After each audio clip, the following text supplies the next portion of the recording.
Karl sensed magic from the yard as Kara used disintegrate to remove all signs of dirt and icing from the playground, which gave him just enough time to react as the badger strolled back in with the wild-haired girl on his back. Flying made the little girl's hair turn into a tangled mass of wavy curls, but neither of the two little troublemakers seemed to care. Kara let the little one down, then transformed into the same teen girl form she had chosen for the wedding, and grabbed Deve's wife by the hand. "We've worked up an appetite, and I smell fresh tomatoes in the fridge," she insisted. "What does that have to do with me?" Deve's wife laughed. "Neither of us knows how to cook." Kara replied with a shrug. The house's cook burst into laughter that brought curious onlookers from multiple doors. "You two, come with me, and you can help with dinner." Kara high-fived the toddler, and then pointed at Karl. "Teach Deve's cook the new skill, would you? I want lotus pasta, but it needs the skill." "Seriously?" Karl asked. Kara shrugged. "Lotus is busy." The Alliance members stared at her. Was that really all it took to convince Karl that someone should be given a rare trade skill? And if it was, how did they ensure that they were on the list the next time that the badger wanted something done? Then, Kara's complaints morphed into a slow smile, and she placed one hand on the leg of the chef. The royal-ranked warrior found herself shoved forward by a disturbingly strong little arm, and nearly landed on top of Karl. Dana intercepted the unfortunate woman and placed her back on her feet. "So, that is what Kara is like when she's hangry and humanoid. She really is the demanding one, isn't she?" She joked. Karl shrugged. Kara has a strange relationship with time. You never know what she will view as urgent. Their house is about to get visitors, and she needs the skill to impress them tomorrow. Kara added mentally, so only Karl and Dana would hear her. Karl relented and patted the chef on the head as he activated, "Follow me, little one." Champion Karl offers knowledge, skill, mythic cooking, will be transferred to Sarah the second last. That was different. Normally, it placed the descriptor first. This was more like a title, and the chef looked vaguely insulted when she saw it. It was a lifelong sore point. She was never the smart one, or the fast learner, or the athletic one, or the popular one. But she was never quite dead last. She worked hard to ensure that she was never the last one. The system didn't need to rub it in. At least now, she could claim to be first in the guild for something. She wasn't even the kitchen manager, just the one that Kara had grabbed because she was doing prep work in the kitchen when the badger entered. But that bit of luck had made her the first one in this guild to get the mythic cooking skill. Kara smiled. "Perfect, thank you. Now, Sarah Chef, come with me. There is pasta to make." They were about to continue the meeting when a runner from the compound's entrance burst in, breathing heavily. "Sirs, nobody is answering their guild messages, and we've got visitors at the door, demanding to speak with the Alliance leaders." He shouted over the noise in the front room. "Who did someone piss off now? They'd better be important." Hugo muttered. Then Kara shouted from the kitchen. "They're early. Karl, go bring them in, would you?" Deve glared toward the kitchen, then turned to Karl. "If the badger is causing external trouble, I'm going to strangle her." Kara made an insulted rumble. "Hey, I didn't do this." "Well, not directly. Besides, they're not here to cause trouble." Karl sighed, and walked to the door with Hugo and Raj at his shoulders. Hugo looked back. "Deve, Dana, please remain here and explain everything to the rest of the myths before we come back with the guests. I don't want anyone out of the loop if it's about today's events. I strongly suspect that it is. Someone likely had a spy or a monitoring spell near the dungeon entrance and heard your conversation with the guards. That was a distinct possibility. That, or the guards had continued to gossip after they left, and hadn't bothered to think that everyone passing nearby would be able to hear them, or that the moment someone mentioned immortal rank gear drops, it would cause them to immediately alert their guilds. Karl and the guild masters walked to the entrance of the compound, and found that they didn't just have one or two guests. There was an entire raid team worth of mythic adventurers waiting at the entrance for them to arrive. Almost all of them were warriors, but Karl saw a few mages. So, they were likely their respective guild masters. He could see all that detail if he wanted to examine them individually, but it was easier just to look at the color of their names using the system interface and make assumptions. Fortunately, Hugo and Raj knew many of them. "Guild masters, what brings you by today? Did we forget about a holiday on the calendar?" Raj asked casually. "We heard the most curious thing today, and it appears that your alliance has been withholding many good things from the rest of us." Like, for example, the fact that you have managed to improve the loot in not only an Overlord ranked dungeon, but now a Mythic ranked one. That is the sort of thing that really should be explained to others. We're all friends here, aren't we? Why not share a few of the secrets to success?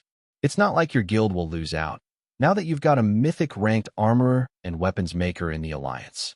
The leader of the guests, a Dragonkin warrior named Paul, insisted.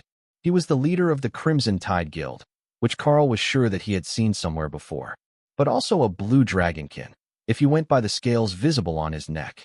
It was understandable that he was absolutely livid about being kept in the dark when there was new knowledge involved, even if there wasn't a way to use it to make his guild wealthy. Raj gave Paul his best fake smile and patted himself on the chest.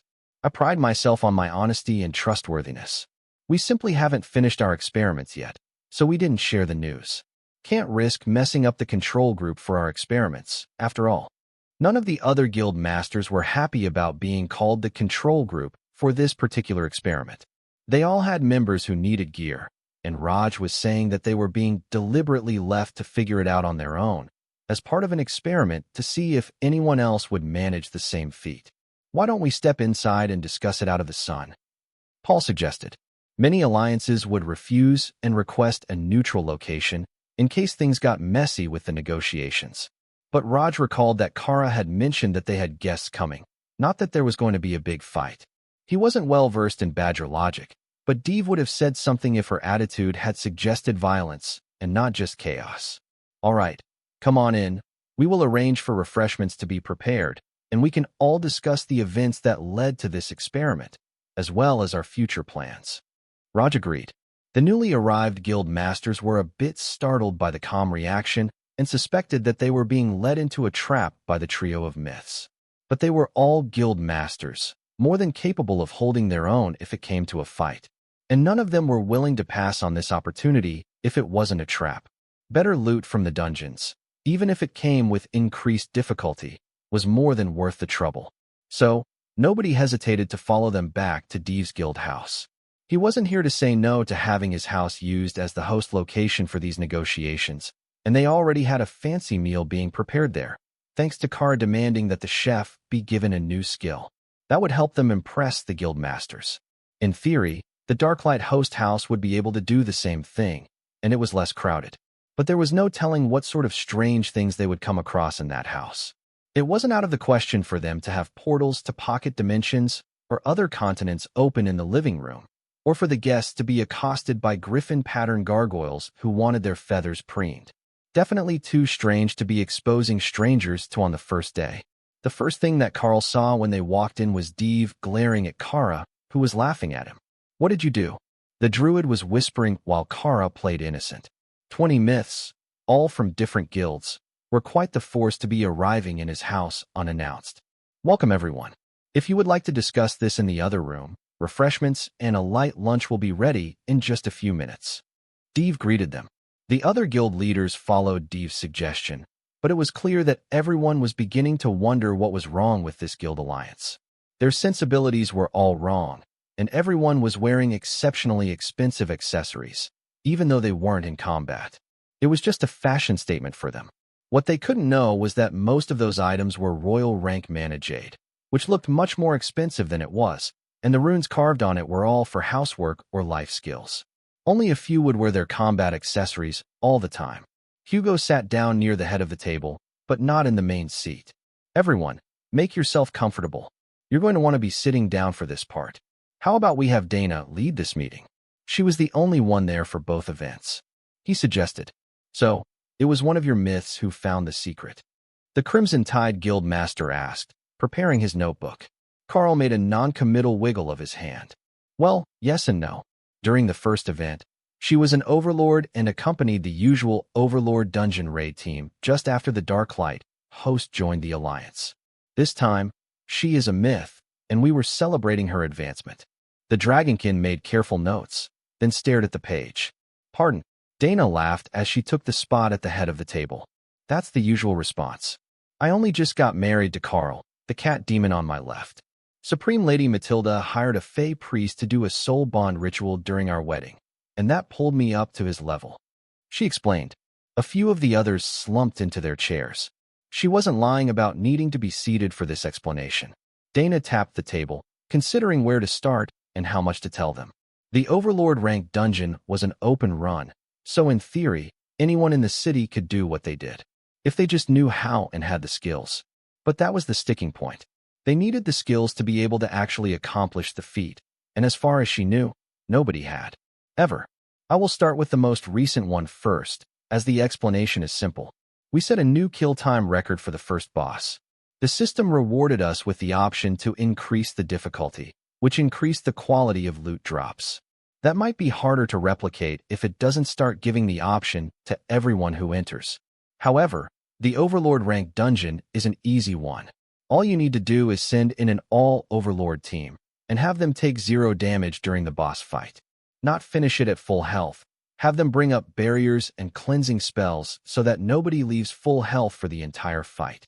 The guild masters stared at her in awe.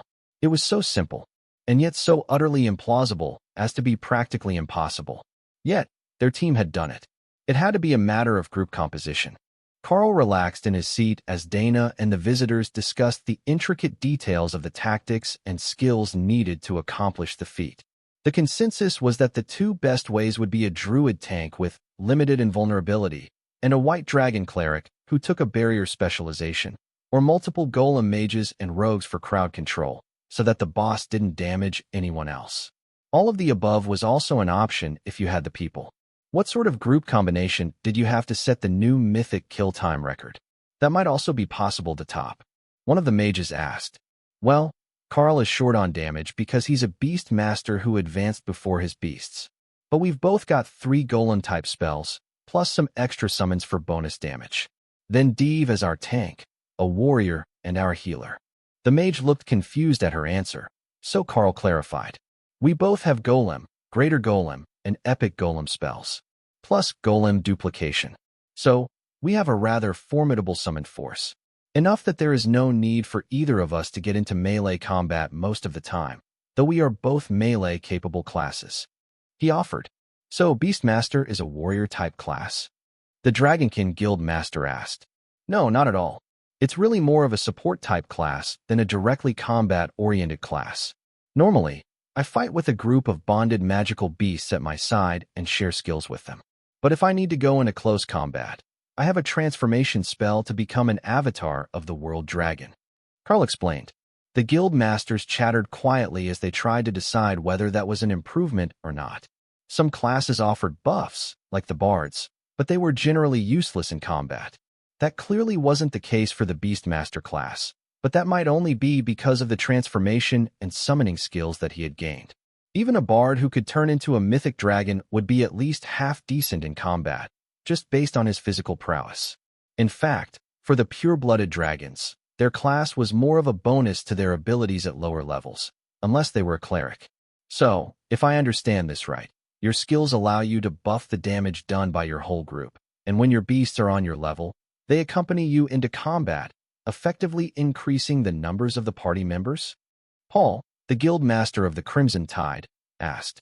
Karl nodded. That's exactly it. I didn't have the beasts today, but if you ask Lars, I believe he will be a big fan of the barrier spell that I use, which was gained from Thor, one of my team members. Most of my offensive bonuses are granted to my own summons and bonded partners, but the defensive ones I can spread across the whole team. The white dragon nodded happily, and Paul frowned. He hated not knowing things. So, what we need to try to set a new record will be a group that does more damage than the one you went with. In theory, that should be possible. Most groups don't really try to maximize damage dealing. Instead, you send a group that can do it safely, so you don't risk lives on trash loot. And that's all we will get if we don't beat your time and trigger the change.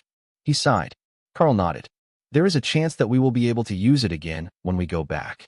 Sometimes the system is good like that, and makes it a permanent bonus for the ones with the achievement. The assembled guild leaders began to discuss the issue, and Karl waited for them to form more questions. Fortunately, Deve's guild cook saved them with a timely intervention in the form of small plates of pasta, served with assorted dessert squares and wine. The scent of the pasta, a royal rank mythic cooking creation, was enough to distract everyone and completely derail the interrogation. What is this? Is it a rare plant you found somewhere? Paul asked Dave. It's actually normal ingredients. One of our cooks learned a cooking-related system skill. This is her first attempt at making a fancy dish. The druid announced proudly. Technically, there was royal-ranked cured ham in it. But in Xylas, that was considered a common ingredient, and it was sold at nearly every butcher in town. An advanced system skill for cooking. Now that is quite something. I know a few who have cooking as a skill, but it's nothing like this. One of the mages noted. It's called mystic cooking, an entirely different thing than simple cooking proficiency. Dave agreed, but that did not have the intended result. It actually upset the assembled guild masters even more. So, not only did the Nara Guild Alliance have the secret to improving dungeons for better loot and multiple rare crafting skills, they were also keeping an entirely new cooking method to themselves. You guys are just too sneaky. One of the warriors complained. Dave raised his hands. It's not like that. The cooking skill is just as new as the improvement to the mythic dungeon. We haven't had an opportunity to even build a cookbook from it yet. So, it was a dungeon reward? The warrior asked, realization shining in his eyes. But when Dave hesitated and looked at Karl, everyone's attention shifted. Karl just shrugged. It's new to his guild. They got it about an hour ago. The Darklight host has had it for some time now. But we do like to keep some of our creature comforts to ourselves as special techniques to impress higher-ranking guests. The guild masters grumbled out half-hearted objections. There wasn't much that they could do to the Darklight host as a whole without upsetting Supreme Lady Matilda. So, even if they were shady and hiding skills that the rest of the world would kill to get their hands on, only a madman would try to take that knowledge by force. After a few seconds, Karl relented and smiled at the other guild masters.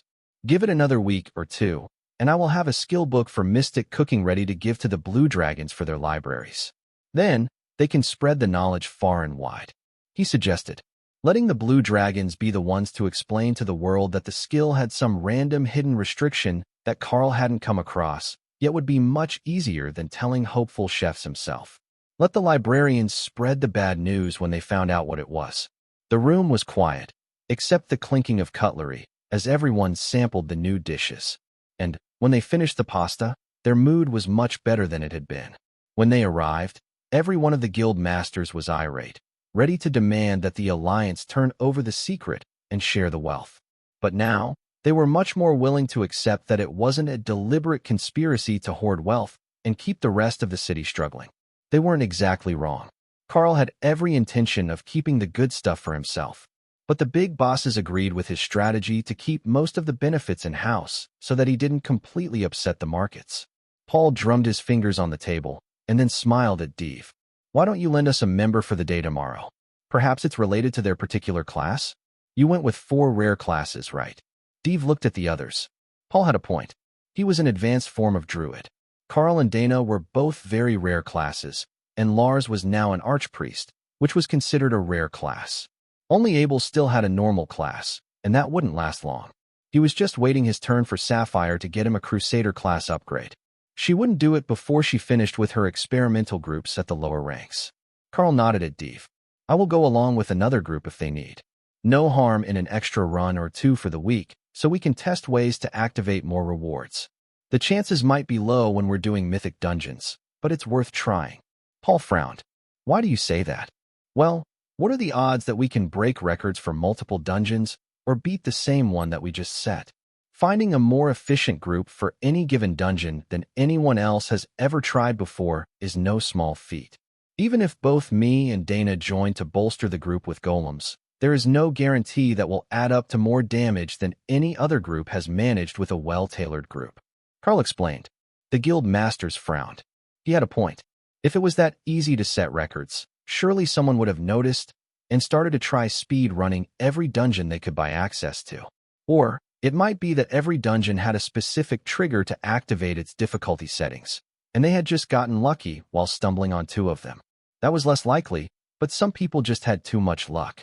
Well, we need to work out some sort of arrangement, and I don't think that we're going to be the only groups that come looking for answers once the gossip spreads. Paul informed them. Dave sighed. I'm going to whip whoever spread the news so fast.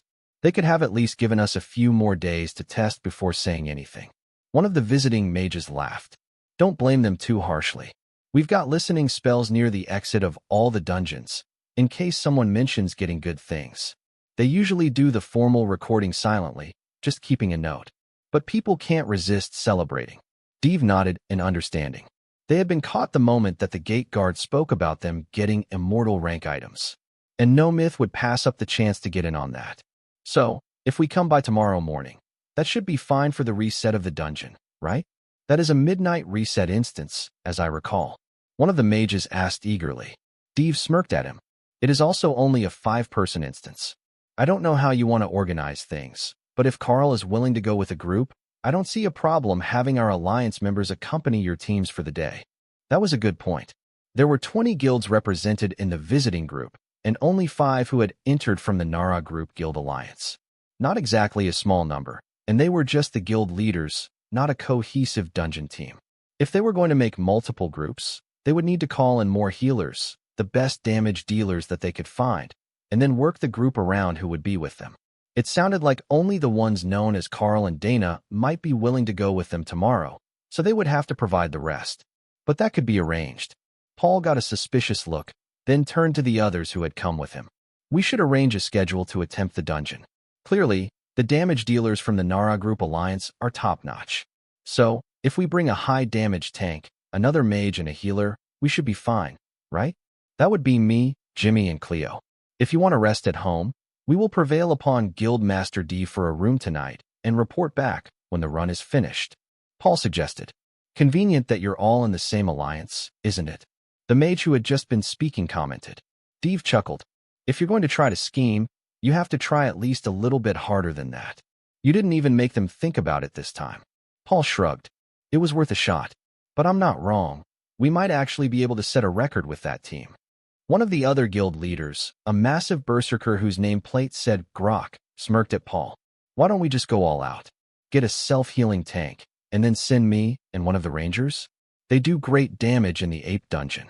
Most of the others laughed, but a few of them gave considerate looks like it might actually be a plausible idea to just send 5 damage dealers to do a mythic dungeon with the intention of setting a new kill speed record. Oh, send Terry. He's a blood knight, and the self-healing is remarkable. The Beast Master has a barrier spell, and with the golems, they should be fine.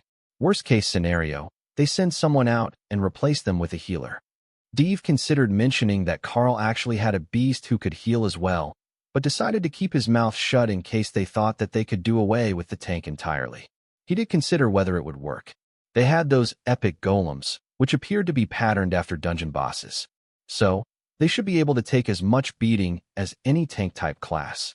But he wouldn't say anything that would make his own role sound redundant, especially not when it was something that all mages might be able to learn. They were insufferable enough with just basic golems. The Alliance members waited while the visitors argued among themselves about who would go on the next day's dungeon run. It was a hotly contested point because none of them knew if it would be able to be done again. If it only worked when you set a record, what would happen the next time? You couldn't just keep finding better and faster teams when you'd already optimized your group that far. So, there was a very real chance that only a few out of the 20 of them would manage to get the better rewards, and perhaps only once in a lifetime. The final decision was to send Terry the Blood Knight, a shaman named Mars, and a ranger named James along with Karl and Dana, who were deemed to be the most likely keys to the win, as they could flood the dungeon with golems to boost the damage output. The theory was that if you had more than just 1 or 2 golems, you could treat it as multiple groups in the same dungeon and speed run more efficiently. That was how everyone would do it if they had 10 people instead of 5, just leapfrogging until they got to the boss. I don't suppose that you have rooms at the house for everyone. I don't think that anyone wants to head back to their guilds tonight without answers. Paul asked. Dave chuckled. There is an entire empty Alliance house in the compound still. It's no trouble if you rest there, and we will send someone over to clean it and make breakfast for you all in the morning. Dave motioned to one of his guild members, and Karl saw them send one of the staff out to go clean the spare house. They were left fully stocked, but as Karl had learned when they moved in, most of them hadn't even been inspected by the other guilds. They had just been left sitting empty until there were enough Alliance members to need them. However, for a group of mythic guests, they couldn't just stuff them in the smaller guest rooms at Dave's house. It wasn't exactly a long walk. There was an empty house only 2 buildings over, and everything in the compound was under a minute away if you rushed. First thing in the morning works for you. Terry, the Blood Knight, asked Dana as they prepared to head to their rooms for the evening. Dana smirked. I'm sure that we can make it work. You know how it is with newlyweds. If we don't have a schedule, we might not get out of bed until noon. The Blood Knight chuckled. If you're smart like me, you marry a succubus, and then it's that way every single day. But since I'm sleeping alone for the night, I'm sure that after breakfast should be fine. But congratulations on your wedding. Who might the lucky gentleman be? Dana pointed at Karl, who bowed elaborately and kissed her hand, which made the others laugh. Oh, a power couple. Well then, at least I'm not tearing you apart, just making you get out of bed early. Terry joked. Dana laughed. Well, that's one way to look at it. Now, we will let everyone rest and see you first thing tomorrow. That was Karl's cue to start shaking hands and saying goodnight so that they could escape for a little while, before another argument broke out about the what-if factors. They were greeted at the door of the Alliance house by Button and Lotus, each holding a stack of cookies. You need to solve this for us. We're taking votes on which one is the best. Lotus explained. Button nodded. On my side, we have cranberry almond coconut peanut butter cookies. On her side, we have the clearly inferior chocolate chip cookies. Lotus stuck out her tongue at the little dragon, who just smirked at her while Karl took one of each cookie to taste. Button gave Dana a suspicious look as she also selected one of each. I don't know if we can trust your vote. You like oatmeal raisin cookies. That made Dana laugh. And what is wrong with oatmeal raisin? Sometimes a nice chewy cookie is good. Raisins. Raisins are what is wrong with oatmeal raisin cookies. Button insisted. Dana smirked and took a bite of each of the cookies, then gave the one Button had selected a curious look. There is so much going on in this cookie. Multiple textures, fruits, nuts, chewy, crunchy. Not bad, though. But double chocolate chip is a classic. It's hard to argue against a timeless cookie recipe. Dana explained. Lotus smirked, certain of her victory. Now, she just needed Karl on her side.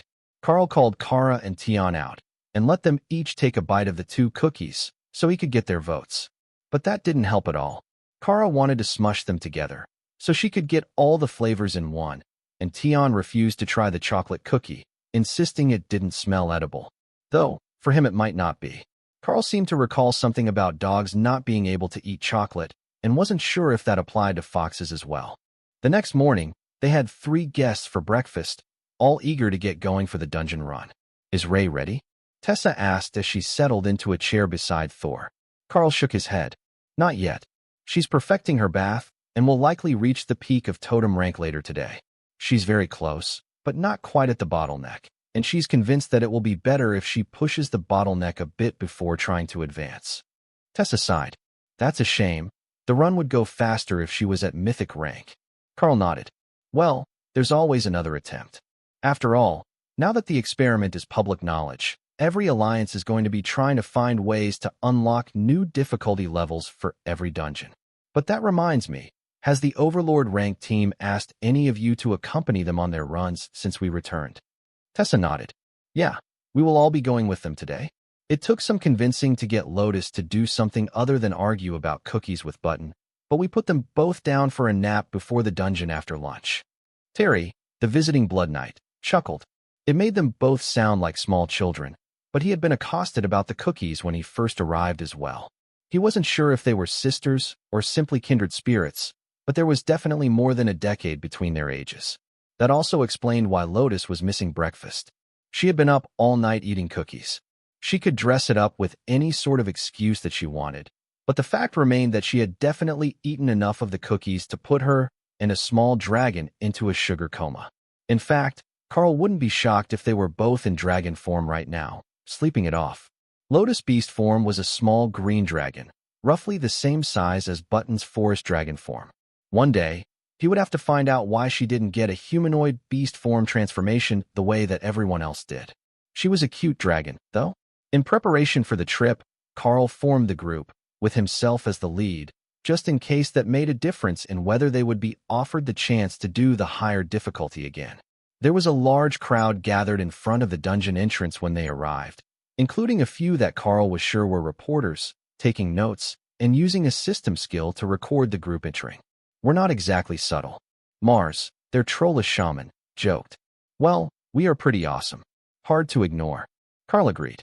The troll chuckled, while Terry rolled his eyes. I can see why you are Deve's friend. That man is pathologically incapable of taking anything seriously. Dana giggled, and Karl noticed that many of the young men in the crowd blushed the moment that Fox charm hit them. You should have seen him when the dungeon difficulty increased. We've got a Chaos Badger on the team, and he's absolutely sure that the whole thing was a divine cosmic joke, some sort of secret Badger plot to mess with him. Mars nodded and stroked his beard with a sage expression on his face. Given his history, I agree. It is possible that the Laughing God and the Beast Gods have teamed up to turn his life into their own personal entertainment channel. All it needs is one more Badger and a Green Dragon Cleric. Karl smiled, both of which we have in the Darklight host. They get along famously with his children. A few of the bystanders laughed at Karl's joke. Deve was somewhat famous in town, thanks to his many outings with the children, and those who had gathered here today were all aware of the basics about the situation and the alliance. Mr. Karl, is it true that your group believes they can set a second kill time record in 1 week? One of the reporters called. These fine gentlemen aren't from our alliance, but we have optimized the group for maximum damage, so there is a good chance that we will be able to beat the time that the alliance group set yesterday. Karl replied. At the very least, they wouldn't have a white dragon hanging out at the back with nothing to do. The onlookers would naturally assume that the shaman was their healer, with a side of extra damage to try to increase the total. And that Terry was their tank, as the Blood Knight was an excellent self-healing tank class, with better than average damage output. From the outside, it looked like they had a reasonable, but damage-optimized group. However, for those who knew, it was obvious that they had simply sent their 4 best damage dealers with a tank who should be able to keep himself alive. Karl led the group inside, then prepared to give one last warning about the plan. That was when the system brought up a new message. Group leader has enabled difficulty settings. Please choose difficulty 1-5. Karl smiled. Well, gentlemen, how brave are you feeling today? The system says that we get to play on hard mode. Tion laughed as he came out to sit on Dana's shoulder, and Kara exited her space to fly around their heads. They had 10 seconds to choose, or she was picking 6 again. What level did you pick last time? Terry asked. Yes. The Blood Knight laughed. I thought that might be the case. Why don't we try level 3 and see how the loot is? If nothing else, it will satisfy the others' questions about other options. Karl nodded and called out his golems, along with the Spectral Knights. System, we choose level 3.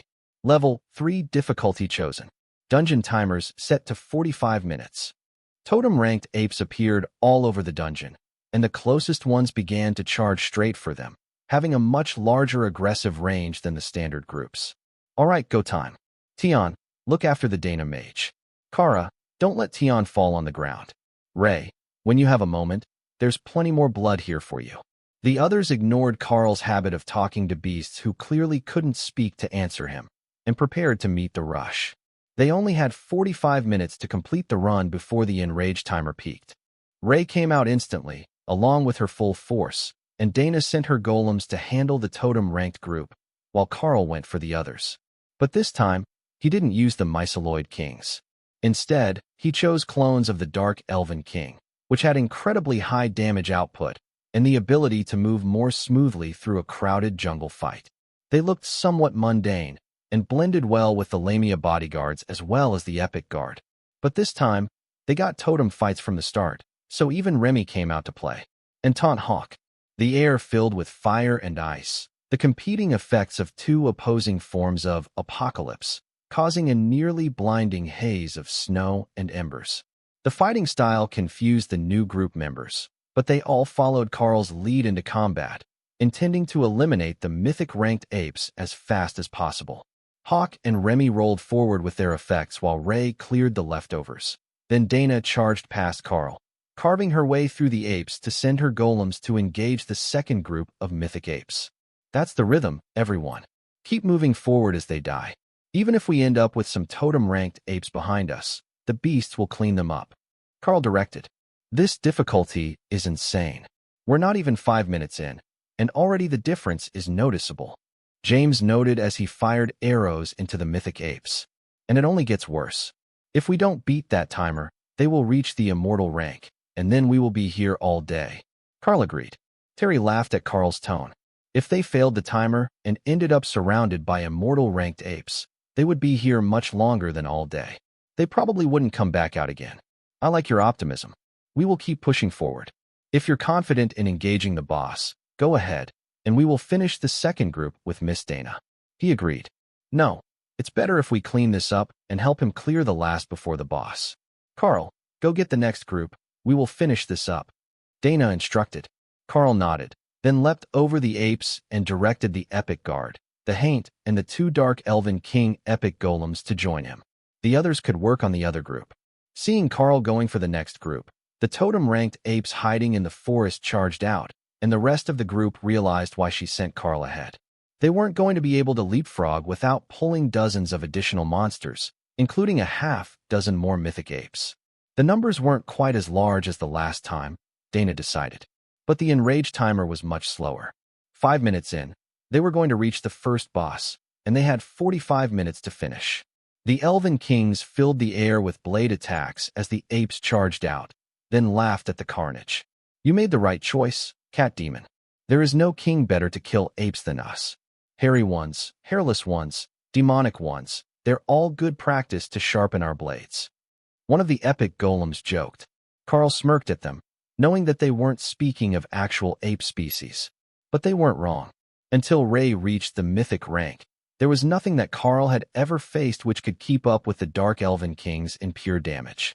If they hadn't managed to wrap him up in silk and keep him from fighting properly, it would have been a much more difficult fight in the Bara dungeon at Overlord rank. The Haint and the Epic Golem both nodded in eager agreement. The elves were good at their work. Spined fingers from both the evolved Haint Claw and the Shadow Drake Treant-patterned Epic Guard tore through ape flesh, and the deceptively delicate constructs slammed their targets to the ground, giving Karl more room to fight while the elves dealt with the trash. Brutal pugilists stacked very well with their combat abilities, giving them the edge over even the epic golems when Karl used them. Kara joined them only seconds later, assisting the elves, and then the rest of the group was with them. Remy and Hawk moved their area effects forward, bringing the rest of the apes between them and the boss to the fight, where they could all be dealt with at once. That accelerated the process, and the barrage of skills was quickly whittling away what little defense even the enraged apes could put up. As soon as they drop, we're on to the boss. Save your mana, Karl instructed. Got it. Who has the healing effect? Mars asked. That would be either Remy or Tion. The Naga has healing totems up, and the fox can heal. Karl replied between attacks. Then, we've definitely got this. The troll chuckled, becoming eager to see how this boss fight would go. The ape was about a third of the way through his enrage effect, by Karl's estimation. They were only about 5 minutes into the dungeon, so they should have plenty of time, but at the speed that the boss was enraging, there was no way that it wasn't going to hit immortal rank by the 20-minute mark. Perhaps that was the trick? Karl activated Avatar and charged into combat as soon as the last of the Guardian apes were dead, ready to test a theory. The theory that 45 minutes was actually 2 sections of just over 22 minutes each. If the second boss enrage timer reset when the first one died, he would have his answer. Goddess, was he still holding back? Paul asked as he followed Karl into combat. Dana laughed. Not really. That form is too big for the other fights. He couldn't move properly in the jungle as a dragon. But the boss is much larger, and it's easier to fight him when you're huge. The Blood Knight made a mental note of that for future reference. They would have to try to find mages with oversized golems for future attempts. The first boss was being rapidly disassembled by the combined efforts of the group, while Ray and Kara raged in the corner about the lack of damage that they could do to it. 10% damage taken was completely unacceptable. They were only a little bit from the bottleneck. But the dungeon wouldn't let them go forward until the boss fight was over. If it did, they would have just taken some of the golems and cleared the trash during the boss fight, and then the Karl and his friends could just do the second boss after the first. Worse, the ape healed even though it was bleeding heavily, and that was making it take even longer. Dana had to fight not to laugh as the annoyance of the two bored beasts flooded her mind, followed by the amusement of Remy and Hawk, who were competing to see who could better predict where the boss would be pulled next. It wasn't pulled into their vortexes, and setting them right on its head was too easy. Plus, The totem-ranked vortex didn't actually do much, and space was limited. The moment that the boss gasped its last and collapsed to the ground, Karl turned to see what happened with the other boss. No change. So, it wasn't a split timer. But did that mean it was still going to hit immortal halfway through the failure timer? Or would it stop just short? Terry checked his watch. We're 15 minutes in. Plenty of time for this group, but the amount of damage you need to do to that boss is insane. If we're going to do this with a normal group, we will need better gear. Karl transformed back and nodded. I'm more concerned about how fast that enrage timer is advancing. We already know that level 6 will cap out at immortal, but I don't know what will happen on level 3. The Blood Knight shrugged. As long as it gives good loot, I'm putting my faith in you this time. That dragon form is by far the best tank I've ever fought beside. The beasts were already off and running, clearing the totem-ranked apes. They sure are energetic. We should get going. But does the Naga have a skill book for those flaming totems? They're adorable. Mars asked. Remy had patterned her, burning poison, totems after herself, and they were designed to look like 3 entwined Naga princesses that spit poisonous fireballs at every enemy in range when they were active. I will get you a copy later if you want one. It's a fairly standard shaman spell. She just modified the appearance. Karl agreed, as Remy couldn't hear them. That was good enough for Mars, and he led the charge toward the next group of mythic apes, eager to get to the end of the dungeon and see what sort of loot they would get. They were really getting into a rhythm now, efficiently working together to kill the monsters. But the monsters were getting stronger by the second, and the enrage timer appeared to be stacking, increasing the speed that their buffs were improved. They had also learned that it was not a great idea to try to dispel the mythic apes, as it increased the enrage buff when it returned. Maybe we're supposed to bring a berserker, something that enrages to offset the dungeon? If a berserker tank got enrage buffs every few seconds, they would be monsters in here, James suggested as he fired off another volley of arrows. Karl shook his head. No, we have an enrage effect as well. It's active on Kara, but she's not improving. She's just extra badger today. The ranger sighed. Improved difficulty is no joke. Good thing we didn't pick the maximum level. Pushing through the packs in between bosses as fast as they could, they arrived at the final boss just before the enrage effect peaked. Dana snapped her fingers and pointed at the boss. I get it now. It's not on a timer. The enrage effect increases as you complete the dungeon, so it's always at the maximum when you fight the final boss. Karl finally understood how the system had set things up and smirked in satisfaction when he realized that the final boss would not reach the immortal rank this time. It was very close, and the boss was definitely near the peak of what could be believably called mythic. But it did not have the extra damage reduction effect unique to immortals. That gave them a simple solution to killing the final boss. All Karl had to do was use the amulet to improve the undead army skill to immortal rank, and it would be all over. Not much was going to defeat a dozen immortal spectral knights. However, he held off on that this time, as they had more than enough time to finish the fight, and he didn't need to reveal that bit of treasure to these outsiders. They could keep that an alliance secret for later. Well, it's not an immortal. You know what to do, gentlemen. Terry joked as he moved into position to take up his role as the main tank. The Dark Elven Kings thought that it was adorable that the vampire thought that he could be the main tank when there were epic golems present, but they didn't stop him from trying. Terry opened with Sunder, hitting the demonic ape in the chest and making it stumble back a step. Then, before he could follow up, it was on him. But the earth elemental lords that Dana used as epic golems were beside him, and auto parry kept the flurry of blows from landing. It was a marvelous tactic, as the ape tried to get past the golems, which blocked all its attacks. That left the back open for the rest of the combatants, who immediately tore into it. Karl knew from experience that this last boss took as long as the rest of the dungeon, thanks to the increased enrage. Or it did last time. Dungeon complete, calculating rewards. The 3 invited group members sighed in relief. That dungeon is insane with the difficulty turned up. I've never seen a boss take that much punishment before, and Terry's still limping from that hit, even after being healed. Mars grumbled, but it will all be worth it. Trust the process. Karl agreed. Mars smiled as the rewards were handed out. Then he got immediately protective of his reward. Don't worry, we won't try to force anyone to reveal what they got, but we will ask what rank and grade it is, so we can tell the others how much the loot improved. Karl assured him. Right? I forgot that we need to tell those greedy bastards.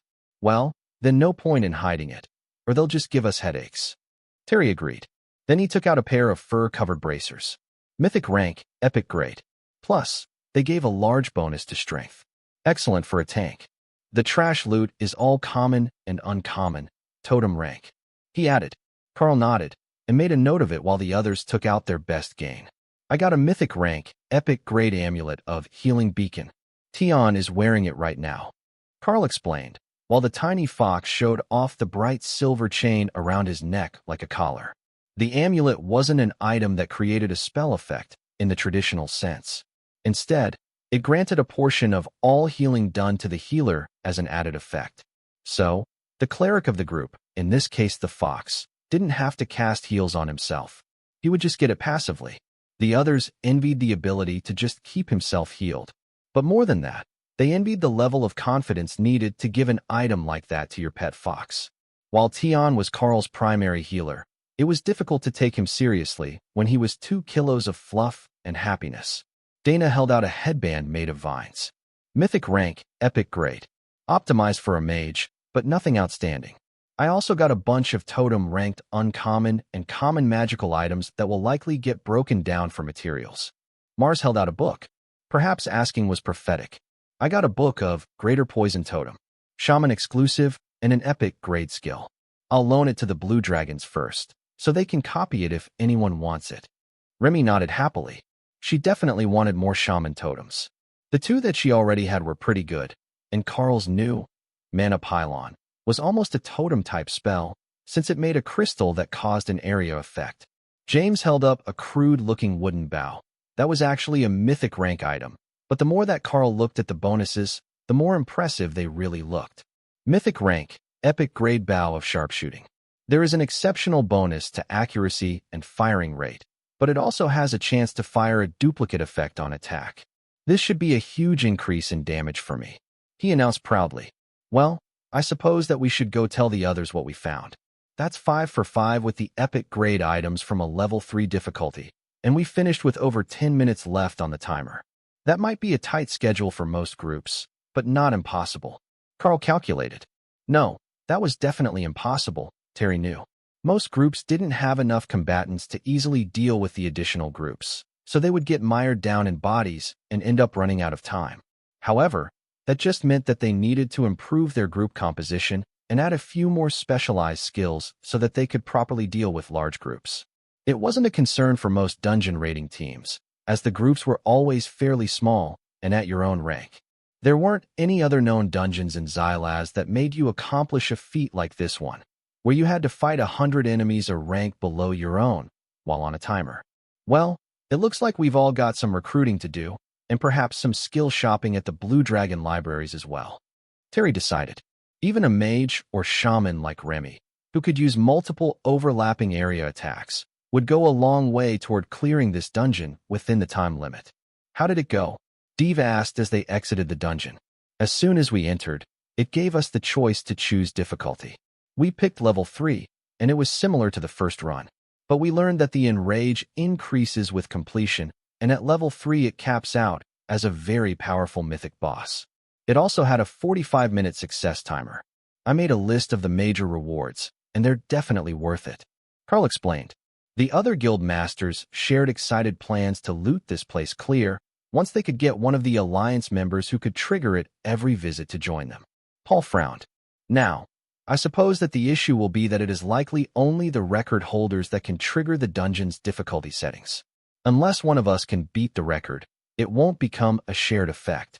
Karl shrugged. It is possible that it will. Check tomorrow, and one of these 3 might be able to activate up to level 3, as that is what they've accomplished. The dungeon didn't say anything about it, but for the Overlord-ranked dungeon, everyone who has done hard mode once triggers it when they go in again. Paul nodded. We sent an Overlord raid in today, with 1 member from the Alliance. They will report back soon to let us know how it went. We have high hopes that they will expand the better loot to my guild's whole Overlord rank raid team. One of the other guild masters snorted in amusement. Paul's guild alliance was similar to the Nara group, in that they had numerous overlords training up to become totems. But most of the other alliances had smaller numbers and only took powerful members or those who would serve the guild. When they returned to the house for the evening, Karl and Dana relaxed on the sofas, while Ray immediately went to her space and began to prepare for her next advancement. She might not have quite everything that she had wanted to prepare, but she had just enough of it that she was certain she would not miss out on any of the essential benefits to her advancement.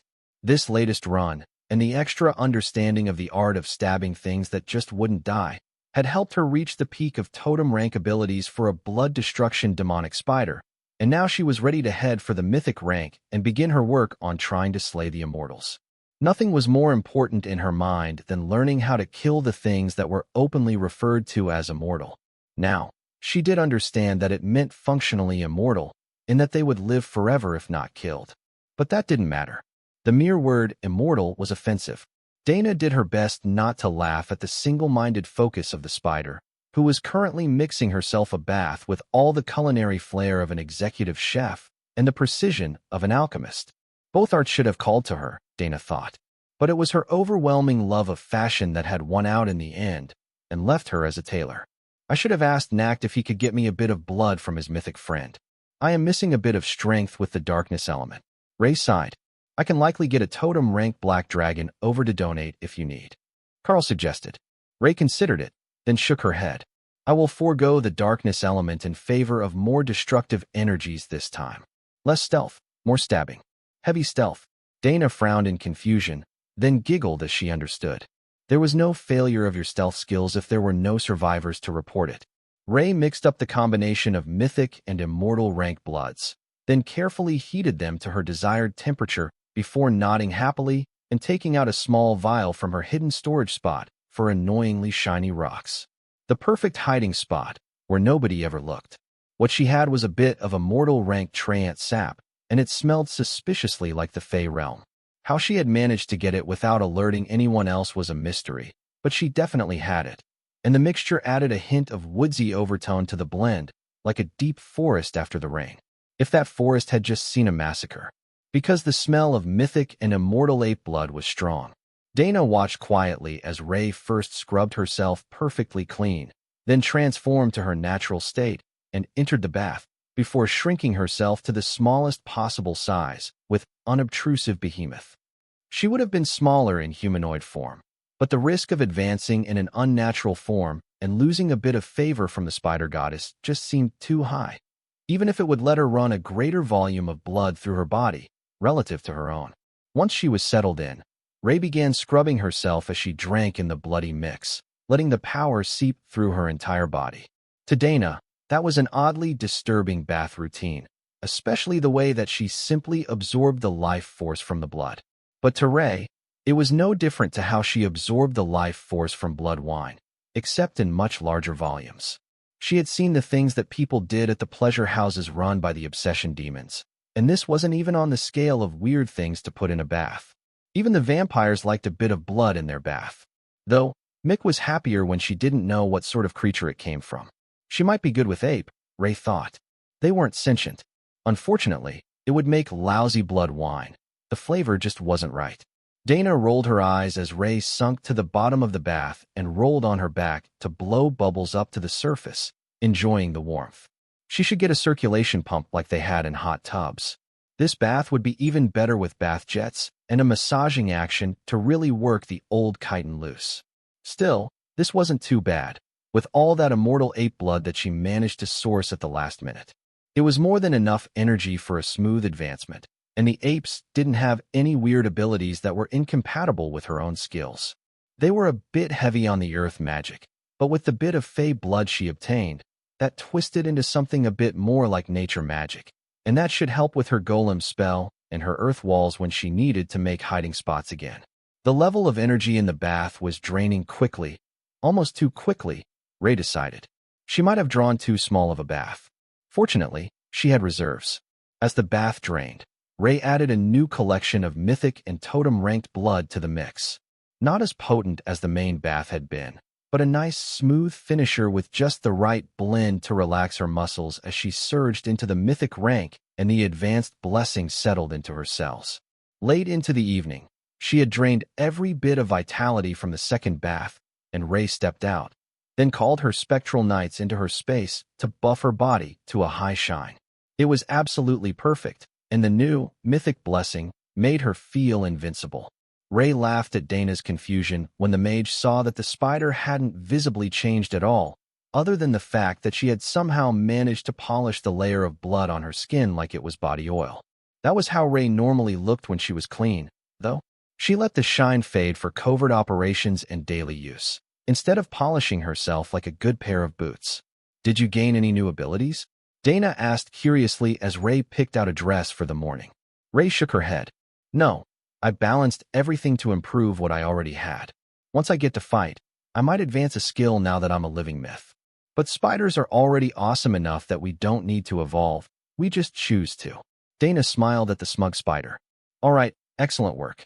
I will get a bit more sleep and see you when the sun is up. I will go find my vampire. He promised me blood wine-flavored ice cream when I advanced.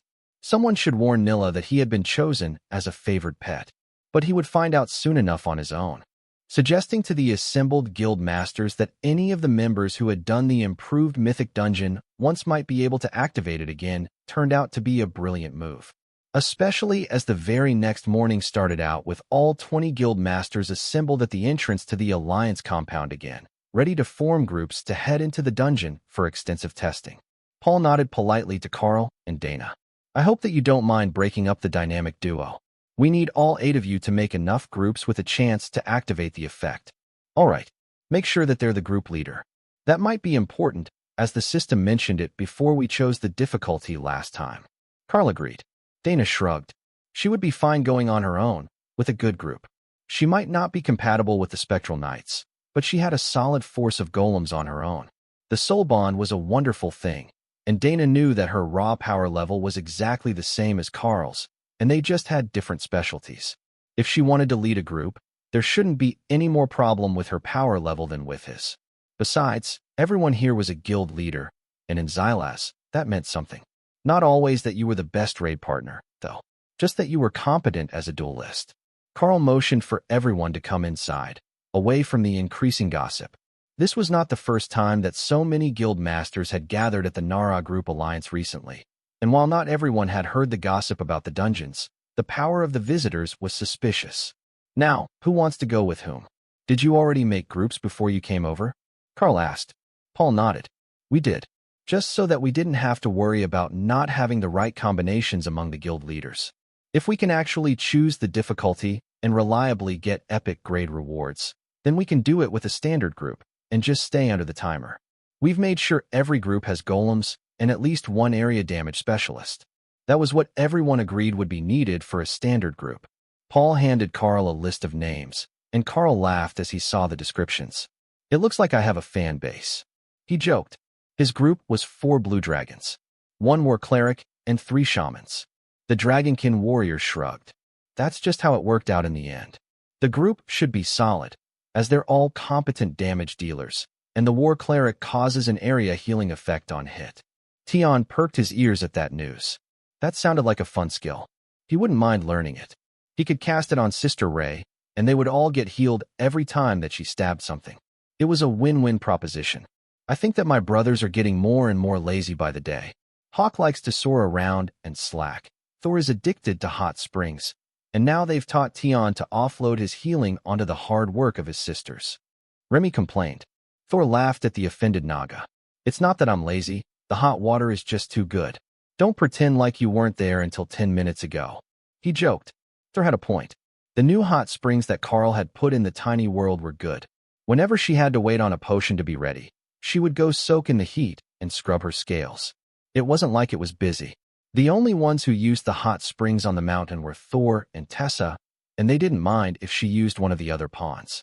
The 4 blue dragons assigned to Karl's group came over, eager to get things started. The war cleric can tank, and the rest of us will do our best to deal damage.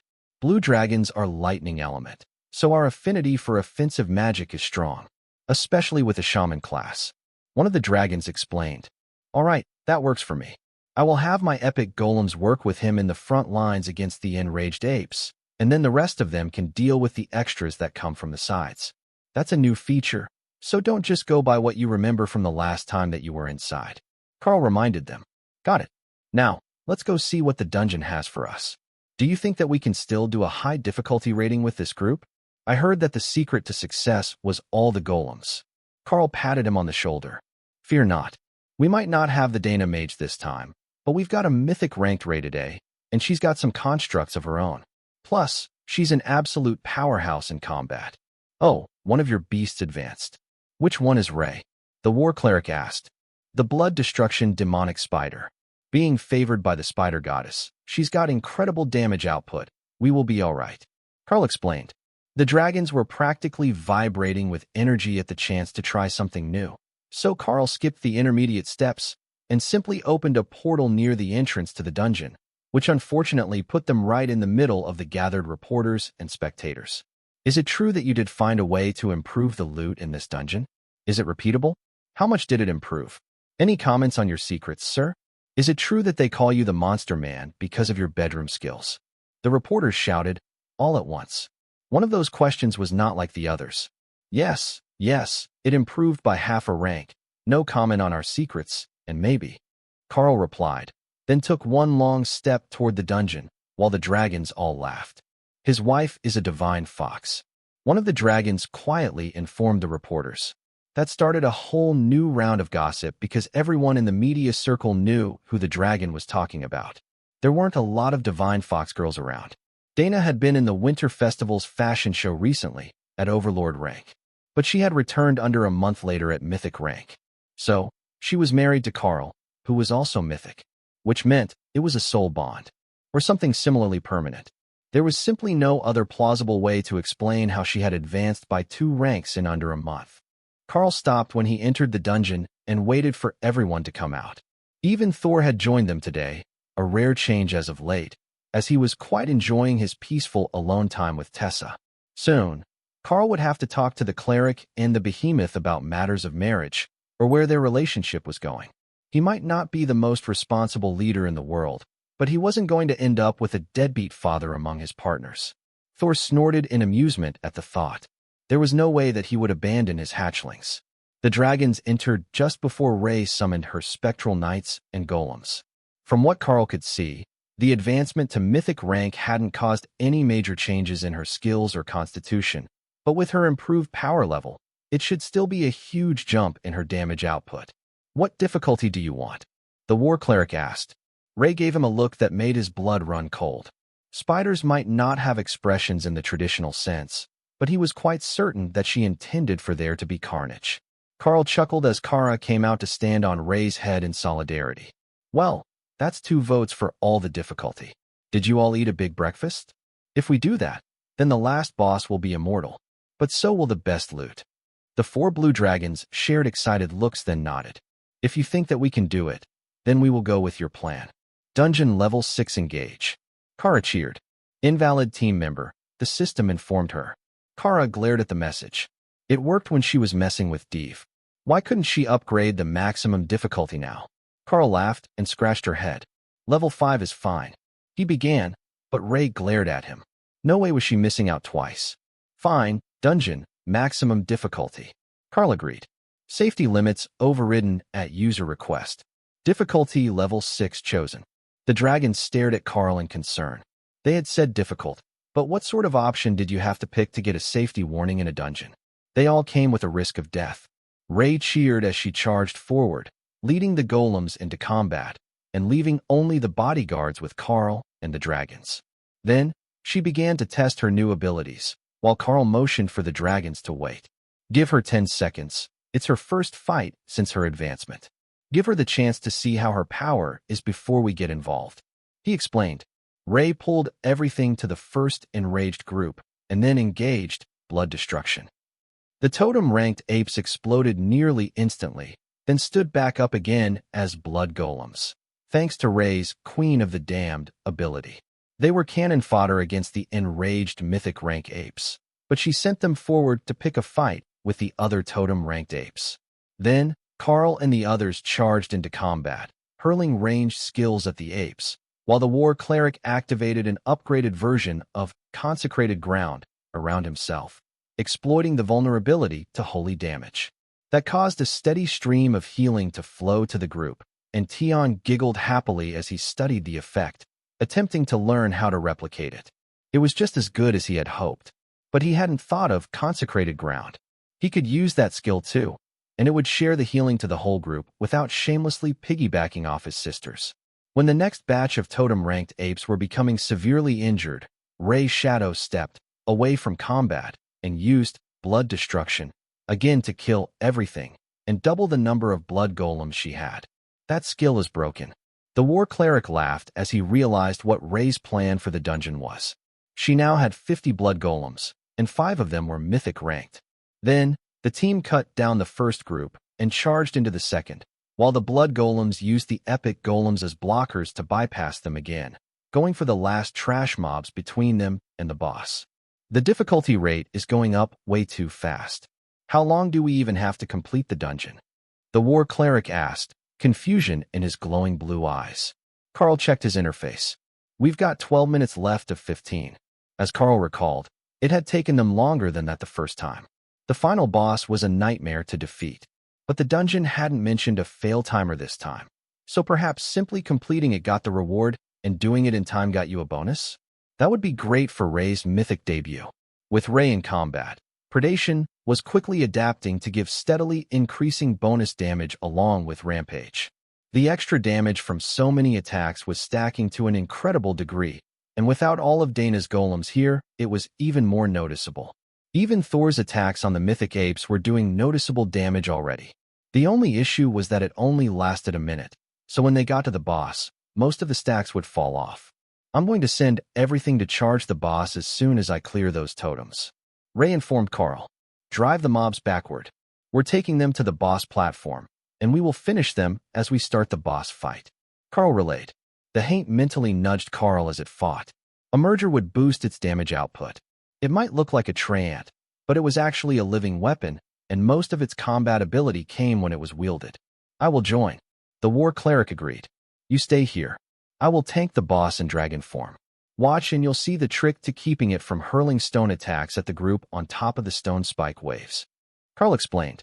With the Haint claw merged, Karl activated Avatar at immortal rank using the Amulet of Destruction. A flap of his wings was enough to fly over the fights and onto the boss platform to beat Ray's blood golems to the fight. 3 minutes in, and they were already at the first boss. Ray's tactics really were effective. Karl swiped at the boss, and rivers of blood poured down the ape's chest as it turned to face Karl and away from the others. It was the standard tactic for fighting bosses with ranged attacks and was normally very effective, but this one still had its area stone spikes.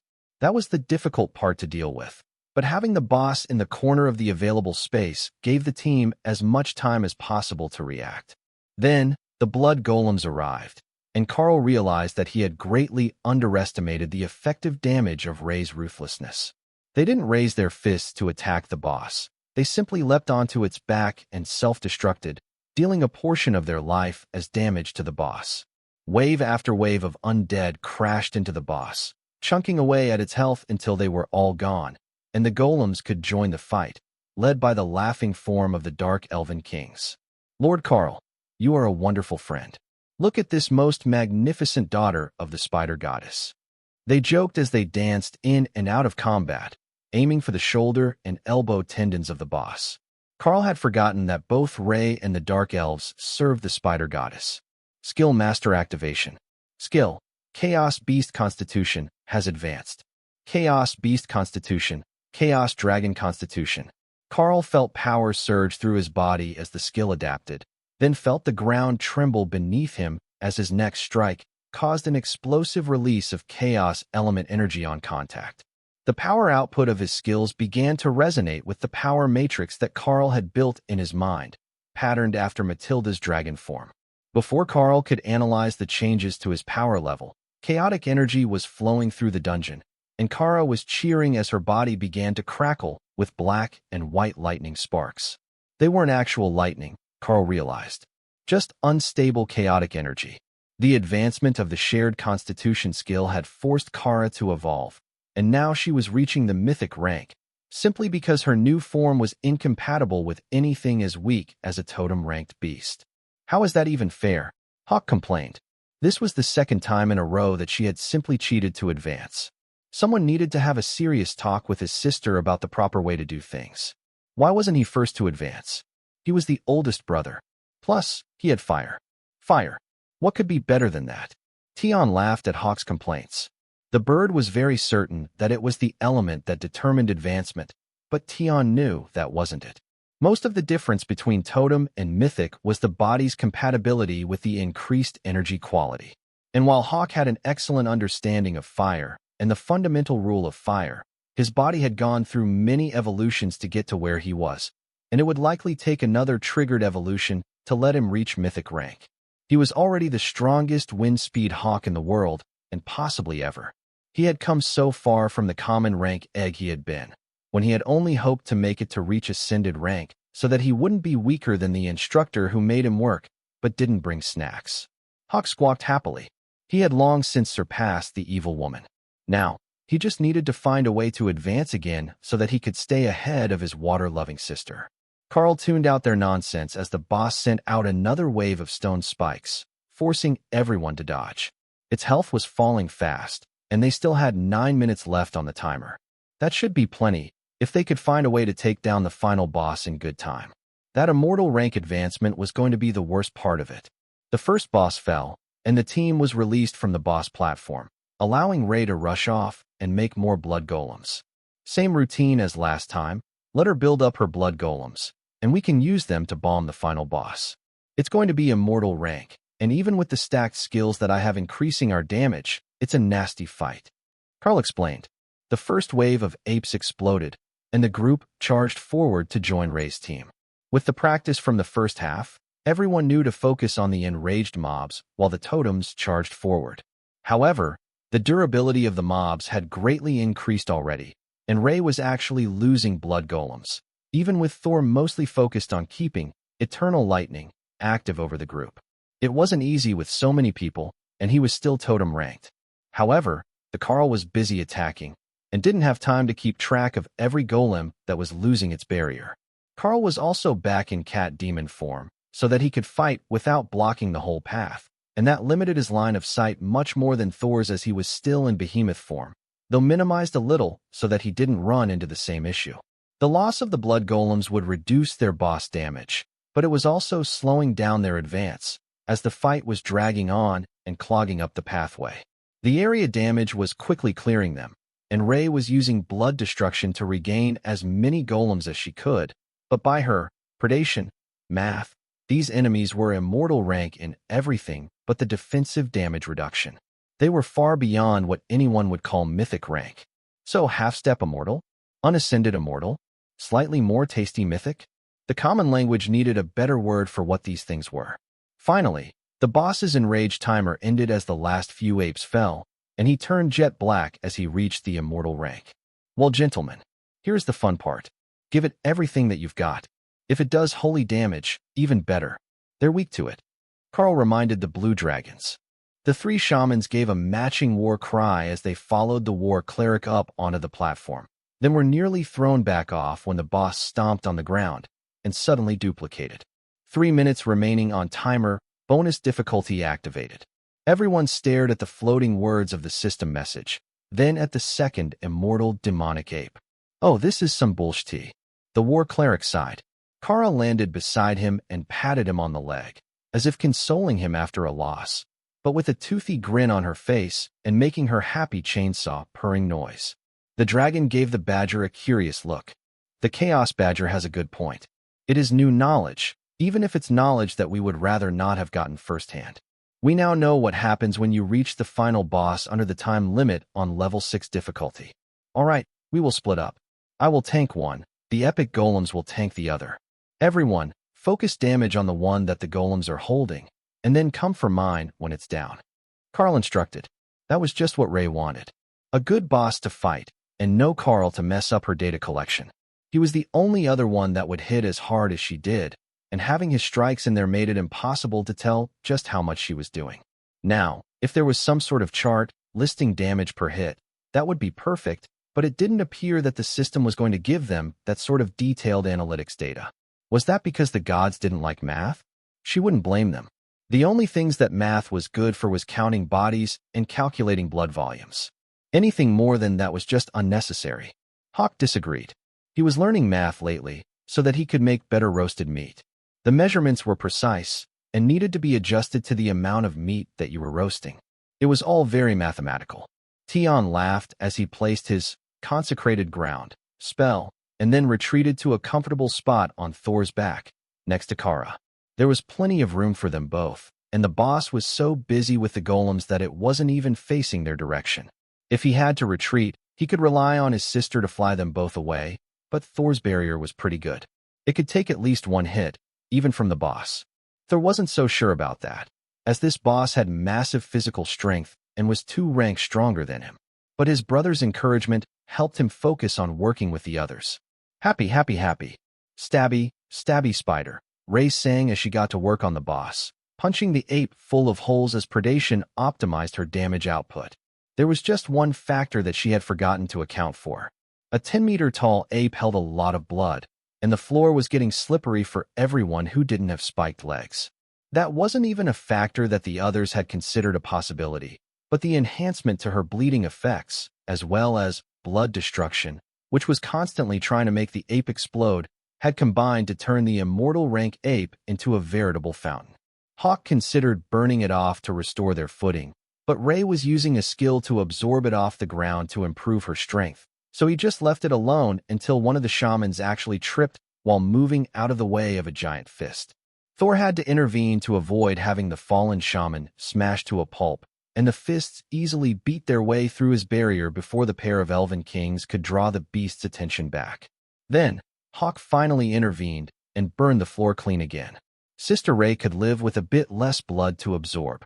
While they were fighting against time to kill the boss before it did anything unexpected, Karl was focused on simply trying to damage the boss faster than it could heal. He had the Haint Claw merged with him, and the Sword of Champions active under his draconic transformation. But the beast's health had hardly moved. The first boss was down to a quarter life, but the one that he was fighting was still close to 90% health, and Karl had already put out a mana pylon, so that he could dump extra mana into void blast attacks layered over holy blasts in an attempt to get ahead of the healing factor. He really needed some more powerful attack skills. Karl laughed at his annoyance. Now you understand my pain. Think of it this way. If you were immortal, you would have the boss dead by now because of the difference in damage reduction. But predation also reduces their damage reduction, so both you and Ray are already doing 3 times what anyone else is to the bosses. The Badger made a good argument.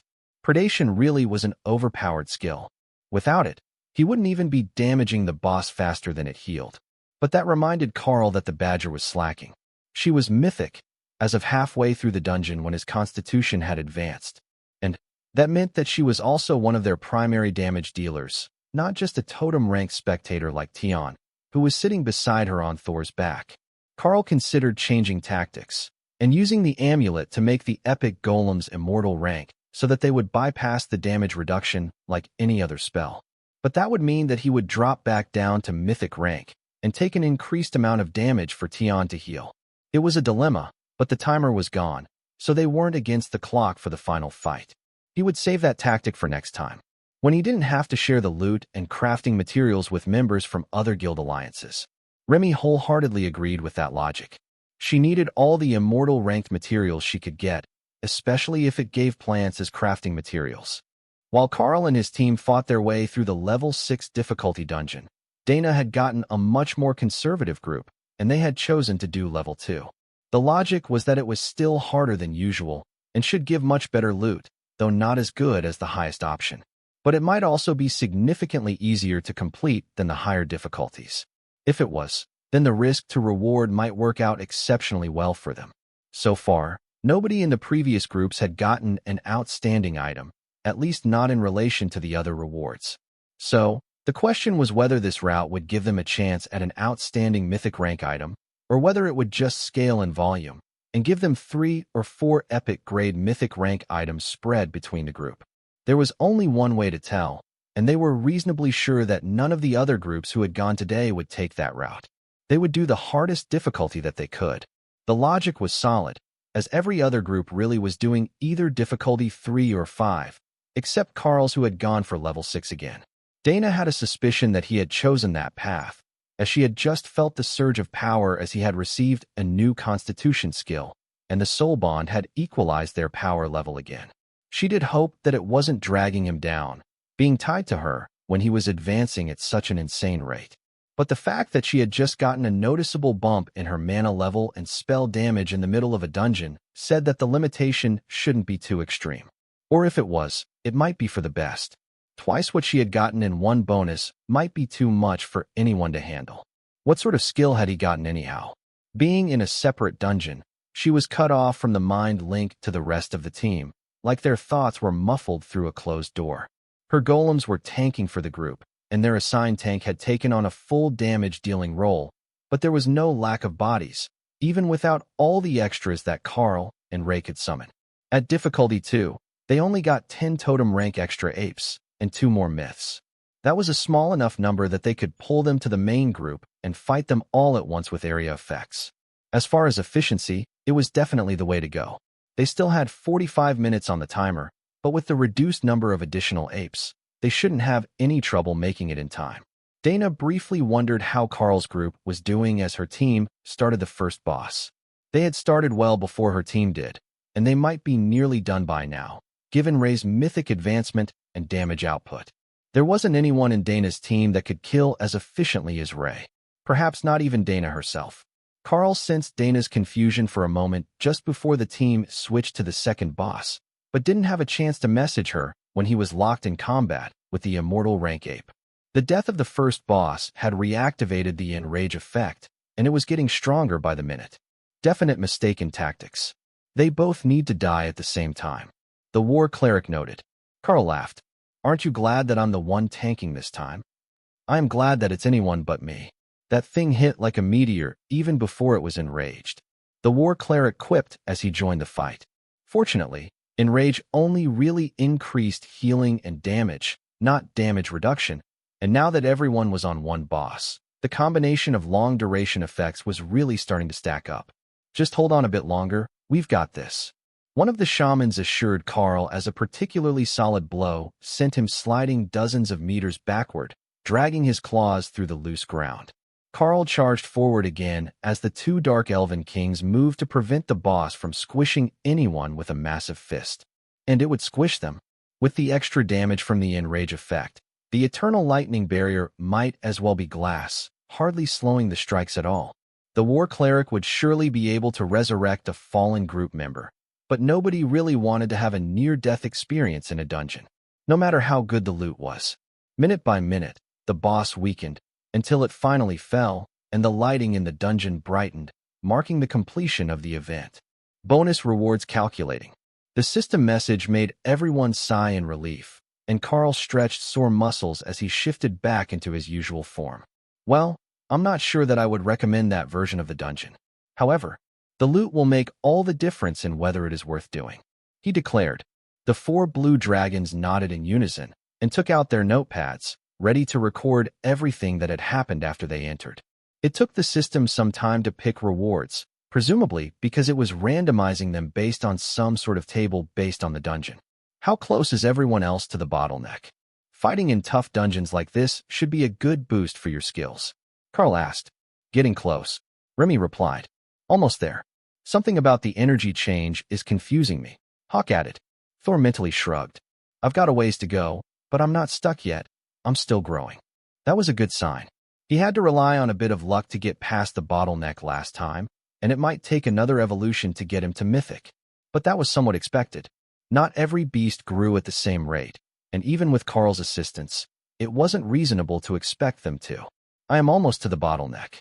But my body is small, and it's hard to get enough good energy in. Tion complained. It took a lot of energy to challenge a bottleneck, and in his juvenile state, he hadn't fully developed his species' innate capacities to the needed extent. Opal flashed happy colors at Karl, which he took as meaning that she too was near the bottleneck. Her energy felt very close to the peak of totem rank, but only the butterfly would know if she was actually at the bottleneck. Rewards calculated. Congratulations on your successful completion. The system informed the group with glowing golden letters in the air above the boss's bodies. The dragons smiled as new items appeared in their inventories, and Karl chuckled as he saw what it had given him. Greater Consecrated Ground. Epic Grade Holy Defensive Ability. Reduces damage taken by 50%. Increases all damage done by holy attacks by 50%. Deals constant holy damage to targets in range. He already had the base version of the spell, and Tessa had a version of it that had been upgraded by Skill Master. But even the original had been epic grade, so Karl wondered if the range might be significantly larger on this version, or if it was just a mediocre upgrade. But it wasn't the only reward that he had gotten. There were a number of rare grade immortal rank armor pieces and some mythic rank crafting materials. Did you get an epic immortal item? The war cleric asked. Karl shook his head. I got an epic grade holy skill instead. Greater Consecrated Ground. The dragon sighed in disappointment. Don't tell me that you've already used it. Do you have Inscriptionist as your trade skill? Karl replied. The war cleric nodded and Karl patted him on the shoulder as he used the skill book and activated, Follow me, little one. The dragon's eyes went wide, and he staggered back a step, pointing at Karl. What did you do? I know the skill. You taught me a skill that you know. He stammered. You see, I am a beast master champion, and the gods are relatively loose with their definition of what is a beast. Dragons count. Guild members all count. Even most of the beastkin are valid targets. In fact, the limiting factor appears to be that you need to be compatible with the skill. Karl agreed. The war cleric activated the skill, and a circle of holy light extended out from him into the trees surrounding the boss fight area. That was significantly larger than the original, for sure. The damage reduction and extra holy damage were better as well, but that extra range would be incredible in a large-scale battle. I got some rare grade immortal armor as well, but that's not the big ticket item. Karl added. Then the system popped up another notification. Damage calculated. Bonus rewards granted. These didn't appear in their inventory. Instead, they were granted a loot chest. It appeared at their feet, a simple silver chest at Karl's and a bronze one at everyone else's. Well, it looks like we didn't really impress the dungeon. None of us earned a gold prize. One of the shamans laughed. Karl shrugged. Free prizes are never a bad thing. He carefully picked up the silver box and lifted the lid to see what was inside. The content was a simple crystal flask, a potion of some sort. Potion of Understanding, immortal rank. Permanently improves the imbiber's affinity to a fundamental rule they are compatible with on use. Remy stared at the potion in envy. It was beyond her ability to analyze with her alchemy skills, even if she had a sample to work with. She did wish that she could learn the secrets of it because it would not only help the myths on their way to immortality, it would also help the totems with a latent affinity of a fundamental rule, but no understanding of it to advance toward myth status. Even her potion that could help people advance to overlord status wasn't worth nearly as much as that one. The other boxes all contained an immortal rank epic item, which immediately drew the attention of the dragons back to the potion that Karl was holding. The lure of new knowledge, of what the system could deem to be worth more than an immortal rank epic item, was irresistible. None of them had any ability to analyze the contents of the potion, though the system was happy to tell them what the effect should be. So, the real data collection would be when Karl drank it. That's probably not something you should take out of the dungeon. The war cleric noted. The other three nodded in agreement.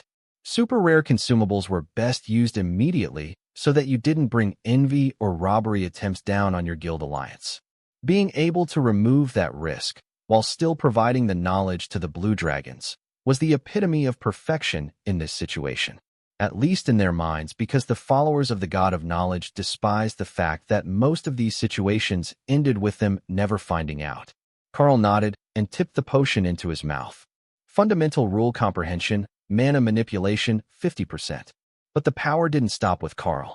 It flowed through his mind, and through the beast's spaces in it, and then echoed back to him as the beasts improved. Fundamental rule comprehension, fire, 20%. Fundamental rule comprehension, divinity, 11%.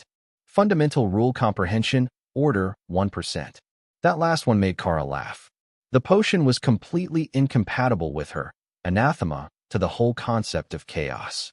But that rejection had helped her understand chaos a bit better, even as it helped Karl understand a bit about order. It also helped Karl realize that he really should have checked his compatibility rates before taking the potion, so he would have exact numbers. That was all right. He would make some up for the dragons to keep them happy. The effects definitely feel like knowledge from our god. They have the unique aura of the blue dragon to them. One of the shamans noted. The others nodded in agreement and added notes. Karl had been too busy trying to sort out the new understanding that was still scrambling his brain, looking for a proper place to be stored. The echo from the beasts had been an unexpected bonus, and much of the knowledge overlapped with what the potion had initially granted to Karl. So, it was fading more slowly than usual, but none of them knew that. They just assumed this was how the potion usually worked. Karl shook the lingering tingle of a powerful potion from his muscles, then prepared to explain the effect to the dragons. The potion gave me an extra 20% understanding to the fundamental rule of mana manipulation, but it also spread through my beast spaces and gave me 10% better understanding of the fire and divinity rules, which I already had compatibility with. He informed them. That should keep the dragons happy. So, it also worked on your bonded partners? Then I wonder if it worked on your Dana mage. The war cleric asked. Ray transformed into a humanoid and began to laugh. We've infected them all. Soon, the entire world will know that she's your Dana mage. The dragon frowned. That wasn't how he had intended to phrase his response. In fact, he had never heard the divine fox girl described that way before. Was it possible that the Beast Master's mental link to all things beast was subconsciously influencing the dragons around him? That definitely needed study, especially when he had hundreds of dragon eggs in his separate space. They had heard about it from the red dragons, who had gotten word from one of their orphanage workers during the wedding. If his thoughts and values were influencing the dragons around him, what would happen if vulnerable-minded young dragons were exposed to him? It didn't appear to harm the Dragonkin clerics, or the forest dragon known as Button, but that might be because the tiny dragon was a single-minded force of nature, and simply never considered anyone else when she made decisions. So much to learn, and not enough researchers. Which seemed rather ironic, given that there were already 20 of them at the Darklight Host Guild House in Drod, working on ways to solve the imbalance between the base warrior class and other classes. You all look distracted. Did I not explain well? Karl asked. The dragons shook their heads in unison. No, you described it well, but it led us down another train of thought, and we got caught up for a moment. We believe that we need to talk to Dana so that we can find out if it also affected her, and then we will ask our kin to gather some accessory details about how your affinity for beasts might be affecting the beasts who are not bonded with you. Karl nodded. I can see how that would happen. Every time something new and unexpected happens, there is a lot of other knowledge that needs to be gathered. The dragons sighed in relief. They hadn't been sure that he would truly understand their concerns about the complete set of knowledge that was necessary. But if he was going to cooperate with the researchers, that would make everything easy. They would message Sapphire now and have her put it on the list. Karl was about to continue speaking, but the war cleric held up his hand for him to wait. We have the full notes on the dungeon, on the difficulty selection, the warning, the extra boss, the rewards, the potion. The note is sent to Sapphire to study the side effects of Karl and his unique class. We have the notes on the relative increase in reward. All right, we can leave now. He explained. He wanted to double-check that they hadn't forgotten anything before it was no longer fresh in their minds. Karl led the way out, and then laughed as the reporters counted on their fingers, only to come up with too many people to be in the instance. Ray, Remy, and Kara were all still out of their spaces, which brought the count to 8, or 7 for most of them, as they didn't count Kara as a group member, but a bonded partner. Slowly, they realized that Remy and Ray must be Karl's bonded beasts, with Ray transformed into humanoid form. Ray sighed as she realized she missed the opportunity to come out as a spider and scare the sense out of the reporters for a photo opportunity. She would have to remember next time. How was it? Is the increased difficulty really repeatable? A reporter shouted from behind the group of myths that was guarding the area. Karl waved at her, calling the succubus over. The increased difficulty is repeatable, at least by my group. I don't know how the others have done, but you need a specialized group to make the most of it. He informed her, then returned his attention to the other myths. We did the same setting as the first time, and the rewards were similar. Karl offered, enough to let them know what had happened, without giving away anything too detailed while there were so many gossiping voices around.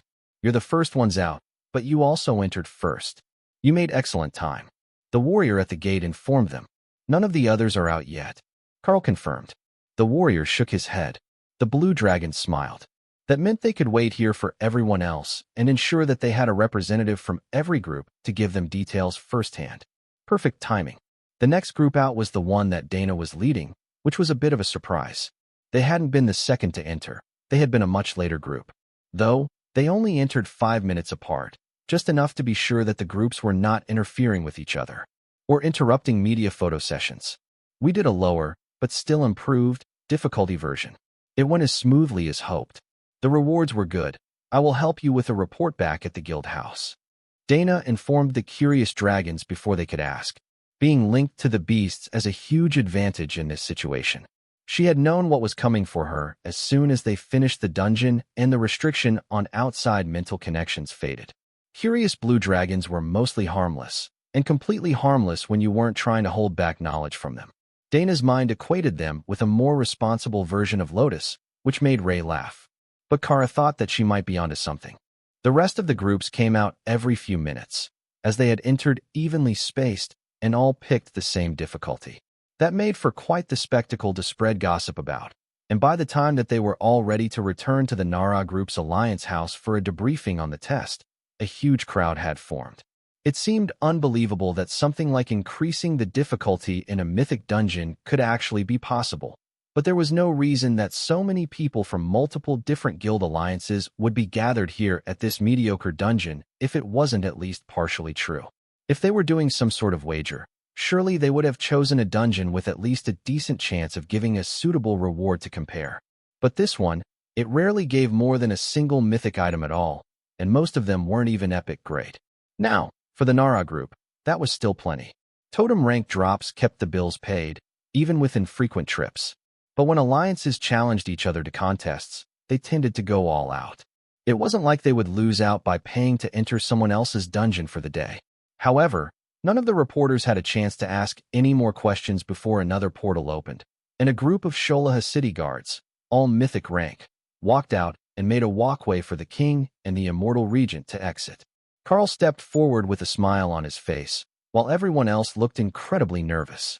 Immortal Regent, Highness, it's a pleasure to see you today. Would you like to accompany us to the Alliance House for afternoon tea? We have been training additional staff with the mystic cooking skill to ensure that the hospitality is up to your standards. He greeted them. Azov sighed and rolled his eyes, while the king looked moderately confused. You aren't satisfied with simply stirring the spot, are you? You have to lick the spoon as well. The immortal regent replied. In this particular case, yes. But in matters of mystic cooking, always. Karl agreed. Kara waved at the annoyed immortal, who glared down at her and placed a hand on her head to prevent her from getting close enough to check his pockets. Kara licked his hand, and the immortal chuckled, then ruffled the fur on her head. I should have seen that one coming. But first, let's get the gossip under control. Is it possible to repeat the increased difficulty settings for the dungeon? Azov asked directly. Karl nodded. Indeed. All you need is someone who has successfully completed an increased difficulty clearance of the dungeon. If they're leading the group, they can choose to increase the difficulty up to the setting that they have completed. And, as it's going to be your next question anyhow, only the final boss becomes an immortal on the highest difficulty setting. Azov shrugged. That's better than nothing. Immortal rank gear is certainly rare enough to make the difficulty worth it. The others frowned at Karl. Announcing all that in public was going to cause chaos for every member who had completed a dungeon today. Then, the expressions shifted as they realized what Karl was doing. They were only a few months into the year, and his guild alliance controlled the dungeon. They were going to become obscenely wealthy from the influx of new visitors to their dungeon, assuming that anyone was willing to take guest runs through. After a moment, the king smiled. And what difficulty setting might be the most efficient for an average group? Karl looked at the battered and exhausted members all around, then at Dana's group, who were all still in good shape. I would say option 2 of 5. That one is hard enough to give good rewards, but not so difficult that an average group couldn't complete it without specialized members. Golem mages make everything better, or perhaps a necromancer or warlock who can summon. Karl decided. That startled more than a few of the reporters. Nobody ever actually thought to mention the more obscure classes when they were thinking of group composition. Shamans with area damage are a huge help as well. Dana added. That was more mainstream, and assured many of the groups that they might be able to do the run with the members they had. Then Dana dropped a bombshell on the crowd. We will be donating 3 advanced summoning-type spell books to the Blue Dragon libraries for copying and distribution by the end of the week. She knew perfectly well that very few would actually be able to use all of them, but most mages should be able to at least use the Greater Golem spell, which would double their options for summon protectors. Though, if she gave the dragons the Golem duplication book as well, they would make countless new friends. For a moment, Dana wondered where that thought came from, then realized that it was actually Thor's influence, as the Sarah was intently focused on how to turn this entire crowd into new friends. The king looked shocked, but Azoth just sighed. You are right, we should finish this at the Alliance House before all hell breaks loose. I assure the rest of you that I will hold the Darklight host to their word, and ensure that they do provide the promised spells to the Blue Dragons in a timely manner. Dana smirked, and Karl realized that there was a Blue Dragon mage standing right next to her, having snuck over when she started talking about new spells. The unfortunate fellow didn't realize that he had just volunteered himself to be the one to deliver the spells to the library for duplication. As soon as she could drag him to Karl, that was. The guards who had come with the 2 national leaders shifted to make a path toward the Alliance House, and the crowd rapidly parted, creating a respectful path for the immortal regent. Karl moved to walk beside him, a confident move that shocked the spectators, while Dana dragged her volunteer with her to walk behind them. That left one perplexed king standing with the guards, who were doing their best not to laugh as Kara stuffed cookies into every fold of his ceremonial robes. She had found another guy so poor that all his pockets were empty. Unfortunate soul. Back at the Alliance House, Azoth called a meeting of the myths to order, all 40 of them who had gone into the dungeon today. Opal had arranged the amphitheater in the upper loft for them, using illusions to make it look like an ancient marble building once you came up the stairs. The sight reminded Karl that he hadn't made time to make the arena plinth yet, and he mentally moved it up his priority list. What are you plotting?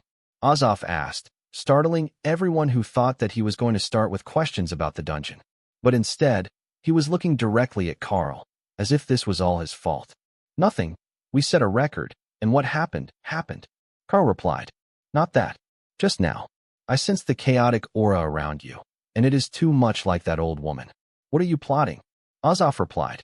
Of course, the ancient immortal would be well attuned to the Chaos Dragon, and now that Karl's constitution had improved and had evolved in her direction, it made it even easier for Azoth to guess when he was thinking of something new. Oh, I was thinking that with the skills I have, I might be able to make an artificial trial ground, an arena where combatants could go to fight it out with safeguards in place. Karl explained. And why would you want to do that? To help them advance, of course. Dungeons are the best way to advance, but an artificial trial ground, like I made for the Golden Dragon Nation, is a close second. However, I could also make it into an arena, with single challenges or combat between visitors. Doesn't that sound fun? It even allows me to set safety protocols to remove the injured combatants from the arena and heal them. Karl explained. Azoth sighed. Well, that's actually sensible. I apologize for doubting you. I thought that you might be thinking of ways to use Illusionary Domain as a trap spell in combat. Kara smirked, and Azoth winked at her.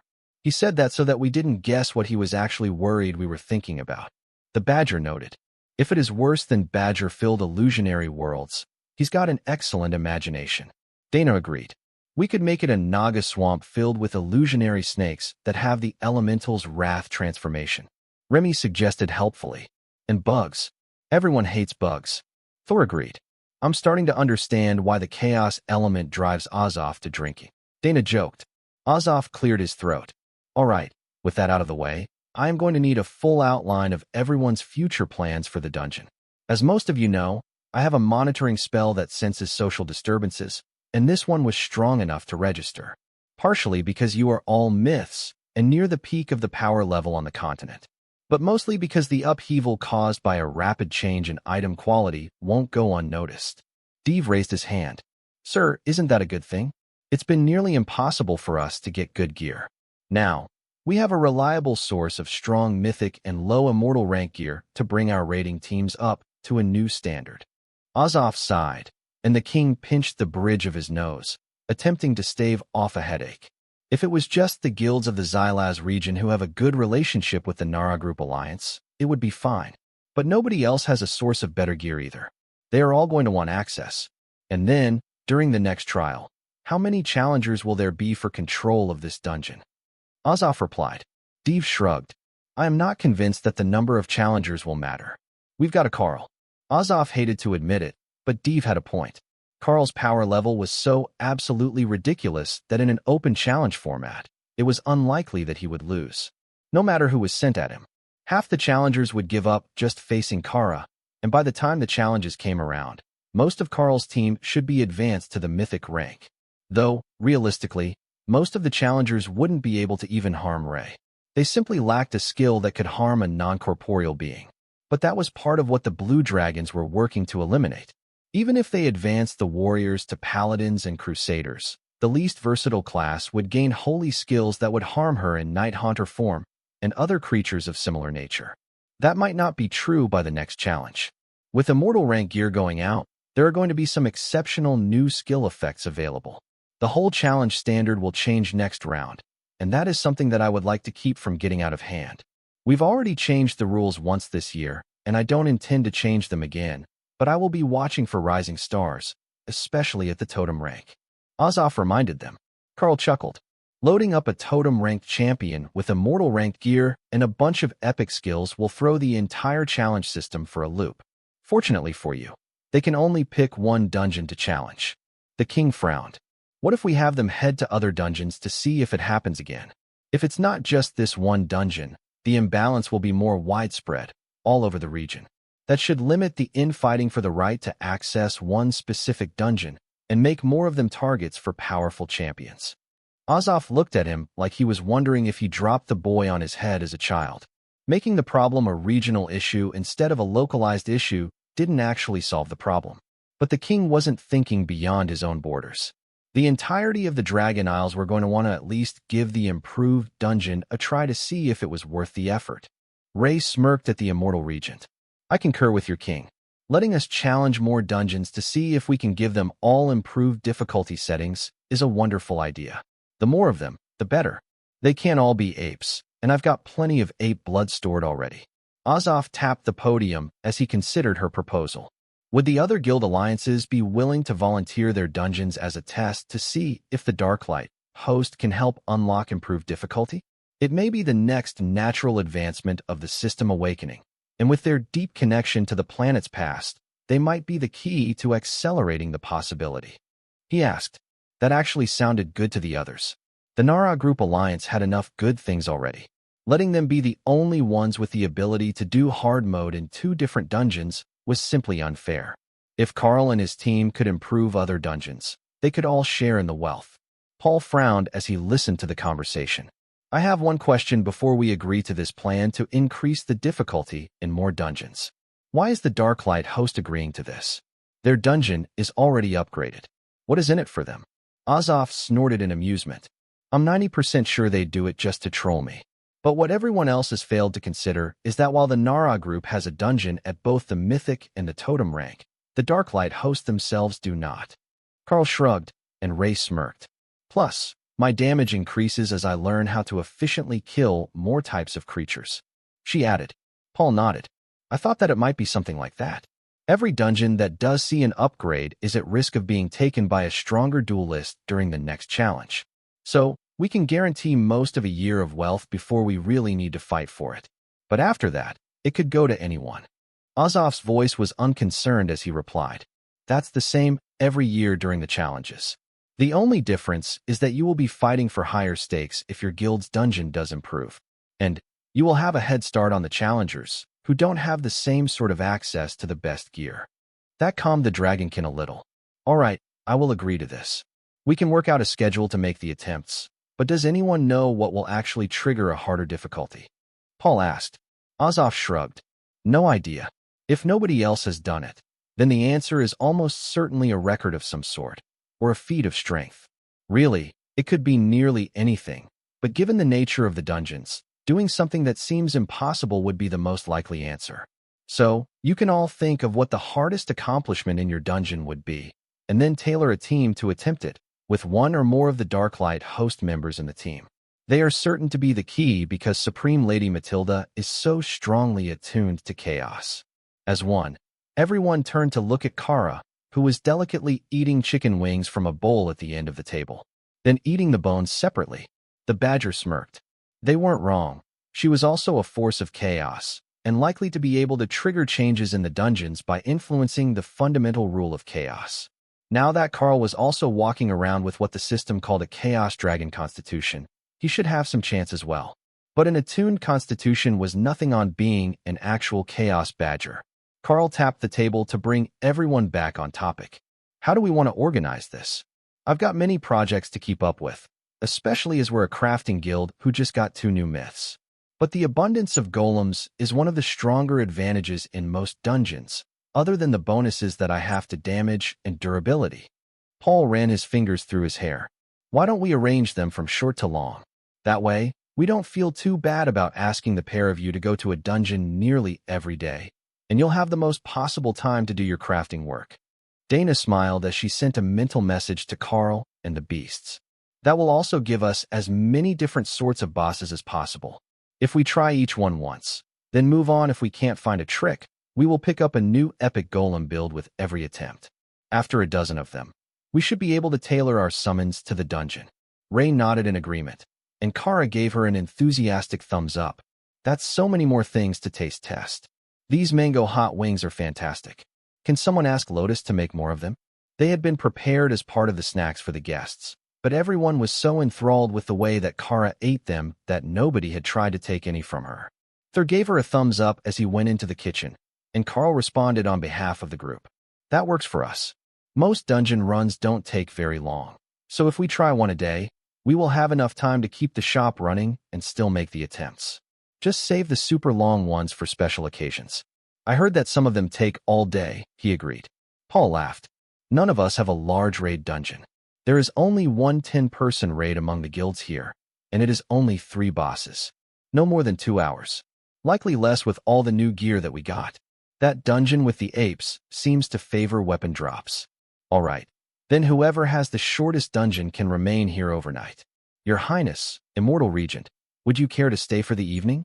I will have the staff use mythic cooking to prepare a full meal. Karl offered. The king looked up from sampling the snacks. I don't object. The food here is amazing. I should have some staff members apprentice under your chefs.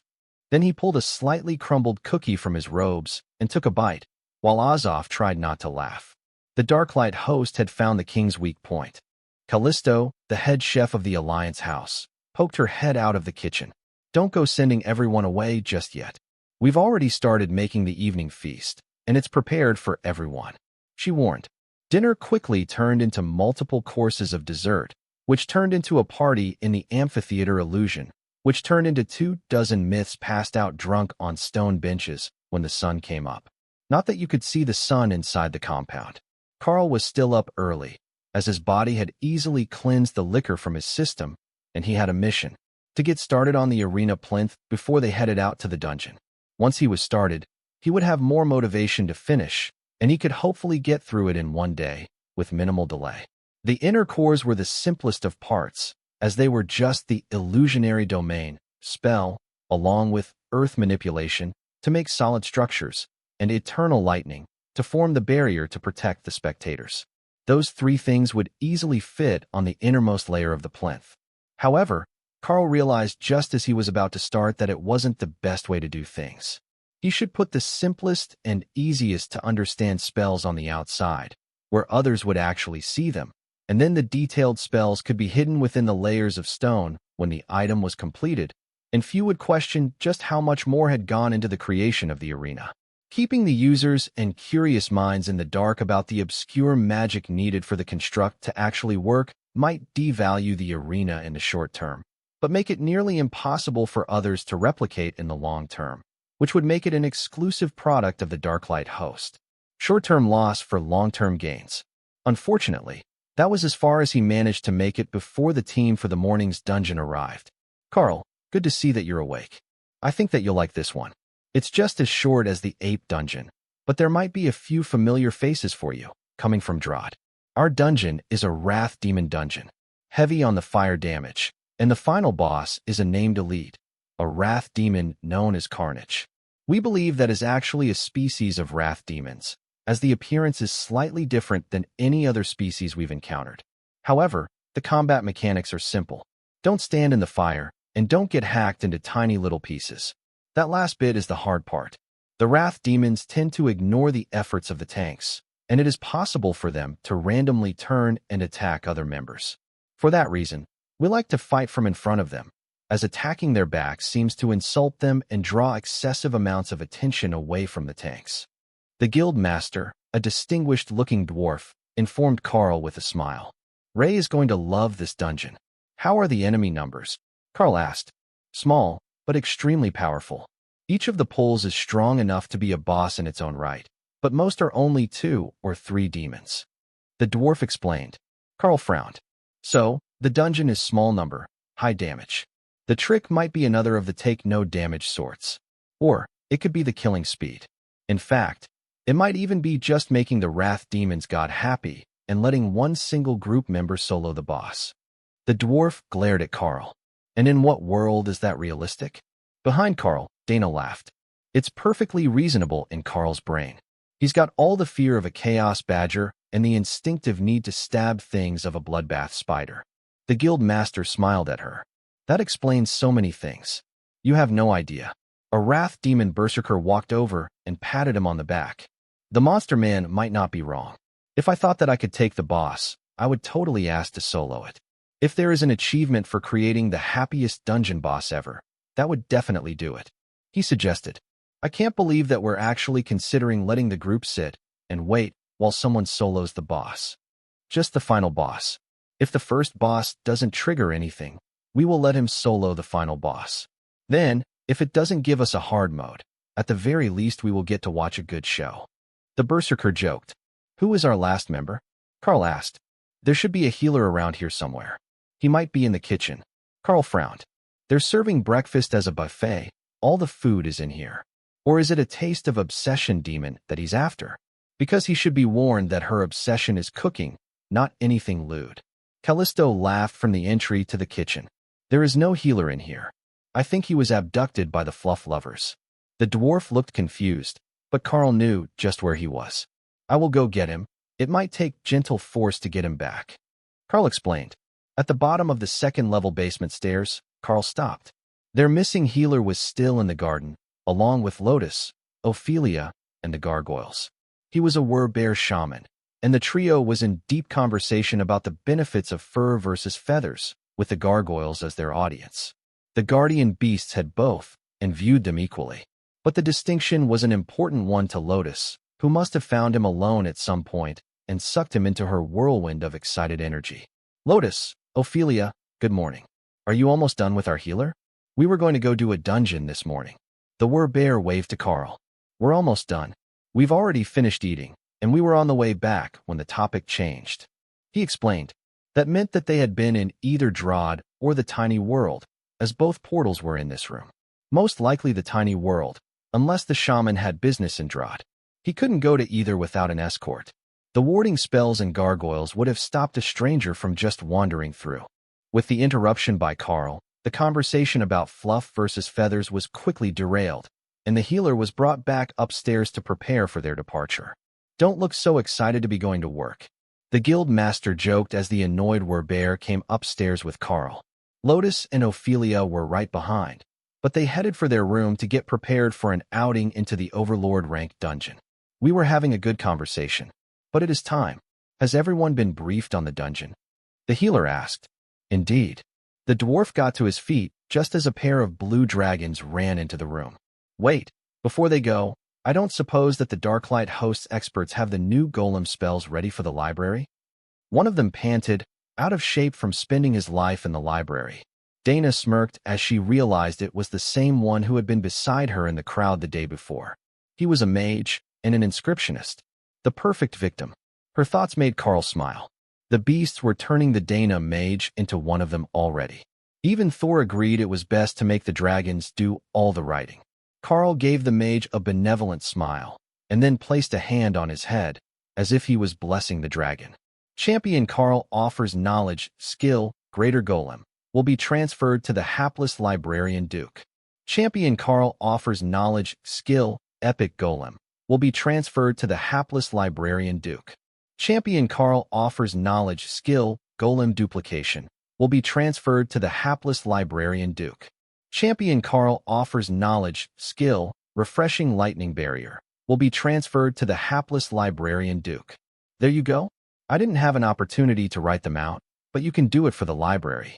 We've signed an agreement with the Blue Dragons already, the standard 10% royalties on all future copies of the books that we donated. So I do hope that you will work hard for our benefit. The last one they already have, but it's very restrictive, mostly Blue Dragon exclusive. Consider it a delivery fee paid for your service in writing the hard copies. Karl announced, as the dragon simply stood and stared at him in stunned silence. Golem duplication and epic golem were also likely to have massive restrictions on them as well, but Karl would let the dragons find that out for themselves once they had the copies made. He had given them the knowledge. After that, it was no longer his problem. Now, should we head out? You broke the dragon. The Dwarven Guild leader joked. Dana smirked. That happens fairly often, actually. He will recover. Oh, I think he's in the class advancement screen. That's why he's not moving at all. That made the dwarf stop. Nobody wanted to miss the event when a high-ranking mage advanced. The new class could be something exceptional, and if Karl really had taught him golem-related skills, then it might be a golem specialist class that had been unlocked, and that would be a huge benefit to his guild. Assuming that they had similar luck in activating it on more mages. After nearly 5 minutes, the blue dragon was back in reality with a huge smile on his face. I got the library guardian class, he announced proudly. The room went silent as everyone simply stared at him, questioning the life choices that had led the dragon to this point. What? No, it's actually spectacular. It's Blue Dragon exclusive, and it gives me a bunch of golem and defensive barrier exclusive buffs, as well as the option to get the gargoyle spell further up the skill tree. It's not just good in the library. I will also be very strong in combat, so I'm not slacking off on my duties to the guild. He insisted. His excitement made the gathered alliance members laugh, and one of the maids brought him over a celebratory cupcake with a lit candle on top. He looked like he was going to question the choice, but eventually blew out the candle and ate the cupcake before his eyes went wide in shock at the flavor and energy content. The cupcakes were all made with mystic cooking and were an overlord-ranked recovery item created by Lotus. The dwarf pointed out the door. We need to get going, or we will never leave at this rate. The dragons can ask their questions after we return. Don't forget to make copies of those books for your partner, so they can copy them. Dana laughed as she made her escape. That dragon had countless reports to write. Not only had he gotten all the skills, he had unlocked a rare class. The librarians would have a field day with all that data, especially coming from one of their own and not secondhand. But they had fulfilled their promise and had given the blue dragons all the golem spells to copy and distribute. The berserker laughed as they left the alliance house. The look on the dragon's face when he got that new golem spell. Priceless. I need a recording skill so that I can keep those memories for later. Dana winked at him. Supreme Lady Matilda has one that makes a painting of a moment in time that's almost photorealistic. I'm sure that the spell you want does exist. The real question is if a berserker can use it. That made him chuckle. Perhaps if I convince myself it's for making battle videos and not for laughing at confused dragons? Fighting happens way more often than someone manages to startle a dragon at our rank. Their healer, the Werbear shaman, huffed in amusement. It's not difficult to startle and shock the young ones, though. There is a young forest dragon living at the Darklight host house, and she is curious about everything. The big berserker shook his wings in a shrug. The young of every species are curious, but forest dragons are odd ones. They're a bit too fey, and it makes them want to play all day long. Not like the chromatic dragons, who have the guidance of their patron deity to keep them on track. That was an excellent description of Button, but it was also a good description of Lotus, and she had the guidance of the green dragon. Karl thought that it was more of an affinity for the nature gods than a lack of direction that made them flaky. All right, we will have to take the portal platform.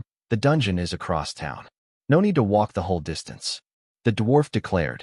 Xylaz had formed around the dungeons near the shore of the lake, and the urban sprawl was very real.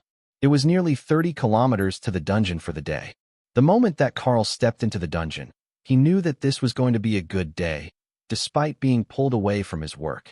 The demons all turned to look at him, not lost in rage and contained by the dungeon, just waiting in circles drawn on the stone floor of the ruins that the dungeon was set in. That's not right. The dwarf muttered. What's not right? The dungeon is full. They're ready and waiting. Looks like we're in the right spot. Karl replied. That's just it. Why are they looking at us? They shouldn't know that we're here. The dungeon entrance was on a platform that used to be a large building and looked down over the rest of the dungeon. So, Karl used the opportunity to search for a trigger to the odd behavior. The answer was clear. The moment that he met the eyes of the final boss, a massive red demon with tattered wings and black plate armor on, the creature made a slashing motion across his neck, staring intently at Karl. Oh, it is so on. Karl laughed. That's not supposed to happen. The berserker laughed, but Karl could see that he was excited about the possibilities. Well, I think we know how to challenge the dungeon difficulty. When we get to the final boss, I will duel him. Karl explained. Then, the rest of the dungeon reverted to normal, with the demons appearing oblivious to their presence. All except Carnage, who was eagerly watching their every move. That is just unnerving. The dwarf complained as they reached the first boss. The boss was acting normally, but Carnage was still staring at them. I think I have an idea. Fight the boss as normal, but I will only send my golems. Carnage will appreciate the fight more without spoilers. Karl offered. Do you think that a mythic dungeon is so easy that you can just step out? The berserker asked. Karl shrugged and swapped his epic golems for a pair of demonic apes. They were well matched to the boss in fighting style, and they would keep it from turning on the others. The golems clashed with the axe-wielding wrath demon, and blood flew. The boss was unexpectedly fast, and he was actually winning 2-on-1 before the rest of the team showed up, and Dana's golems with auto-parry came to rescue the apes. The wrath demon berserker was actually the best matched of them for the boss fight, other than Dana's golems. Everything else that would have been an option was too weak or incapable of properly defending. Even the Dark Elven Kings would have been batted around the dungeon by the pure force of those swings. Then Karl remembered that he had other options. The Naga King was just as large as the boss, but had 4 arms and 4 swords, with exceptional combat skills. Make sure that you put this boss thing in the arena. Ray insisted. She really wanted to try fighting one of these alone. She could phase in and out of reality, so most targets weren't a real challenge. But the burns on her forelimb chitin said that the flames on that demon's weapon didn't care whether she was corporeal or not. Anything that could actually hit her when she was going all out was an excellent target to train against. Dana just shook her head in dismay. Karl had planned to give the arena random targets if the challenger didn't specify. What would the average fighter do if they suddenly came up against of these things? It hit so hard that even with auto parry, her golems needed healing. The shaman was the only one of them that was in a truly great mood. He normally had to work himself to the bone to keep up with this dungeon. It might be short, but it was already one of the hardest mythic dungeons. But today, not only were they taking far less damage, the group had greater consecrated ground active, reducing damage taken, and Tion was healing the group, trying to figure out the trick to making them heal everyone when they hit the target. He really wanted that skill. And he didn't care if his sisters said that he was lazy for having healing automatically trigger when they attacked. I hope that your plan works, because if it was the fastest kill time, we might have just blown our chance. The berserker grumbled as the boss fight ended. The shaman laughed. No, even with Karl standing off to the side, we are still nearly 10 minutes ahead of our usual time. If we were going for a time record, it would certainly be a record for recent attempts at the dungeon. Those golems do a horrific amount of damage. The Naga Kings that he replaced the apes with are doing 3 times what either of you are, and that's mostly on volume of attacks. Every mage in the guild is going to go broke trying to get a copy of that from the blue dragons. Well, at the very least, we might get to do it this way again. So, there is a chance that we will be able to beat this time. Dana shook her head. Both of us have huge damage bonuses to our golems. Even if you had the same number of them, only an advanced class would stand a chance of keeping up. But look at how happy the healer is. That made the Wrath Demon Berserker chuckle. I can't argue with that. Normally, he's sweating and swearing before the end of the boss fight. While they were talking, Carnage, The final boss of the dungeon thumped the butt of his axe on the ground and made an impatient gesture. Damn it, you really did break the dungeon, didn't you? Or maybe that's how it's supposed to go. But the rest of us hadn't activated the system function to enable dungeon difficulty settings. The shaman asked. Remy nodded happily in her space as she looked up from her potion of the day. I think that he's right. There are a few functions behind on the activation progress. Give it like 2 more months, and this will start happening all over the place. Immortal Azov will be so mad. But at least he won't be able to blame it all on us once it starts happening for guilds that aren't affiliated with our mission. She joked. Let's get a move on, then. No need to keep the boss waiting. Once we finish the last of the others, I will engage the demon without my golems. That's how wrath demons duel in Drod. So I am going to assume that it's traditional enough for the dungeon. Karl offered. The berserker nodded. That is one tradition that hasn't changed. Even the immortal regent respects it. And that's why summoning spells aren't allowed in personal duels. Ray led the way through the rest of the regular demons, practicing her killing skills on the various sorts of wrath demons. There were dozens of different options, though only 4 were in this dungeon. It was still enough to make Ray happy. Carnage smiled and hefted his axe over his shoulder as Karl strode onto the open floor of the ruined building that the dungeon's final boss had claimed. Are you up for a challenge? He asked the boss, not actually expecting a response. The massive demon smiled and nodded, then flexed his wings, showing off his physique. Karl used Behemoth to increase his size and took out the Sword of Champions, then equipped the Haint Claw. The rest of the team remained at the edge of the room, spectators for their fight. So fast that Karl could barely track his movement. Carnage attacked, and the berserker cursed. The boss was not supposed to be that fast, not even close to it.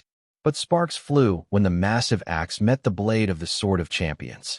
Karl slid backward a few meters, then hurled void blasts at the demon as he charged back in, meeting the demon's twirling axe with measured attacks intended to probe for weak spots. Carnage laughed as he burst into flame, activating a defensive barrier around himself.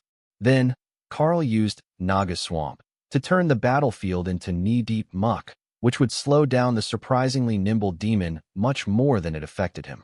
It also caused a light fog of steam to form where the flame barrier met swamp water. Over and over, the two tested each other's defenses, twirling and charging through the fog as skills lit the area in red and black, punctuated with the golden sparks of mythic weapons colliding. Something is wrong. Can he even win against that? The dwarf asked as Karl and the demon fought to a stalemate. Give it time. The longer they fight, the larger the advantage that Karl will gain. Dana whispered back. Then, Karl used Greater Consecrated Ground beneath the swamp waters, where the demon would feel it but couldn't see it, and began trying to use Blood Destruction against the demonic champion. It was a huge mana burn, but it might be the edge that he needed. Carnage laughed as he smashed the ground with his axe, shattering consecrated ground and a large portion of the dungeon floor. Swamp water poured into the chasm, and Remy whistled in appreciation. That was one way to do it. She had never even considered the possibility that you could simply destroy so much of the ground that there would be no water left in the swamp. Each of the strikes that made it through only did limited damage, but Carnage had very little healing within the dungeon. Minute by minute, his attacks were slowing. Then he finally stumbled, and a strike from Karl cut deep into his throat. That fully activated the Haint Claw, and the tether of stolen soul essence was visibly draining the demon, which seemed to deflate until it was first a lithe fighter, then an emaciated form, skin loose over bone. A final strike took the demon's head, and the dungeon lights flashed bright red, then white. Challenge successful. Select another challenger or complete trial. The others stared at the message from the dungeon. What sort of nonsense was that? After all that they had just seen, who would legitimately think that they had a chance to win that fight? Even without the beasts, Karl was a monster. The others couldn't know, but Dana was well aware that the combination of Rampage, Pack Tactics, Greater Bestial Champion, and Predation combined to form an unassailable advantage in combat. Rampage 2. Every time an enemy is damaged by the Beastmaster or a bonded beast, increase the damage done by the Beastmaster and all bonded beasts for 1 minute. Pack Tactics, damage and healing done by bonded beasts, and the Packmaster is increased by 10% per rank. Greater Bestial Champion doubles the applied effect of all applied buffs cast by the champion on himself or his bonded partners. Karl sighed in relief as he stepped to the edge of the area and let his spells expire. The moment they were gone, the dungeon repaired, and Carnage reappeared in the middle of the destroyed building, ready for another challenge. "Buff me up," Dana instructed as she watched the demon's movements. "Are you sure?" Ray asked excitedly. She really wanted to see the Dana mage in action, going all out. But she didn't often get such good chances. Mostly, she just acted like a normal mage and fought from a distance with spells. Dana nodded, and Karl stacked her full of fresh buffs. "I will go next. Worst case scenario, I will retreat, and the challenge will be lost," Dana informed the team. They all looked as startled as Ray had been, though for a different reason. "If you're sure. Remember, it will reset if you use your golems. That's the rules to a Wrath Demon challenge," the Berserker reminded her. "No worries. I've got this. Karl might be strong, but I actually know how to fight." Karl laughed. She wasn't even joking. She had multiple combat style skills, increased agility and speed, auto parry, and blade attacks. Her usual fighting style was barely a tenth of her actual skills, though it would be most of her potential damage. The Berserker smiled. "All right, you go first, and I will go next if you win. This dungeon might actually be the most fun one now, but it will have every warrior in the guild begging for new gear." Once they actually fought Carnage, the begging might not even be of the dignified sort, either. Dana stepped into the challenge area, and the massive demon gave her a skeptical look. The little fox woman didn't look like much of an opponent, but he didn't hold back as he went for the attack. This time he didn't go for the brute force start. Instead, he aimed to swat her entirely out of the arena, using her smaller size to his advantage. But while he was fast, Dana didn't rely on her physique to move. Her new blade sang as it met the demon's axe, and Dana flipped into the air, twirling like a dancer as she waved her free hand, and a wave of petals tore into Carnage. The demon roared in rage as he realized that he had been tricked. Damnable fox. He aimed for Dana's landing spot, his axe cleaving an arc through the air that left a flaming rift behind it. But Dana didn't land. She reversed her momentum and danced away from the attacks in midair. Then she activated Blade Flurry, and dozens of magical blades tore into Carnage's flesh. "I thought that you were the scary one," the dwarf mumbled as he watched Dana play hide and seek with the demon. Carnage attacked, and Dana either danced out of the way of his blade or used Teleport to avoid area attacks and come at him from a different angle. Karl shook his head. "Nope, I'm just the loud one in the front. Her class is amazing. Probably better suited to duels than mine is, even if I hadn't buffed her abilities before the fight." Eternal Lightning shattered under the weight of a particularly brutal fire blast, and Dana replaced it with one of her own barrier spells. Outside interference during the fight would be a loss, but she had more than enough skills to finish what she started. To the eyes of the others, she was a blur of white fur and Sakura pink energy attacks as she used Petal Wind, one of her advanced movement skills, to move instantly between dozens of spots and launch attacks before moving out of the way of the demon's counterattacks. Carnage was bleeding heavily from every part of his body, and Dana was looking exhausted from the massive amount of mana that she was burning. She hadn't been putting enough effort into endurance training, she realized. The average fight was too easy. She had never needed to go all out in melee combat. Not a single time since she advanced. Another flaming strike sent her crashing to the ground, but Dana was moving again before the next hit could land, and 3 more long wounds flashed into existence on Carnage's legs, nearly toppling the massive demon. Then a parry sent Carnage's axe wide, and Dana darted forward. The axe was abandoned, and the demon grabbed the mage, intending to rip her apart. But it was too late, and blood bloomed from his chest as a stream of petals erupted from the tip of Dana's blade and slid through a narrow crack in his armor. Blood burst from his mouth as the attack cut through his heart, and the demon collapsed, still clutching Dana in a death grip. Challenge successful. Select another challenger or complete trial. Dana limped over to the edge of the battlefield and slumped to the ground as Tion started healing her, and Kara slid a pillow under her head. "Well, that sucked. I need to work on my cardio. You have no idea how exhausting it is to move that fast for that long," she grumbled. "But you won, and that's 2 in a row. Not only that, but you managed it faster than Karl." By quite a bit. The berserker informed her. Dana smiled. Well, that's something anyhow. Are you going next? Ray mentally frowned. If he went next, she probably wouldn't get to go. Wrath Demon on Wrath Demon was a pretty even match, but the boss had an epic constitution like Karl, according to his nameplate. Just like the epic golems. The berserker wasn't stronger, wasn't faster, and most likely wasn't smarter either. Dana tried not to laugh at the spider's derogatory opinion of the berserker's skills. The man had his own pride and skills. This was a good opportunity for him to practice his dueling. The berserker stepped onto the floor, and a fresh version of Carnage appeared with an even more excited smile than the last two fights. Don't you get the feeling that it is the same boss over and over? Like, not a new copy, but the same one resurrected with memories and all? Dana asked. Karl frowned as he examined the eager look on the demon's face. That is definitely the same boss. Look at his arm. There is a wound still healing from the last fight. He's just being refreshed by the dungeon between fights. Karl agreed. The shaman cussed quietly. And that means that every fight gets harder, as the default boss learns more tricks from the previous opponents. He won't fall for the same trick twice, and he's had the whole dungeon to study our combat styles. Karl didn't go into combat at all during the dungeon. He just let his beasts and golems do it. Dana didn't go anything close to all out during the rest of the dungeon. She didn't have to. But now, against a berserker who has already used all his best skills more than once while Carnage was watching, he's screwed either way. Carnage has 200 kilos of muscle on him, and he's faster. Ray added silently. Plus, they were both berserkers. Carnage made the first move, and the two axes met with a vicious bang.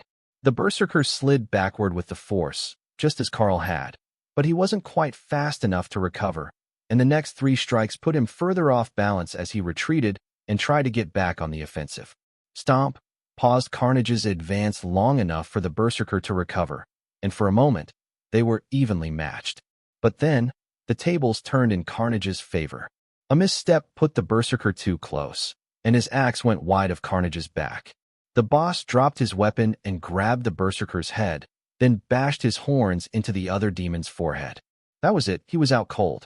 Unlike most bosses, Carnage simply stopped fighting at that point, and the system sent them a message.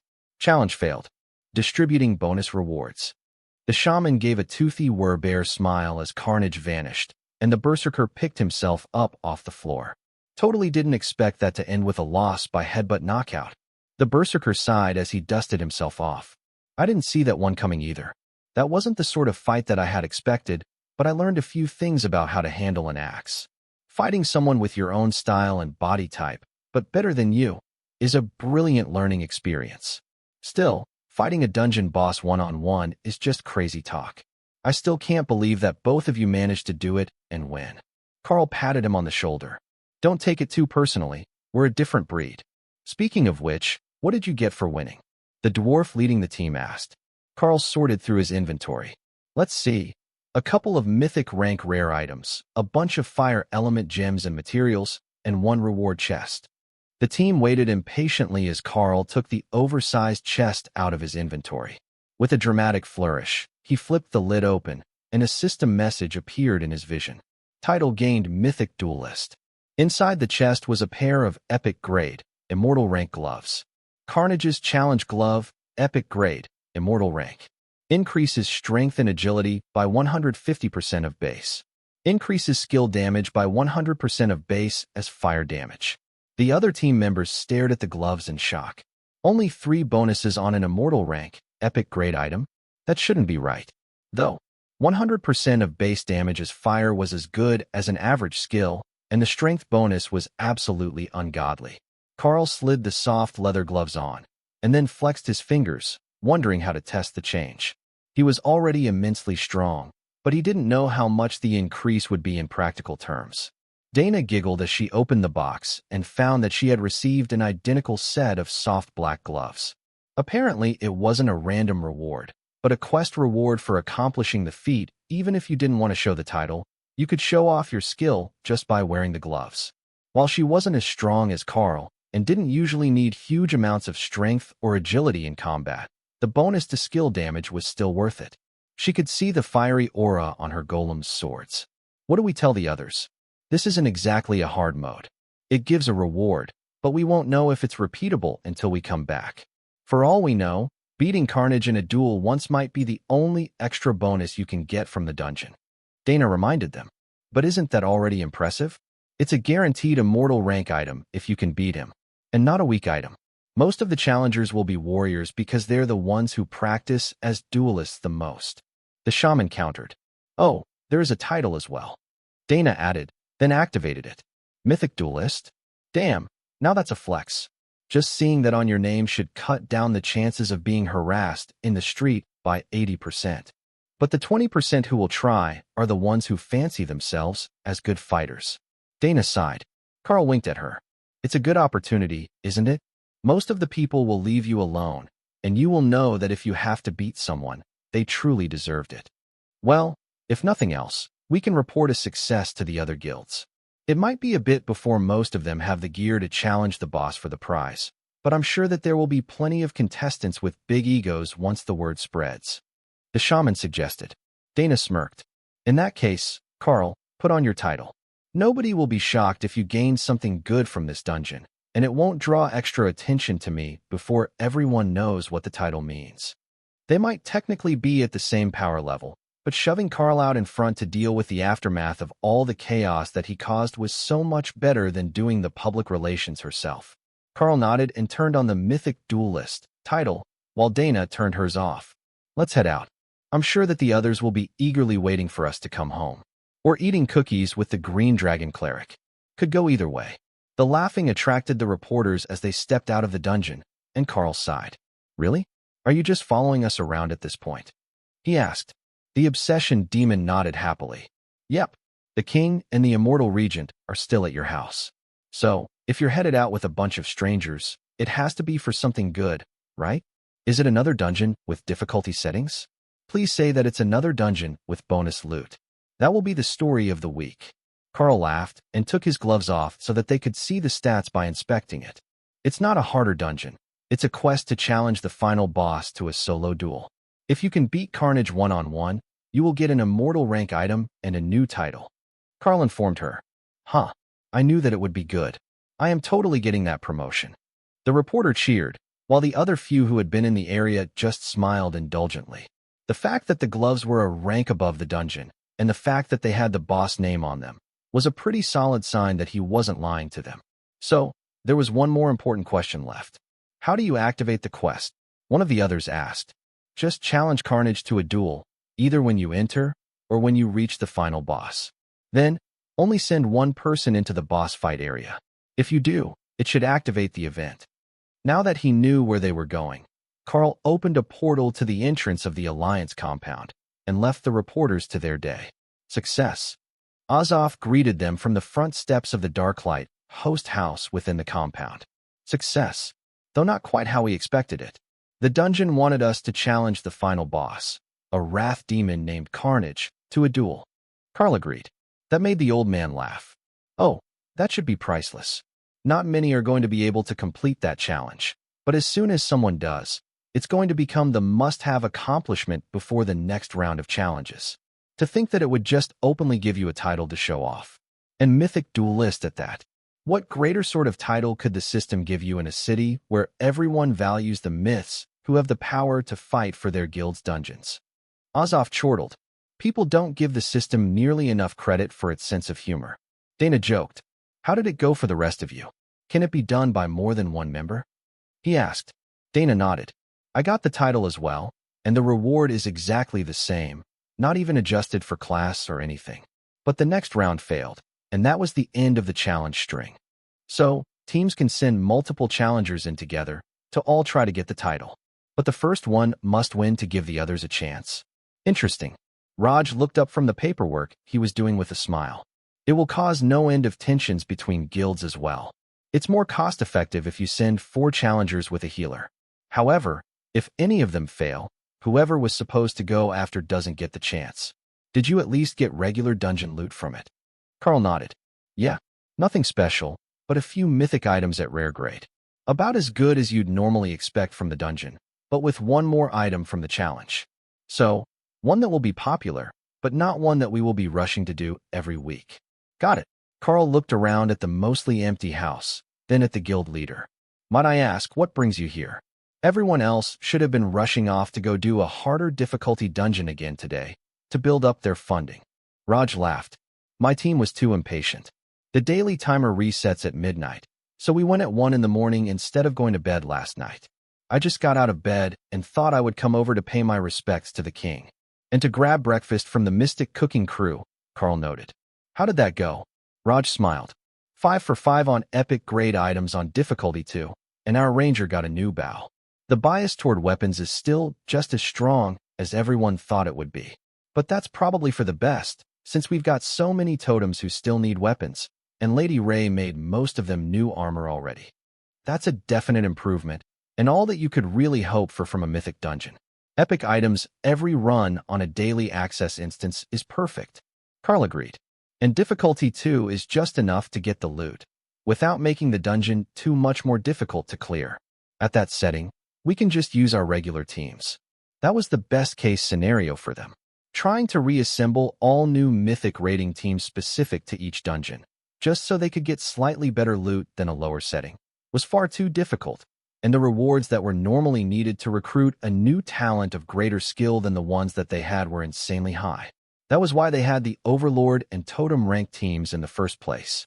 They were the minor league teams, building loyalty as they built their strength. The 3 who had been with Karl laughed at the banter. Your alliance really is quite carefree, isn't it? In ours, it is rare that anyone even hosts a multiple guild event, but the Nara group just casually comes over for breakfast. The shaman joked. We can pretend it's because the king and the immortal regent are here, but in truth, it's for the food. We have a few chefs with a rare cooking skill in the alliance, but they're not enough to make all the best stuff for everyone. Once you get used to their cooking, it is nearly impossible to go back to eating takeaway from the street vendors again. At least not for every meal. Karl laughed. You said that you have a lot to do today. What is it that you do as a trade skill? Or is it guild matters that need settling? The dwarven warrior who had accompanied them on the dungeon run asked. Oh, I suppose it's not common knowledge outside the alliance. I am a rune master. I make equipment and accessories for the alliance members. But I have only just advanced to mythic rank, so I have a rather large backlog of work. Karl explained, then held up one of the totem-ranked statues he had made, so the dwarf would understand. That craftsmanship. He muttered. Oh, the statue itself is made by our team in Drod. This one in particular is by our dwarven master sculptor. I only added the runes to turn it into a healing and fertility charm for one of the alliance members. He explained. Raj gave him a suspicious look. Who needed the fertility charm? And why didn't he hear about it? If it was the midwife or the matchmaker, it was fine. But if someone was hoping to cause surprise pregnancies, he would make sure it was never delivered. Karl saw the suspicion and laughed. It's for one of Hugo's clerics. I'm sure that she won't be using it for anything too shady. Probably. Their conversation was derailed by the scent of the kitchen staff setting up the lunch buffet for all their expected guests, and Karl smiled at the 3 outsiders. Perhaps you would like to stay for a proper meal? And not just snacks? There's always enough. He offered. Certainly, that would be excellent. However, I should warn you that there is a naked elf in your kitchen. Raj agreed. Working or getting food? That made the warrior pause. What sort of question was that? Did the Darklight host often have naked elves? Where could he get nudist elves? And wasn't it unsafe to cook naked? I think she was just getting food. She left through the side door. Karl nodded. She's likely on meal duty at the lake. The elves only get dressed when they've got company, and they tend to forget that the kitchen door is usually open. Azov patted Raj on the shoulder. It's a hippie thing. They're all druids and nature clerics. That made Raj nod in understanding. His guild house was not ready for that level of culture shock. Are you really all right with the Darklight host deliberately trying to alter dozens of dungeons? He asked the immortal regent, deflecting the conversation from the trap that was nudist elves. Azov shrugged. It's likely to be less disruptive than having them keep the secret to themselves and going out to do all those different dungeons until they find a new favorite. Raj frowned. I can actually see them doing it, too. Just letting the rest of us think that we have the only improved dungeon, but actually searching the entire lake region for one that they like better. Karl winked at the immortal regent. I have at least 3 votes for doing that anyhow. There are way more dungeons than just the 20 that we have agreements about.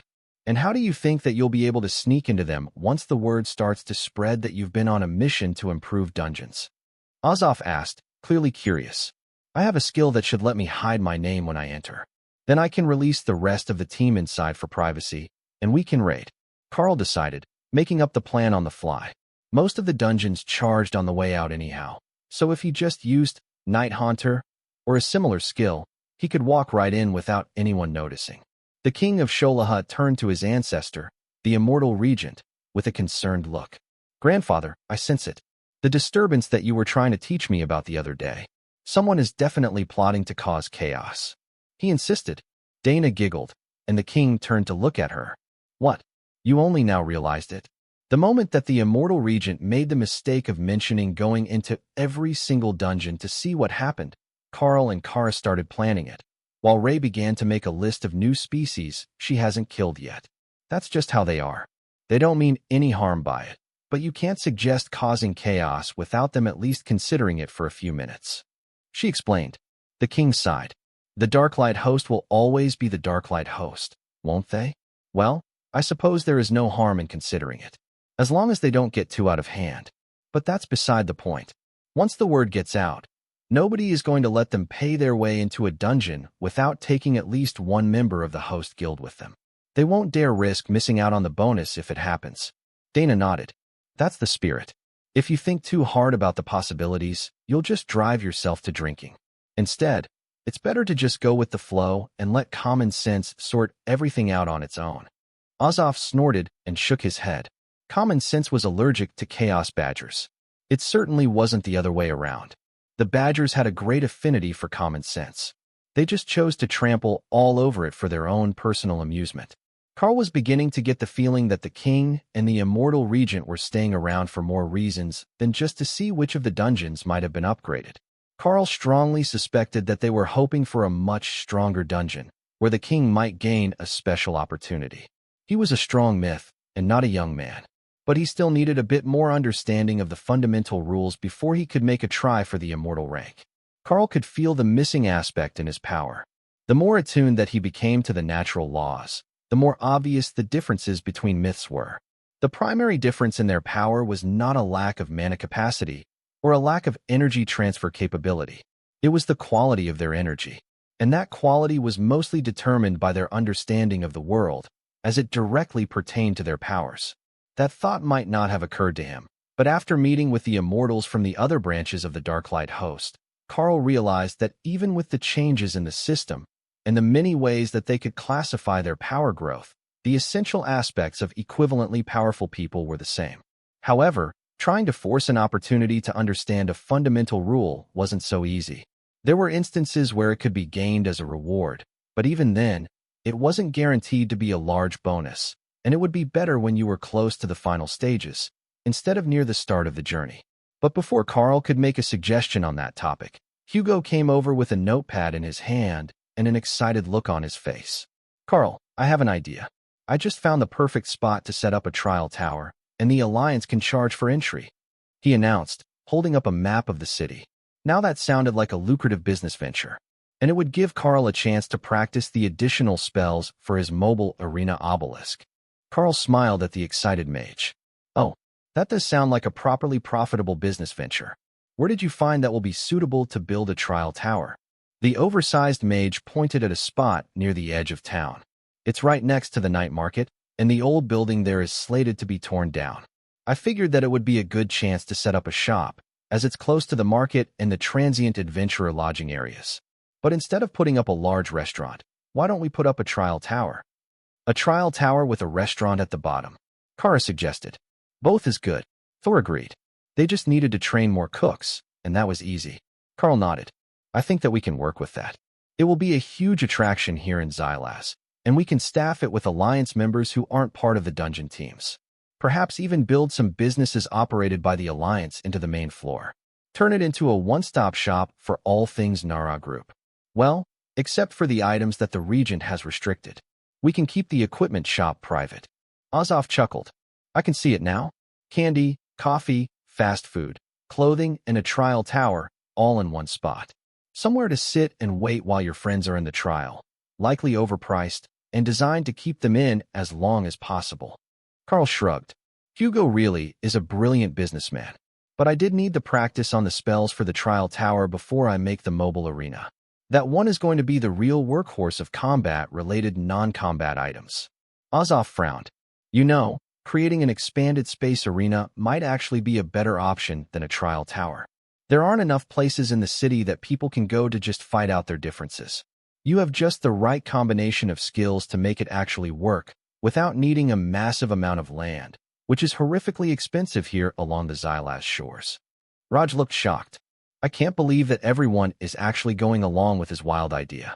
I completely expected someone to come up with a valid reason why it would actually be a terrible idea. Azov shrugged.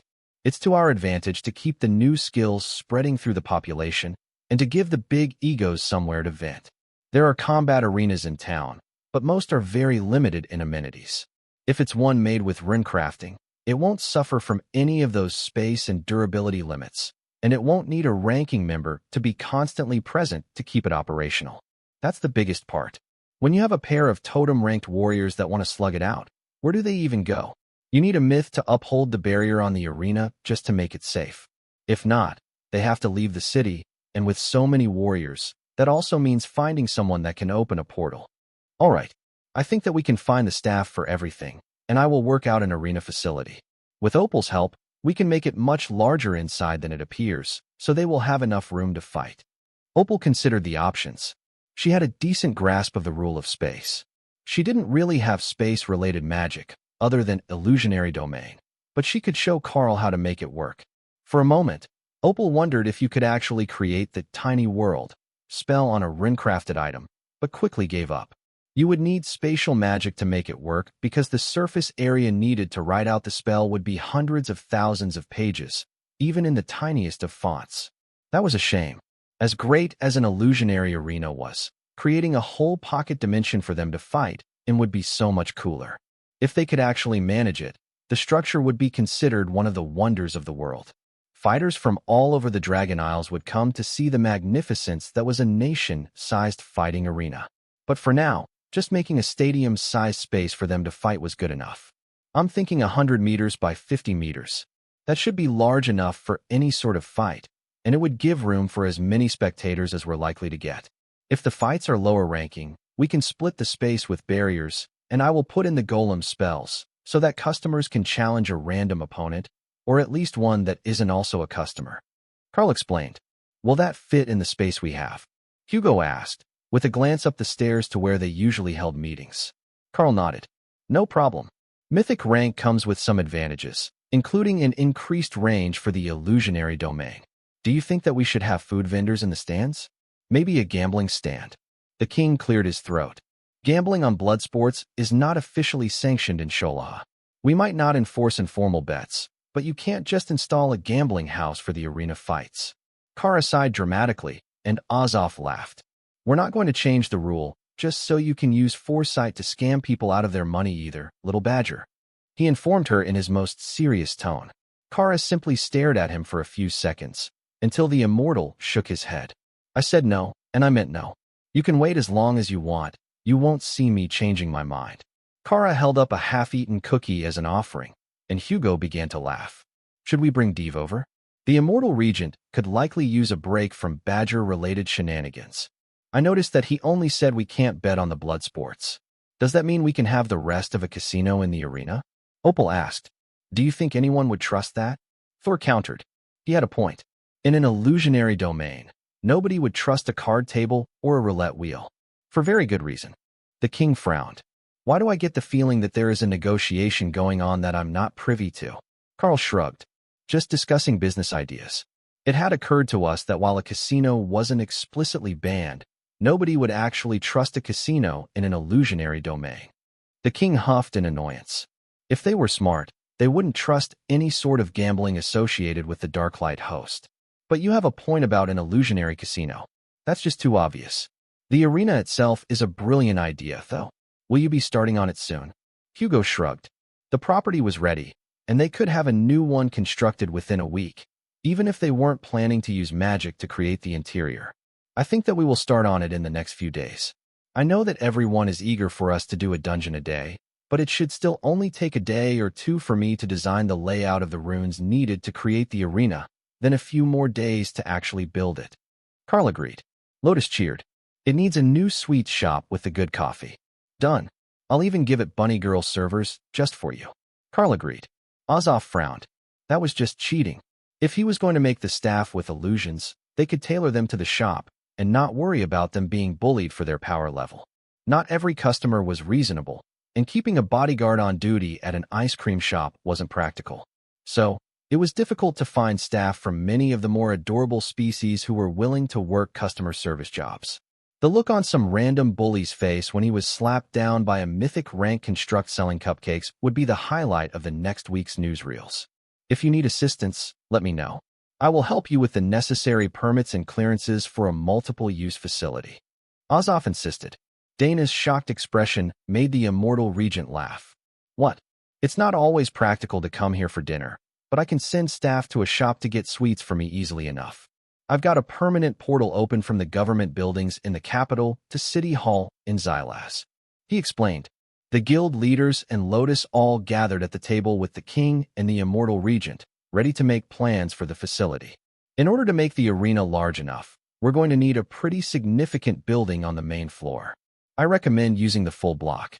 We can put the bakery next to the fancy restaurant, then the cafe and sweet shop on the other side. But that leaves us a lot of space. Does anyone else have a shop that they want to open? Karl asked. Steve shrugged. We could put an alliance shop on the other side of the building. You know, like a pawn shop that buys and sells dungeon loot. The property is near the edge of town, so the closest customers will be people who have come to upgrade their gear. If we have it available, they can trade their loot for things that they actually need on the way past. It certainly won't be as profitable as opening a Darklight Host Guild shop, but my guild members have been considering taking up some trade skills as well. Alchemy is the most popular request because potions are an ongoing cost for the guild. Remy rolled her eyes. The hard part of alchemy wasn't finding a skilled alchemist. It was finding a supply of the necessary materials to make all the potions that you needed for an alchemy shop. Even just keeping a guild alliance stock took a huge amount of land. She had her newly expanded space, plus all the stuff that she stocked in the tiny world, and there were some plants that still didn't grow fast enough to keep up with demand, especially at the higher levels. If she was making royal and monarch-ranked potions, the ingredients would grow at an insane speed in her space. But for totem and mythic rank materials, some of the plants would need half a year or more to grow, even with the extra energy density of her space. And forget some of the rare stuff. There was a ginseng that she wanted for a rare recipe she had deduced, but it took 1,000 years in the immortal realm to grow. She didn't have that kind of patience. However, if they were going to turn out mass-produced lower-rank potions and keep their team stocked with cleansing and emergency healing potions, that was also possible. Remy had an idea for just the right sort of potions to offer at a shop. Long-duration buffs. Instead of a conventional potion, she could use runic alchemy to enhance the ingredients to give a bonus that would last for an hour or two. They could sell those to people entering the dungeons, as they would take anything that might give them an edge. They might not use their emergency potions often, but they would use combat bonuses every day, and they didn't take expensive or difficult to obtain ingredients. Karl smiled at the regent. I think that an alliance shop for buying and selling random goods would work wonderfully. We could sell low-grade utility potions and herbs that we can mass-produce as well. Nothing that would violate our agreement, just small bonuses to keep customers coming back. Azov nodded. That sounds good to me. He quickly sent a message with a jade communication ornament, and then turned his attention back to the planning conversation. The approvals will be here by the end of the day. The mayor won't give you any trouble about the new business. Just remember how politics work. He added. Karl nodded, and Dave smiled. One hand washes the others. Don't worry, Immortal Regent. We won't be trying to price gouge the mayor's office or restrict his access. I'm glad that we're all on the same page. The arena might have limited functionality for mythic rank fighters, but the mayor is quite looking forward to having somewhere to send disputes between his workers. The planning phase didn't take long. By the time that they had finished eating, a basic design was finished, and Opal was already working on interior design plans for the shops. It would be glorious, absolutely magnificent, and it would take Karl forever to finish the runes for everything that she wanted to add. Just the thought of trying to keep up with everything that the butterfly wanted to include in the restaurants was giving him a headache. How did she actually expect him to give an illusionary cook the mythic cooking spell? Were they just going to make the entire building a massive runic artifact? Transferring the skill to a living cook would be so much easier. He could even do it for 3 of them, so they had one for each shift and a backup. But Opal was insistent that they should have an entirely construct-based service team. Her idea of using dark elven priestesses in their gossamer spiderweb dresses as the service staff at the fancy restaurant did seem like fun, though. Even Ray was on board with that. And not just because the priestesses would sacrifice troublemakers to the spider goddess. Karl was reasonably sure that the other guild masters would be as well. Not that they were likely to object to any of his staffing ideas, as long as the staff had the skills. After some consideration, Karl realized that he could actually do most of what Opal wanted. They had immortal rank elemental gems that were of both the illusion and the nature or earth affinity. So, he could inscribe them with the gargoyle spell and then use illusions to make them look however he wanted. However, that would not work for the cooks. They would need to be a form of epic golem so that he could activate them with skills. The gargoyle spell didn't allow that, and while the gargoyles could learn to cook, they couldn't learn mystic cooking. Karl zoned out while everyone else discussed how to make the actual building. Tion was on the table helping them draw plans, as he wanted to help build the physical structure. But Remy and Ray were also out, giving suggestions on designs, while Opal's illusionary representative, who looked suspiciously like Button with rainbow hair today, argued against all changes to her vision on the interior design. Is this how it usually goes in your guild? Hugo asked Dana as he watched the chaos play out in real time. This is nothing. Speaking out loud is much slower than mental communication. Usually, it's this, but at 5 times the speed, with even the uninvolved ones throwing their opinions into the mix. But the process remains the same. Everyone will argue to get their favorite parts included, until everyone is happy enough with the end result that it's not worth fighting over. See, even the immortal regent and the king are in on it. Dana explained. They were enthusiastic too. The immortal regent wanted what he called a traditional soda shop as the ice cream parlor's decor. The problem was that the shop design he wanted hadn't been around for thousands of years, and only Kara and the regent knew what it looked like. However, Kara wanted the ice cream shop to be an animal cafe, but filled with Vorpal bunnies, the vampiric magical beasts that could kill with a single bite. So, nobody was taking her explanations seriously. Fortunately, the process was not going to end anytime soon, and Karl was already making progress on the combined runic artifact to create epic golems that had an extra skill so that they could work as cooks. The combination of gargoyles and illusions, so that they could have dark elven priestesses doing all the serving in the fancy restaurant, was an easy one, and Karl was ready to start making that the moment he was done here. He would need more than one of them, so that he could make staff at all the shops, assuming that they weren't just going to hire staff. But while they could make countless gargoyles appear to be whatever they wanted, they would have to make the epic golem specialists one at a time. Opal was making life difficult, but her insistence that it was possible had convinced everyone else that it was the best idea. Then, they would hire school kids as interns and seasonal workers to fill the rest of the roster. They would never be completely out of staff, and the changing faces would make things seem a bit more normal to customers, as well as giving job opportunities to the younger members of the Alliance. Opal's interpretation of Remy's romance books said that working at a shop was a good way for girls to meet a mate. The wealthy adventurer would come in one day, see that she was actually the perfect hidden beauty, and sweep her off her feet. Kara's interpretation was more practical. Once he was involved with one of their staff members, it would be the perfect time to poach him for the Alliance. After all, if his wife were here, surely he wouldn't be too firmly against joining, especially if he was a nomad who was paying for access to dungeons. They might have mostly full mythic teams now, but they didn't have enough spare people, and there was no team to go with Karl and the Dana mage. Assuming that they needed one, Karl was not convinced that they did.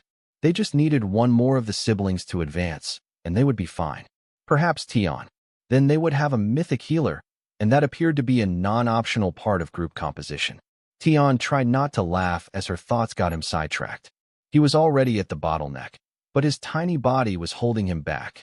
He would ask Karl to make him large later, as he had no affinity for Thor's behemoth skill. That might be enough that he would be able to advance.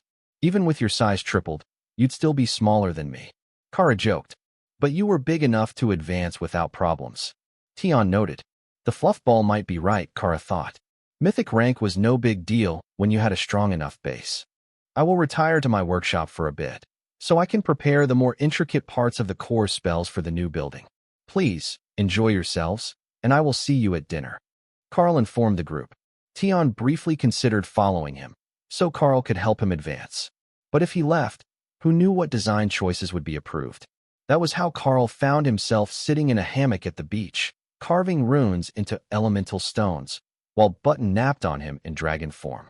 He wasn't moving, and that made him fair game. The slight motion of the hammock as Karl worked made it sway like a tree branch, perfect for a forest dragon to sleep. He had already finished 3 stones for the shops in the new arena. Everything other than the Alliance Trade House. That would have to be manned by Alliance members so that they could add and remove items from the store's inventory. He briefly considered moving on to the hard part, but decided on finishing the plinth first. He could adapt it to make the core for the arena, with randomize, to choose the challengers, and a full suite of golem spells to create them. Then an application of chaotic zone, to turn the whole thing into a form of instance, so the illusion wouldn't collapse when damaged.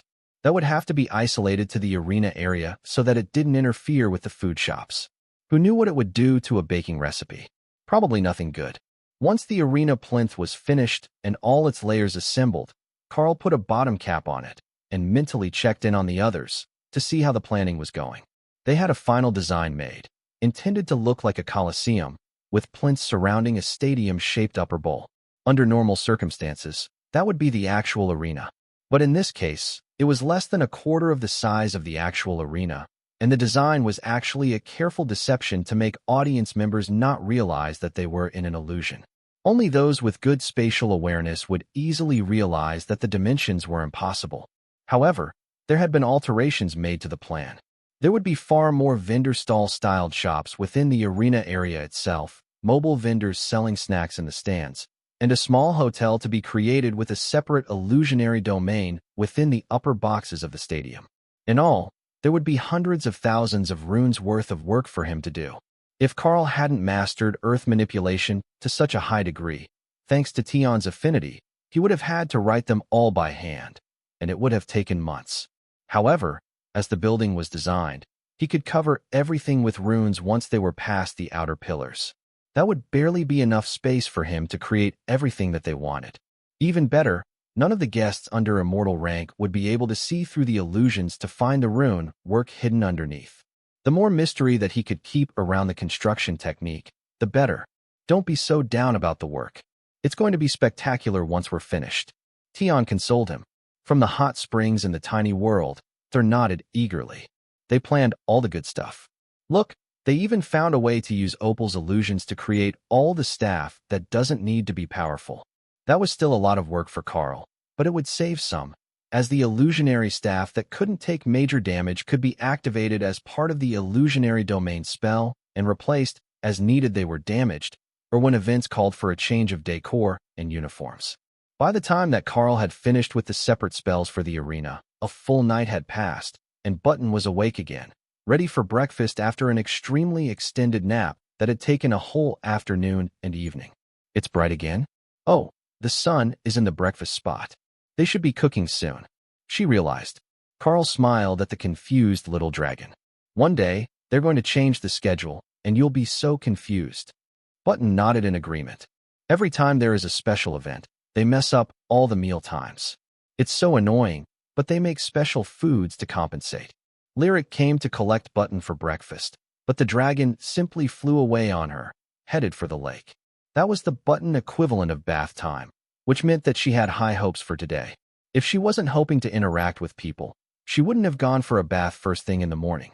While the young elf was trying to convince Button to stop splashing in the lake and come out to eat, Tion came to visit Karl in the hammock. I require assistance. We're about to start on the construction of the arena, but my body is too small to advance to mythic rank. He insisted. Karl frowned. Is that even something that I can fix? Tion shrugged. Just make me bigger. That is probably enough. Karl smiled as he used Behemoth to turn Tion into a larger stone fur divine fox. He still had the distinctly rounded features of a pup, but now he was the size of a medium dog and filled with confidence. Yes, this should be just what I need, he decided, then began to channel energy from his space through his enhanced body. Now that it could hold more, he was able to push more of the old mana out, and the circulation of mythic rank mana started to remake his body at a steady pace, filling him with power until he began to emit pure white light. His chubby features became a bit more slender, forcibly evolving to the form of an adolescent divine fox, and his fur glowed brighter as his power level advanced. Then, as suddenly as it started, the evolution was over, and Tian let the behemoth spell fade so he could inspect his new form. He was roughly the size of a house cat, at about 3 kilos in weight. Not bad at all. He was still adorable. And now he was ready to start the work of building their arena. One by one, the others came over to congratulate Tian on his advancement, and Karl had to try not to laugh as he noticed that Thor smelled like peach body wash and Tessa. They had definitely chased him out of bed, and he had spent 30 seconds in the shower trying to make himself presentable. Tian strutted around on the beach, showing off his new form to the other beasts, while Dana stood behind Karl, trying not to laugh. He might be impressively powerful, but he was still tiny and fluffy. I was going to come get you to start on the arena, but it looks like Tian has some celebrating to do, she noted. Karl shook his head. No, he came here to advance specifically because he wanted to make a better version of the arena. I don't think that he will want to hold the celebration until after he has finished showing off. That's right. They can celebrate me getting big when they celebrate how wonderful my arena is, Tian announced proudly. For him, getting more powerful was just a sign of growing up. He was still a young fox, and by the time that he was fully grown, he would naturally be more powerful than nearly any other beast in the world.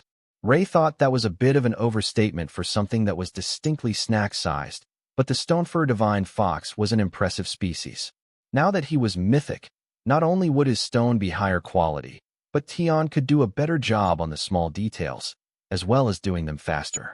He had a whole notebook full of design sketches from the dwarves in Drod, as well as the design plans that they had made yesterday for the basic design of the building. All that he had to do now was to go collect Geralt, their master sculptor. The dwarf could give him advice on how things should look, and help with shaping the magic. He wasn't nearly as powerful as Tian was, but his skill with stone was unmatched, and the fox wanted to learn more about how he did it. All right, I will send someone to get the master sculptor. I'm sure that he will enjoy getting to be part of a project this grand. Karl agreed as he heard Tian's thoughts. He can bring more sculptors if he'd like. We can all link for the spell, and they can each work on a portion of the building. Karl laughed. There was no way that the master sculptor would go for that. If he put his hands on a piece, he wouldn't allow it to be associated with the work of his apprentices. It was all or nothing, unless he was going to attribute it all to them. It should have been obvious that he would not allow that to happen when they were making an architectural marvel with dwarven stone carvings over thousands of square meters of surface. But fame wasn't a concept that Tian really understood. He understood amounts of work, adoration, and rewards, even quality of treats. But not fame. Karl sent a guild message to Geralt, and the sculptor immediately agreed to head over to the Alliance house for the opportunity. They had been making accessories and statues non-stop since he arrived, but that was all dull and monotonous. Building an entire stadium-sized arena, while cooperating with a mythic-ranked Earth element specialist. What could be better? But he didn't come alone. Gerald arrived only a few minutes later with Sapphire, who had an entire array of notepads and a recording spell-imbued magical item prepared. She wasn't going to miss this. Oh, Tian got big. Very impressive. Looking good, Fox, the blue dragon announced. Tian puffed up his chest, trying to look impressive, but just ended up looking even fluffier. Tian will be doing the majority of the work to create the actual building. I will assist with mana flow, and the master sculptor can shape the fine details that others would miss. Then, once the building is up, I will add the runes. Master Gerald, here are the blueprints, including the details of what sorts of shops and facilities they wanted for the arena. Karl replied. The dwarf spent a few minutes looking over the structural designs, then frowned. Why are there no interior details to any of the shops? Are they to be leased out to future tenants? He asked. No, the details will be filled in by Miss Opal. The entire interior of the structure will be layered in hundreds of illusions, defensive spells, and additional effects to serve as both an open challenge arena and a luxury shopping experience. With illusions, we can artificially expand the interior volume and update the interiors on a whim. So, they are all left bare. It is the exterior that matters the most. That is what everyone in the city will see. Karl explained. Gerald smiled. I get it now. It will be a domain spell, like the ones you use in the guild houses. All right, that is easy to work with. Giving it a basic structure makes it easier to build the illusions around it. So I will do my best, as well as setting the proportions properly, so that dwarves don't feel out of place in a stone building. I knew that you would understand what was important. The interior is going to be a masterpiece, so we need the actual building to be one as well. The design is ambitious, I will give it that, but I am certain that you can pull it off. The dwarf chuckled at the praise. The design was more than ambitious. It was pushing the limits of what could be called structurally sound. But that was likely why he had been called in, instead of just leaving it to the little divine fox to construct with Karl's somewhat questionable guidance. At least Gerald had experience with architecture. It might not be his specialty, but he had designed and built more than one stone building before, using the surfaces as an enduring testament to his sculptural skills. Now that everyone they needed was in place, Karl went looking for Hugo, who could open them a portal to the building site. The city of Xylaz was huge and sprawled along the shoreline with millions of residents. If their new building wasn't in the same district, only a portal would get them there in a convenient amount of time. Karl realized that he should have paid attention to the whole map and not just the part around where the new facility was going, but it was a bit late for that. Hugo knew what he wanted the moment that Karl arrived, followed by Dana, who had Tion sitting on her shoulder. The fox was getting a bit large for that, but at her level, Dana's strength was more than enough to support a cat-sized companion. Excellent timing. I will open the portal to save us a few minutes. Hugo greeted them, then continued. The old building has already been removed, as it was just crude wood, and had nothing of value to save. On foot, it would take about 30 minutes to walk there in traffic, so using portals will be the best option, even though there isn't a public one near the destination. That would be quite the commute for the people who wanted to work there while living in the Alliance house. But Karl was sure that they could work something out. Many of the lower-ranked members were mages, and it didn't take a massive amount of power to open a portal only a few kilometers away. Hugo opened the portal into the middle of a construction site, which had fences erected around it for safety and to keep some of the gawking spectators away. Unfortunately, because the streets were so crowded, many of the visitors preferred to fly, so they would be able to see exactly what was going on as the building went up. Not that they would be able to understand most of it, but the process was sure to gather a crowd. Gerald and Tion toured the area for a few minutes, and the fox listened carefully as the dwarf described the small changes that he wanted to make to the plans that he was holding. They were mostly about the thickness of various areas of the stone, as well as a number of details that he wanted to add to the outside of the building. Those were all minor concerns to Tion. As long as it was mostly the same sort of stone, it would be effortless for him. After a bit of discussion, Tion nodded happily. Karl, if you can start channeling mana to me, I will form the spell. Do we need to move? Hugo asked. It might be best. Let's go stand at the corner of the lot, where there won't be any major construction. They will redo the landscaping after the whole building is up, so we will be out of the way until then. Karl agreed. Everyone not directly involved in the construction moved to the edge, while Opal sent out an illusionary butterfly as her representative, so she could show the dwarf what she wanted. There were only a few things that would matter to her plans, and they were all on the outside of the building. For the first few minutes, nothing seemed to be happening, despite the massive amount of mana that Tion was using. However, they hadn't started from the obvious points. They had started by building a foundation and basement for the building that was suitably durable for dwarven construction. Only when that was finished did the building start to appear. First, some inner rooms, the foundational base for the upper arena, then the outer shops, the pillars, and the oval bowl of the arena itself. They had everyone's attention now, as that sort of construction was impossible to ignore, even if you were trying not to notice the massive amount of mana being used. The building was taking shape within 20 minutes of them starting, and Tion began borrowing the items that Karl had created, so he could place them within the solid stone of the building, where nobody would be able to find them. Some were still easy to access, like the illusionary stones that were made for the shops. Those would need to have their settings altered fairly regularly, so Tion didn't want to bury them and make everyone go to some weird spot in the basement just to set up for a party. Others were deliberately hidden and buried so that nobody would ever know the secrets that were involved in their creation. The plinth for the arena, the specialty stones that would make epic golems that had a skill which wasn't innate to their base powers. But that wasn't the hard part. The true difficulty would come when Opal joined the group and started to layer all the illusions so that they could make solid objects inside the illusionary domains. That was a huge draw of his power, just to get the spells functional. Enough that Karl actually started to use some of the stored power in the tiny world's mana crystal to supplement the building. The rooms weren't too bad, but when Opal started in on the staff, Karl learned something very curious. The dark elven priestesses were predictably challenging to create. However, when they created the bunny girls for the ice cream and soda shop, who had nearly the same design, they were significantly easier to make. Opal noticed first, as she was the one creating them, and quickly altered all the back-of-house staff, the chefs and others who needed a skill to be beastkin or actual beasts, making most of them bunnies, and the rest Lamia reduced the amount of mana needed by 2/3. So, as she continued, the rest of the staff was changed as well. The store staff that wasn't specified in the designs were all changed. Most of them were made into bears, which Opal found to require only slightly more effort than actual beasts. But the arena stand food vendors, who were originally planned to be dragonkin, were altered to be badgerkin. Those were also easy to make, but Opal didn't understand why Karl's magic stones were giving her headaches with dragonkin.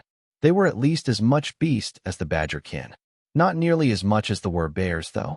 But then she continued with some dark elves, for the additional flavors of cuteness factor, and found that they were just as easy as the bears. There was no logic to what was hard to make and why. At least not to Opal. Unlike Opal, Ray had immediately grasped the issue. Karl was a beast master, favored of the world dragon, friend to beasts. So, it was only natural that he would have an easy time creating bears, bunnies, and other fluffy or scaly beasts. But dragons had their own gods and their own aspects. So, making dragonkin was more difficult. On the other hand, making dark elves was easy because he was bonded to Ray, and that granted some level of favor from the spider goddess. If they wanted the servants of the spider goddess to help make her wealthy and drape the world in her silk, Ray knew that the goddess would not disapprove. Not like those snobby dragon gods, who viewed their people as above such menial things as being a store clerk. Now that Opal understood, she altered a few more of her illusions to see what worked and what gave her trouble. Some demons were easy. Obsession demons of all sorts, and wrath demons of the winged variety. Others were not. Plague demons and magic demons were both a pain to even visualize. Dwarves, dryads, and other fae were possible, but not particularly easy. So, it was all about affinity when you were using magical items to create illusions, and not just creating them out of light and magic. That was valuable information, and reminded Opal that some of these spells would have to be made by herself in the future, unless she wanted to go through all this headache again. She did appreciate all the hard work that Karl had put in, and she wasn't capable of making some of these spells.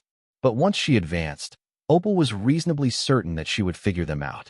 Already her understanding of the illusionary domain had expanded so much, just from a single building. And they weren't even finished yet.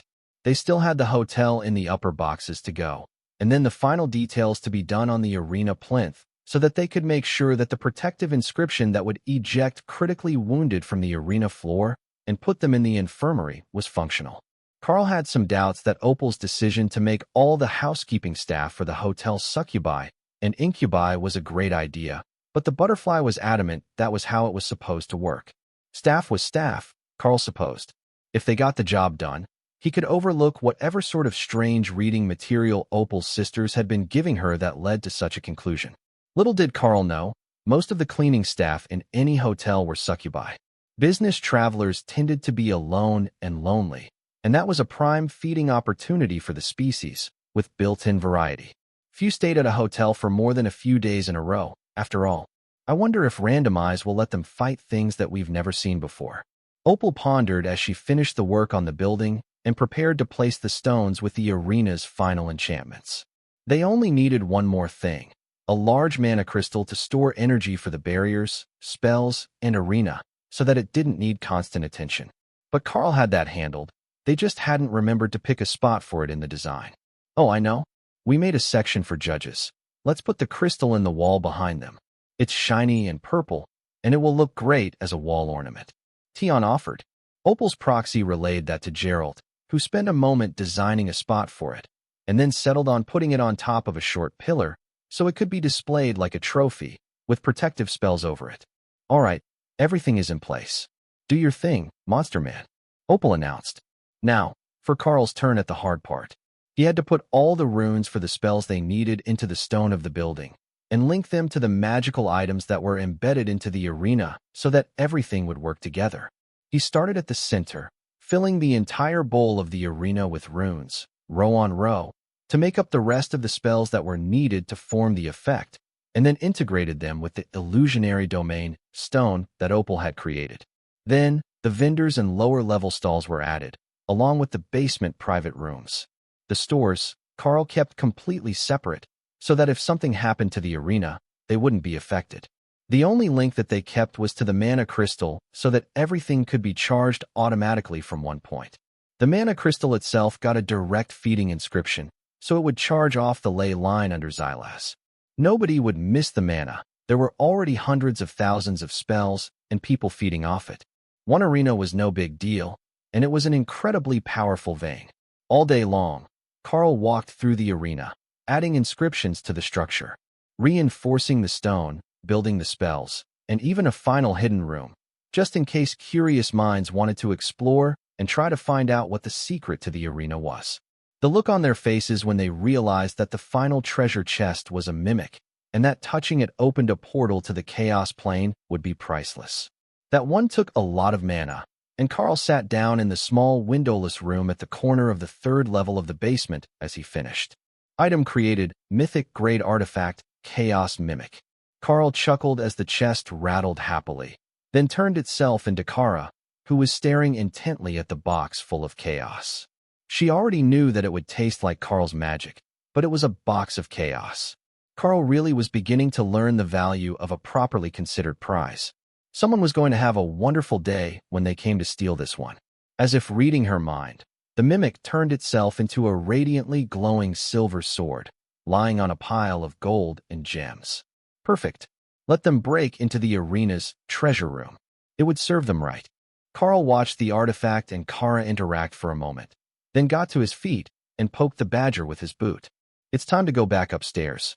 Once I check all the spell activations, we will be ready to start bringing the building online. Which reminds me, we are going to need to either hire a nature cleric or send someone to get supplies for the shops. I can't cast the spells to create food. I created all the chefs, but they don't have anything to cook. He explained. Kara gave him a happy thumbs up. She knew just where to find them, and Ray could abduct one of them for the job. You mean hire? Karl corrected. Same thing, really. Give them mystic cooking and cute elf girls, and they won't even want to leave. Kara replied. That gave Karl a wonderful idea. Miss Sapphire, I don't suppose that any of your friends might know a few young green dragon clerics looking for work? I can offer them mystic cooking and steady employment that involves bunnies. Karl messaged the blue dragon. You didn't have enough blue dragons, so now you want to be swarmed with green. Is that it? She replied. I just realized that I can't create the spell that makes food, so we need kitchen managers that can keep the arena's various vendors stocked with ingredients. But there are dozens of bunny girls and other beastkin here, created by Opal with illusions, so they never have to leave. Karl explained. All right, I will find you some acolytes to operate your kitchens. The Green Dragon's followers won't resist an offer to teach them better cooking skills, even if it means working a day job. Karl finished his walkthrough of the arena, then returned to where Hugo and the others were waiting, now accompanied by the immortal regent, Sapphire, and 4 young men in the robes of green dragon clerics. Are these our volunteers? Karl asked. Indeed. They were on the top of the work listings in the church. They have all the advanced food creation spells, and they have kitchen experience. Furthermore, they also know the city, so they can order the ingredients they can't make. Sapphire explained. The men nodded eagerly, and Karl patted them both on the shoulder to transfer them the mystic cooking skill. Now, wait here, and I will bring the whole arena online, so you can meet your full-time coworkers. The other employees will be hired in the next few days from among the Guild Alliance members. Karl explained. The clerics looked confused, but then the stored mana surged, and the appearance of the arena shimmered, revealing the storefronts that had appeared empty inside until that moment. The illusionary staff began to scurry about, getting everything ready for customers, and the clerics paused. Are those high priestesses of the spider goddess? One of them asked in a shaky voice. Yes, they are the primary staff at the fine dining establishment. The nature cleric gave him a serious look. You do realize that most of the world is terrified of them, right? Karl frowned. I thought that everyone liked sexy elves. The cleric looked at him like he was crazy. Sure, but not high priestesses. They're better known for sacrificing their lovers to the spider goddess than for being wonderful people. But what a way to go. One of the other clerics muttered. A particularly tall high priestess strolled over, smiling at the clerics. So, you are our supply managers, are you? I approve. Why don't you come along with me, and I will show you the kitchen. One of the clerics squeaked out in agreement, while the others raised their hands. I will go check on the other shops, to make sure that they have what they need. A dark-haired cleric declared, then ran off to the other side of the building. Well, that didn't go as planned. But the actual chefs aren't elves. That didn't work out for us. They should be all right with Lamia and Werbear chefs to protect them. Karl whispered to Sapphire. You are evil. She whispered back. Giggling came from the other side of the building, and Sapphire frowned. He must have found the bunnies you promised. They run the ice cream shop. Lord Azoff, we made it just the way that you envisioned, I think. There is a Werbear in the kitchen to protect the bunnies from unruly customers. But they are a mythic rank illusion. They can protect themselves from most things, including overly zealous green dragon clerics. Karl offered. How long until the shops are operational? Azoff asked eagerly. Probably tomorrow. They still need to bring in supplies for everything, and we will need to test the arena to ensure that there are no issues. I am certain that the safety measures are good, but the opponent creation has a random option if you don't specify or bring your own, and that could be problematic. Karl elaborated. You used randomize and chaotic zone on the same artifact? Azoff asked. Technically, the building isn't an artifact. My interface shows it as an epic grade magical item, the size of an extended city block. But yes, spectators were beginning to fly over the arena, and Sapphire laughed as the first of them ran face first into the barrier spell over the arena. You couldn't just fly in from the outside. Not just because that would be horrifically unsafe while a battle was ongoing, but because the interior dimensions didn't match and the distortion effect could cause someone to crash. But from the outside, everything inside would look distorted through the barrier, as if it were smaller than life. Not that most people would realize that until the stands were full. Is that a combat arena? Or some sort of training ground? A wrath demon called from overhead. It's a combat arena, with built-in magical opponents. Do you want to help us with beta testing? Karl called back. The demon was totem rank. That should be near the limit of the arena's safe operating limit, and a good test for the spells. Can it even put up a fight? He asked dubiously. If you walk in through the competitor's entrance, talk to the receptionist, and they will have someone escort you to the arena. Tell them Karl sent you. They already knew, as the whole arena was linked to him, but it would make the interaction feel more natural. The wrath demon landed and jogged into the building, while a few others gave him envious glares from overhead. The restaurants and vendors aren't stocked yet, but if you want to go watch the fight, you can go in now. Karl offered. What better way to stress test the system than to fill it with excited demons and dragons? They got about 20 volunteers, followed by Karl's group. The staging area for the competitors was a longer process than passing into the stands when there was no lineup, so they were all seated near the barrier wall in the front row when the demon came out with shining golden armor over freshly oiled black skin. Their first competitor had gone all out for this showing. The oil would make it difficult to grab him, as well as reflecting the light to make him look impressive, and the armor was not just functional, but his best ornamental items. The math doesn't math. One of the spectators, a red dragon, noted. Illusionary domain.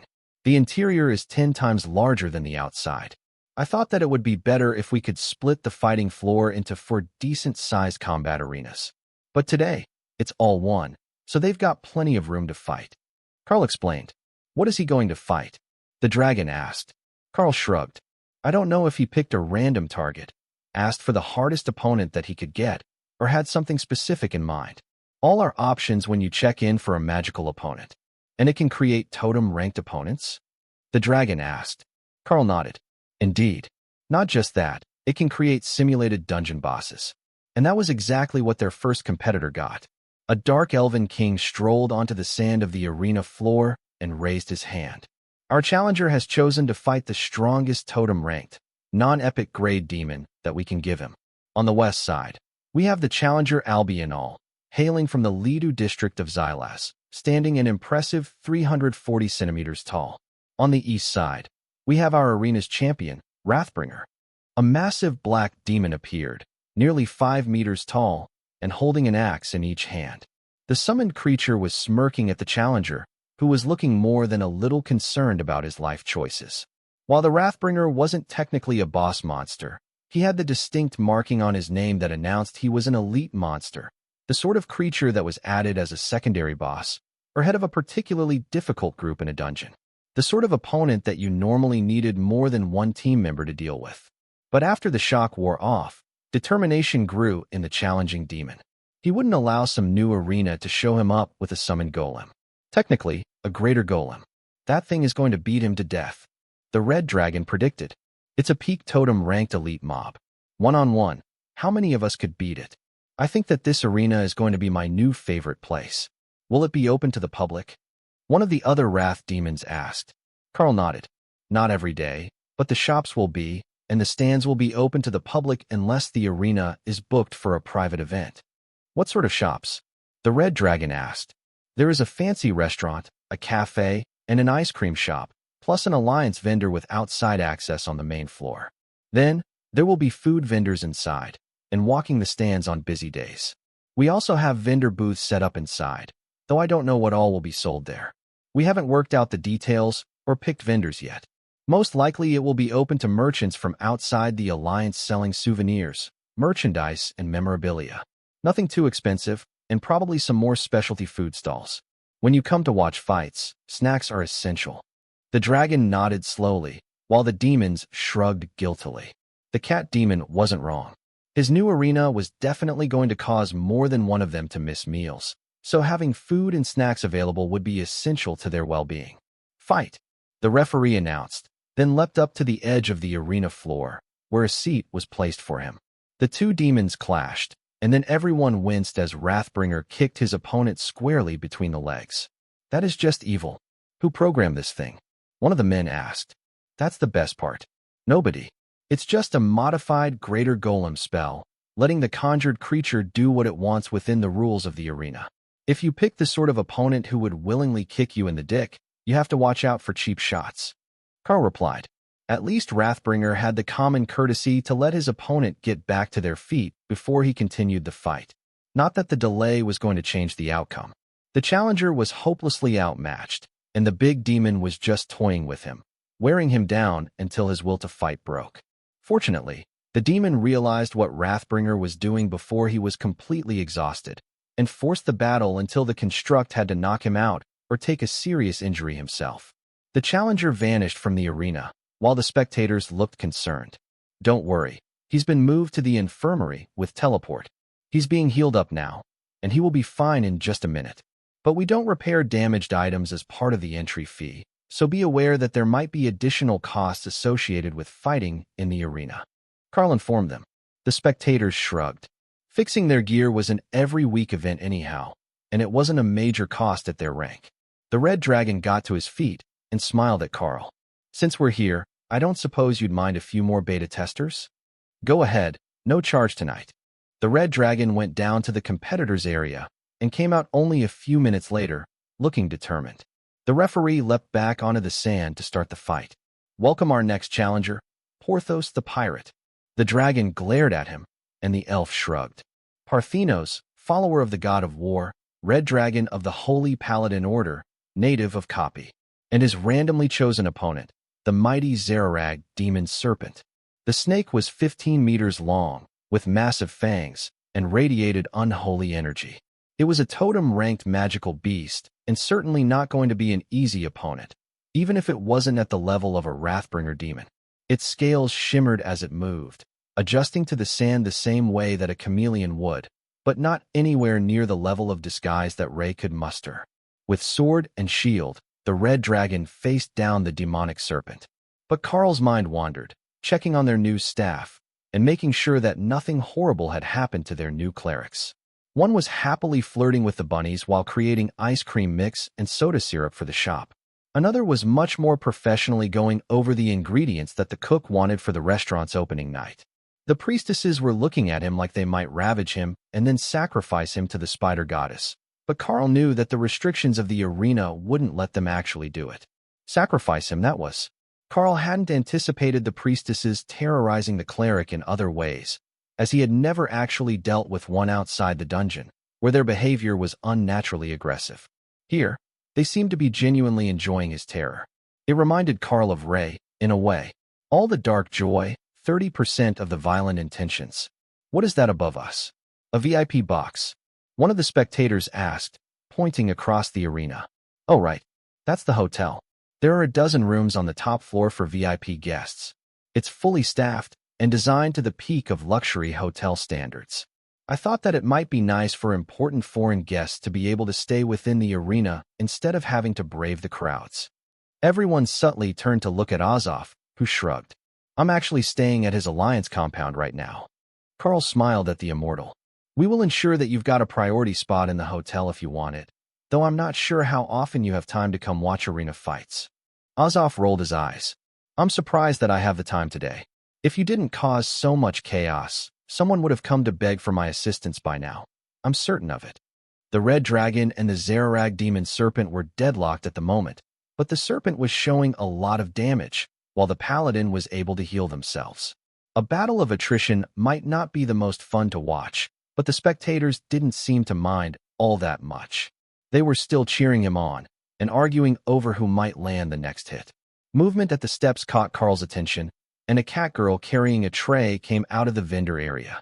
Sir, our first batch of snacks is ready. Would you like me to distribute them? She asked. Karl nodded. Certainly. I think that everyone could use some refreshments. What do we have? Popcorn, veggie dogs, and beer, all courtesy of the Green Dragon clerics. She explained. The spectators turned to look her way as they caught the scent. Whatever it is, it smells amazing. Did they say that the cleric made vegetarian hot dogs? One of the demons asked. Vegetarian chili dogs. As I understand, they are bean-based and spicy.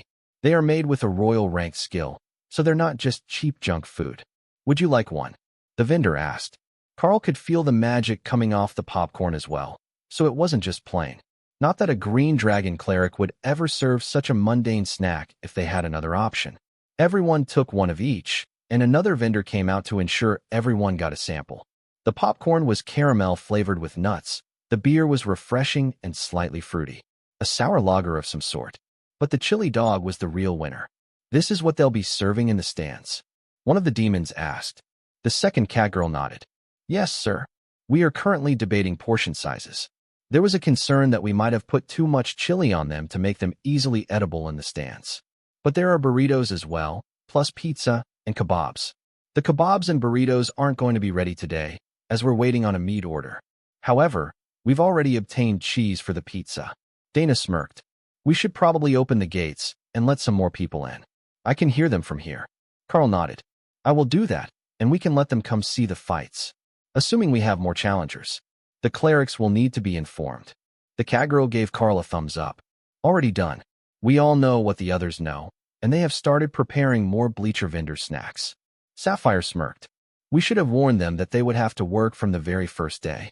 But if they've gotten to making food for the stands, they should have the ice cream shop ready. That's one fully stocked shop, but they'll be working half the night to stock the rest of the storage rooms. It's not nearly as fun if we warn them. But you're right.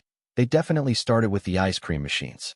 That shop only takes a few minutes to get ready, as they only serve a handful of products, and you brought me powerful enough clerics. But once they've got the first load finished, they won't have to work nearly as hard. Just a little time every day to keep up with sales. Karl replied. The blue dragon snickered at his naive outlook. This place was about to become one of the most popular spots in the city. Forget easy days. She was going to have to bring them more clerics in a few days just to keep up with sales, and not work the first group to death. Karl went down to the street, accompanied by a pair of dark elven clerics, who were hoping that there might be a fight when he opened the fence to start letting people in. Their restaurant wasn't going to be ready today, as they were waiting on ingredients that the clerics couldn't make. So, they were bored.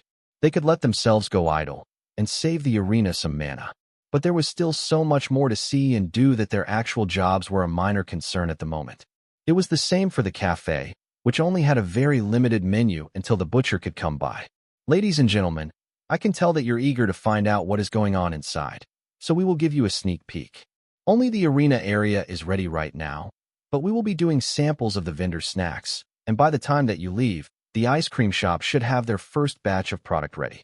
Karl called, raising his voice to be heard over the speculation. Ice cream shop, one of the obsession demons asked, confused. This location is now home to the Nara Group's newest multi-use facility. On the lower floors we have shops and vendor stalls, but above it all is the crown jewel, a magically enhanced combat arena, open to public challenges against magical opponents up to totem rank. Karl declared. Shocked gasps filled the street, and a number of mythic rank warriors pushed forward. Is that true? The arena will be open to public challenges. One demanded. It is. Not for free, naturally. But we can accommodate up to 4 challenges at a time if we limit the arena size. Difficulty can be increased up to epic grade and totem ranked. However, it is not just for the most powerful. Any rank that can pay the fee will be allowed to challenge on the open days. Karl explained.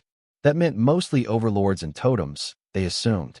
But the costs of operating the facility were incredibly low, thanks to the magic involved. Karl could actually make it affordable for royal and monarch-ranked fighters. Unfortunately, the audience wouldn't care to come and watch them, so keeping it overlord-ranked and up except on special occasions would be better for business. Please follow me inside, and take a seat in the stands. There is a fight ongoing now that was given free use of the full space. But after that, I am willing to split the space if we have many challengers. The myth raised his hand. You said epic grade. Do you mean that we can send people to fight a dungeon boss? Karl nodded happily, and the dark elves giggled. These strangers were funny. Of course, the gods would approve of watching random strangers get beat up by dungeon bosses let loose in the arena. Why wouldn't the arena allow it? They didn't understand what went into actually making that possible. They just assumed that if they existed, and the king was the referee, then it was only natural. Karl stepped back from the gate, and hundreds of visitors followed him in, much to the dismay of the 2 clerics, who had just finished stocking the popcorn. They didn't have to cook it, there was summoned staff for that. But they did have to make another sack of popcorn. The popcorn serving bags were actually part of the illusionary domain spell, and would automatically refresh every day. While that might be an issue, as you couldn't take them out of the venue, it did save them time getting everything ready and eliminated most of the packaging waste, until they replaced them with actual bags. If they ever did. Karl wasn't particularly concerned with the details. They could hire more people if it became an issue that there was no takeout packaging in the arena. Though, now that he thought of it, they should get some for the shops. In his mind, Tion laughed. We've already taken care of it. One of the earth magic spells that we had you copy was to make stone and glass takeout containers for the restaurants. I couldn't think of anything better. Karl wasn't sure how people would react to getting their sundae in an actual glass container, but Tion assured him that it was fine. Most of the ice cream was in some sort of cone or a waffle bowl, which was not only made in the restaurant, but edible. It was the cafe and the fine dining location that would go through more of them. The ice cream shop was just going to go through a lot of their thin stone cups for milkshakes. They'll become collectibles. They even have the shop logo on them. Kara assured him smugly. That was quite likely true. People loved to steal branded cups and plates from famous locations, so if they just gave them reusable cups to start with, it would cut out the middleman. The newly arrived guests were finally arriving at the stands, as most of them had stopped to put their name in line for the arena. They had been given strict warnings that if they left the building, even just stepped out onto the street, their name would be removed from the list, but it was otherwise first come, first served for the day. The fight between the demonic snake and the red dragon had finally ended, and the arena had been split into 4 sections, with 3 new referees appearing to mediate. Number 1, Number 2, and Number 3. Please report to staging to confirm your opponent. The team with ticket number 4, Please report to staging to confirm your opponent. The Dark Elven King announced. That should be fun. Someone must have picked a dungeon boss.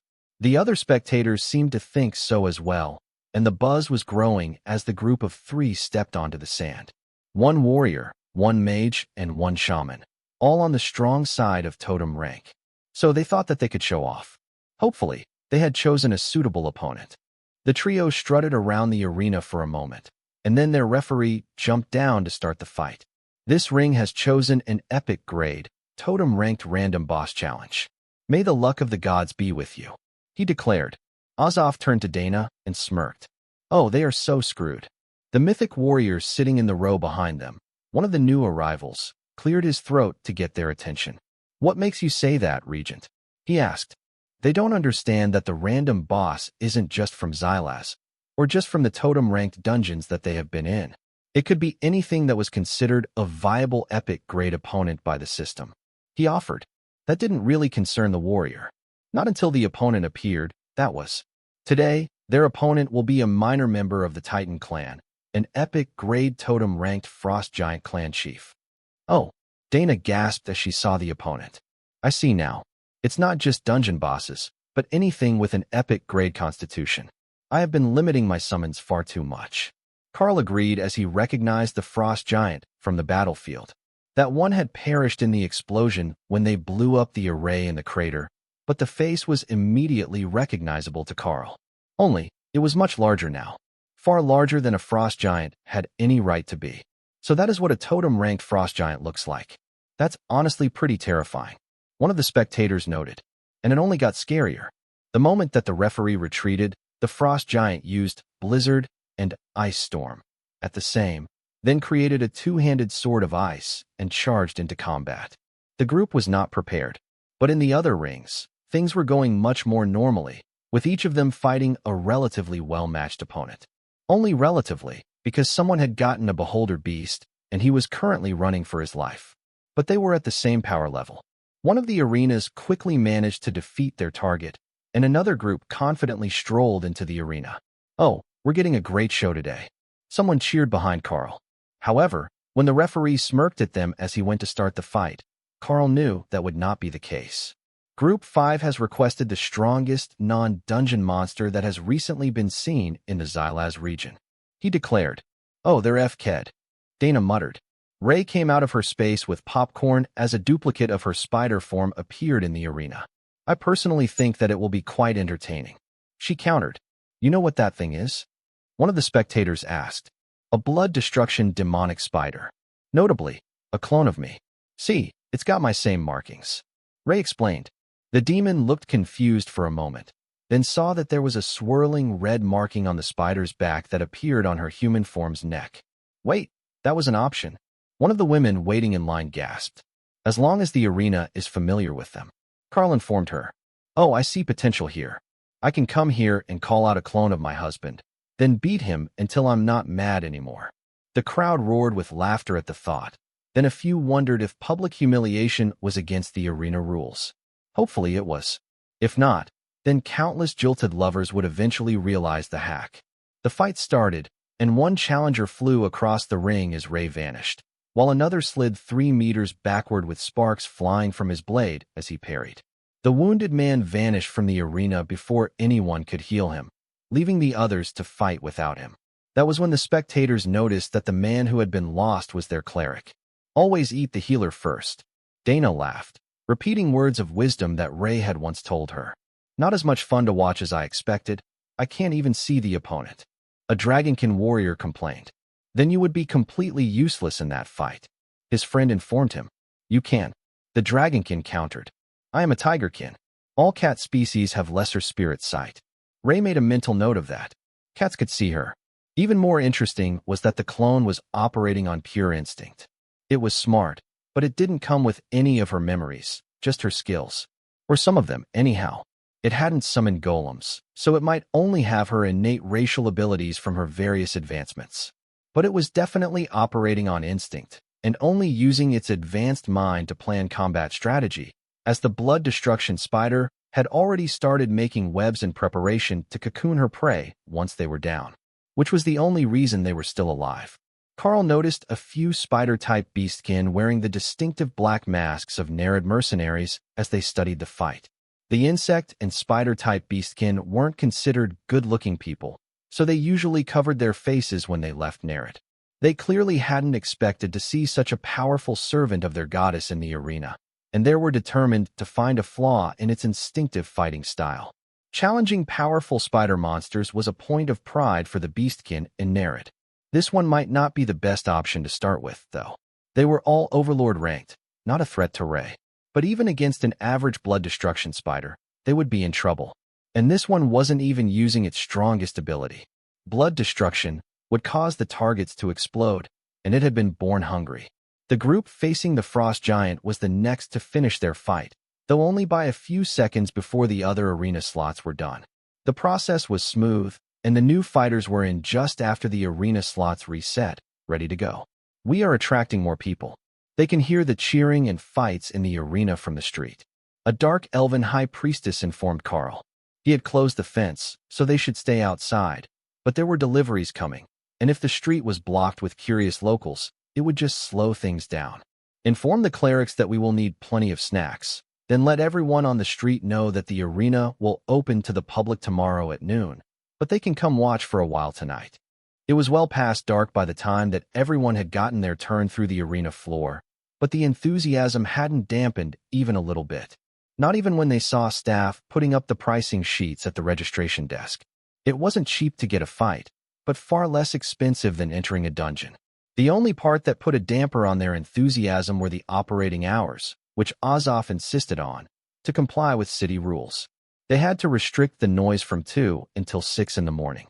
But, as most of their shops appealed to both nightlife and vampires, Karl had agreed to put a sound-dampening spell on the property. The fights would run all day and night, but the shops on the lower levels would be open various hours, depending on what they served.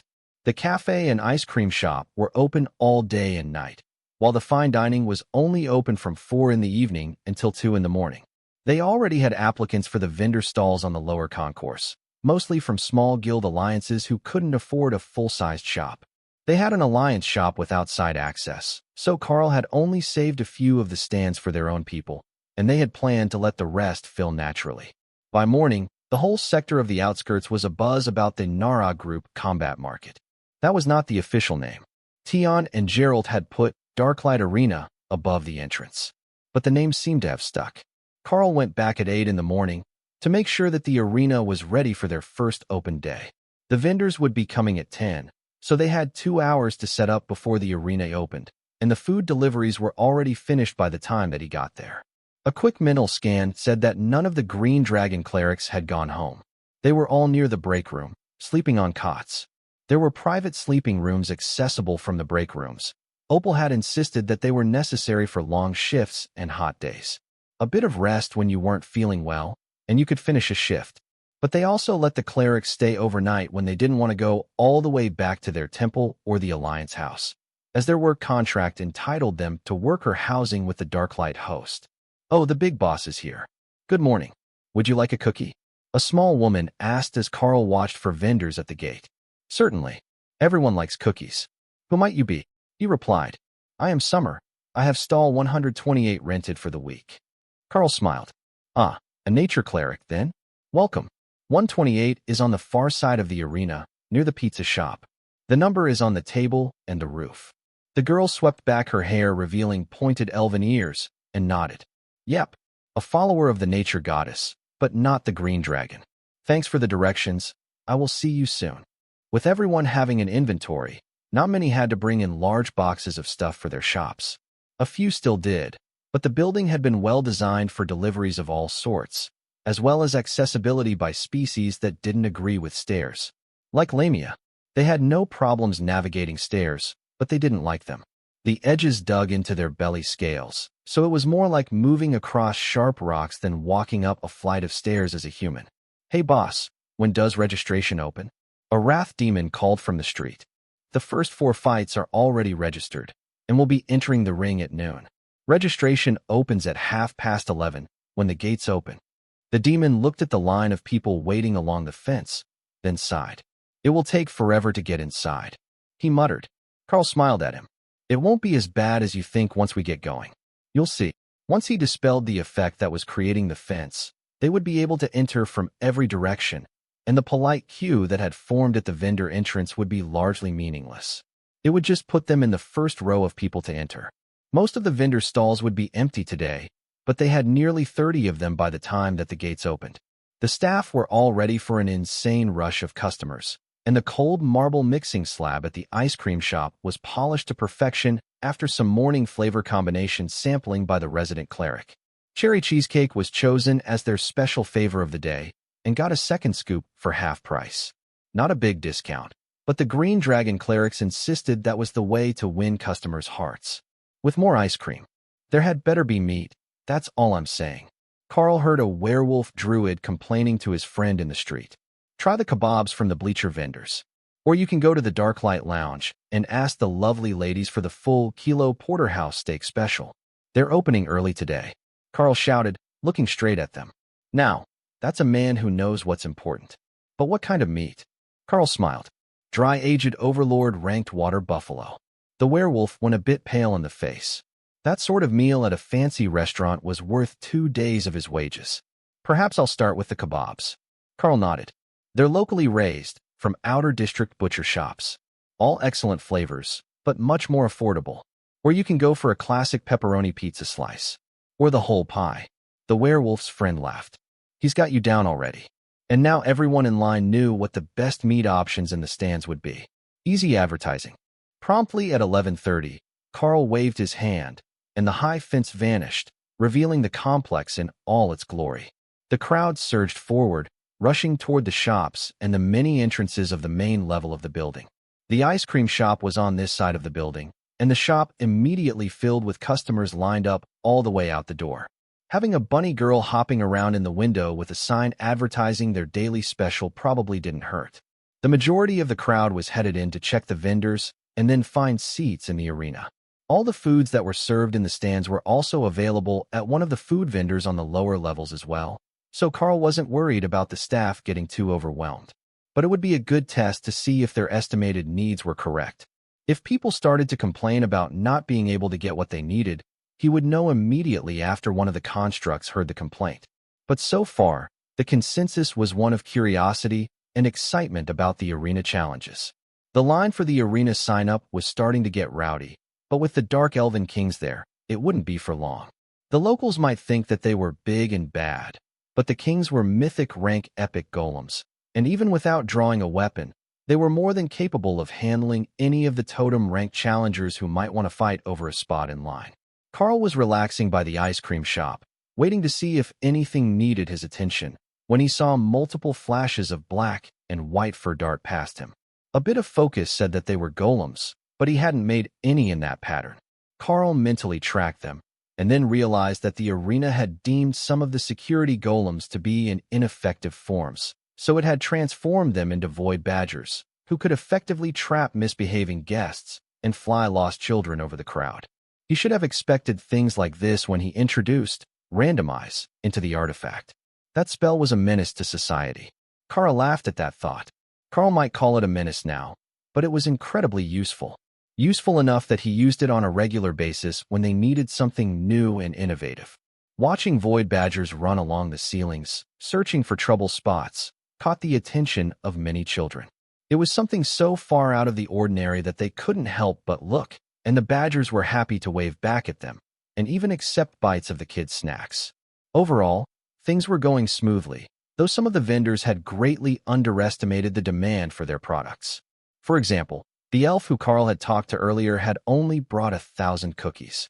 Now, that might sound like a lot of cookies, but 30 minutes into the day, she had already called a friend to bring her more because she was running low.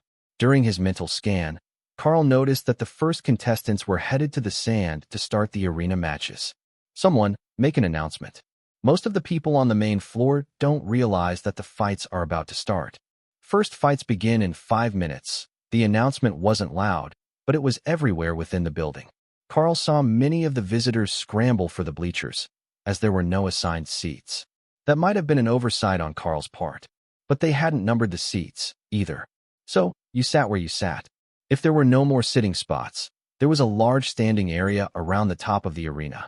The view was terrible, and you were the furthest from the action, but in theory, it was a viewing spot. With the space expansion of the arena, even if the main floor was packed, it wouldn't be enough to fill the stands, so after things got moving, it should be all right. He hoped. We have our first guests at the hotel. 8 of 10 suites are booked for the night. The front desk clerk informed Karl. We actually had guests willing to pay that much without ever seeing the fights. Royals from Copy, Shash, Nababin, and Miss Tiffany, the Chaos Dragon's pet.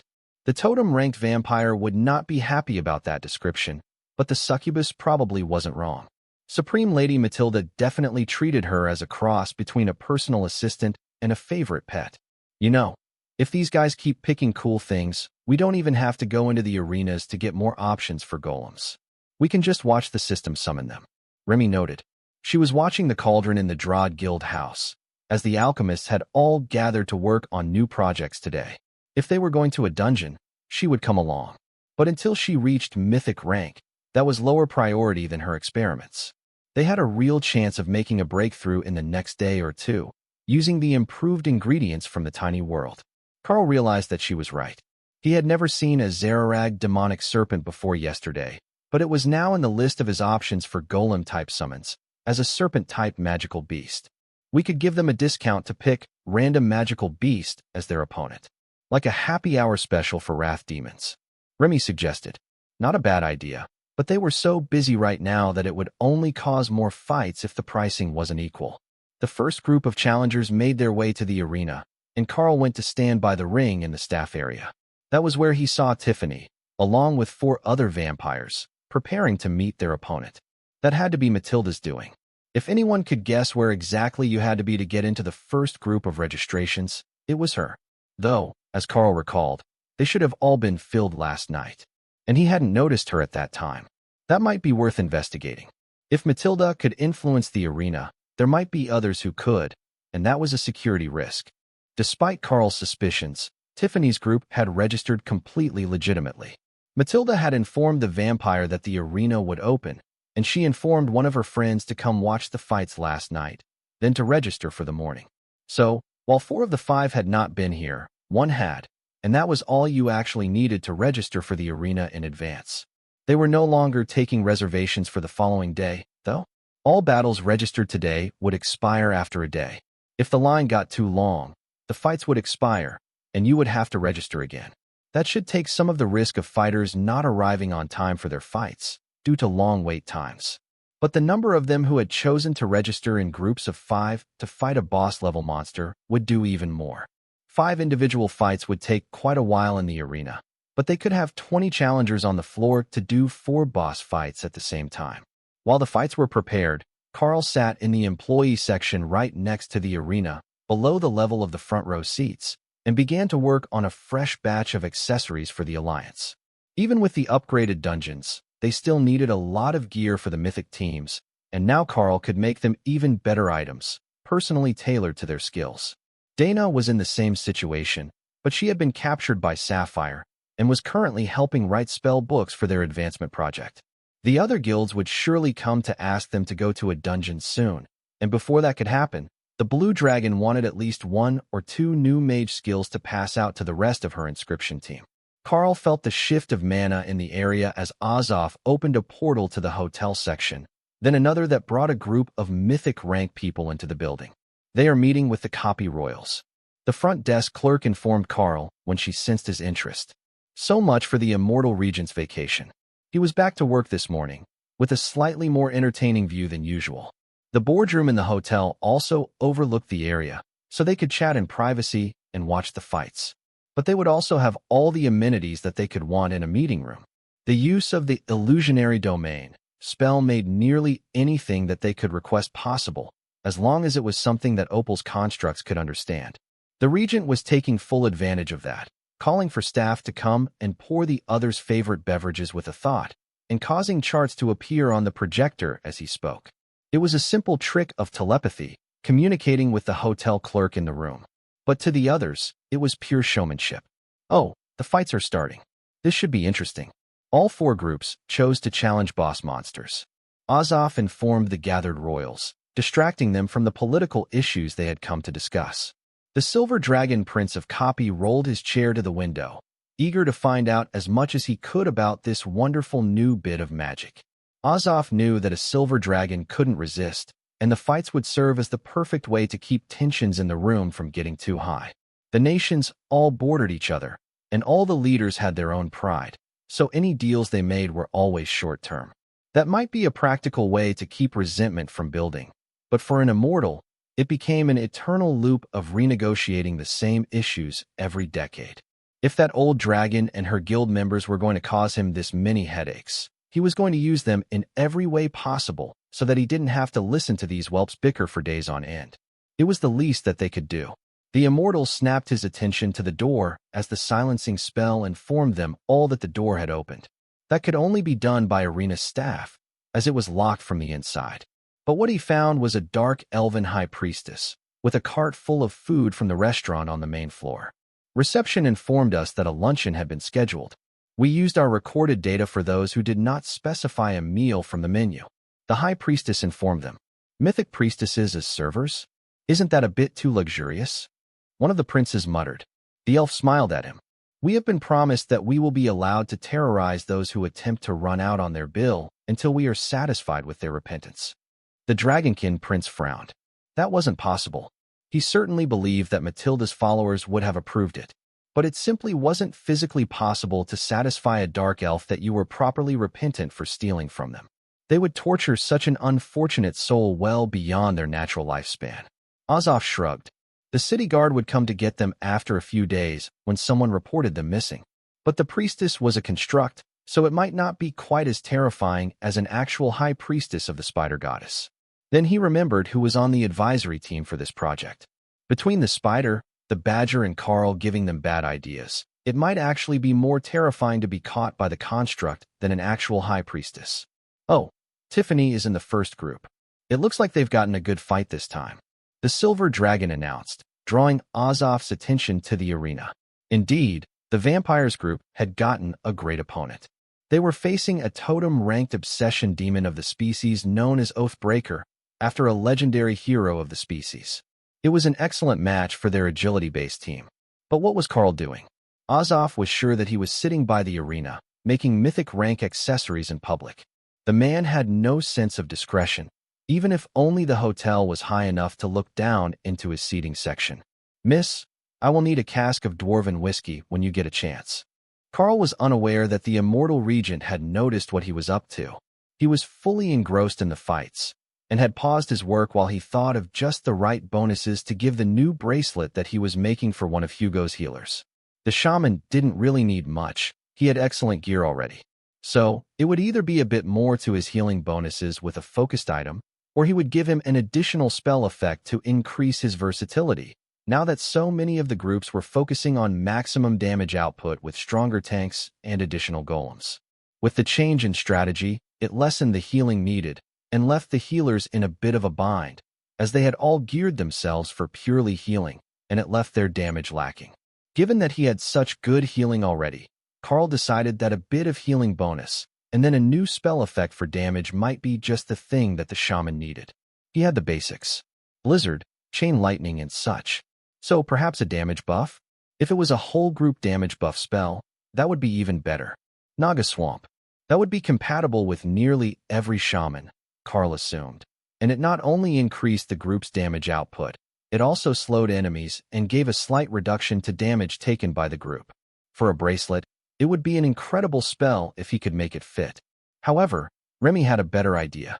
She had more totems that she never used. And why don't you use them if they're so good? Karl asked. They don't stack with consecrated ground. Remy replied with a mental shrug. Well, that was certainly a good enough reason. They always had the area spell active, as it was large enough to cover the whole fight, and was both offensive and defensive. Totem of Elemental Wrath increases elemental damage by 10% of base per caster rank. Simple, safe, and effective.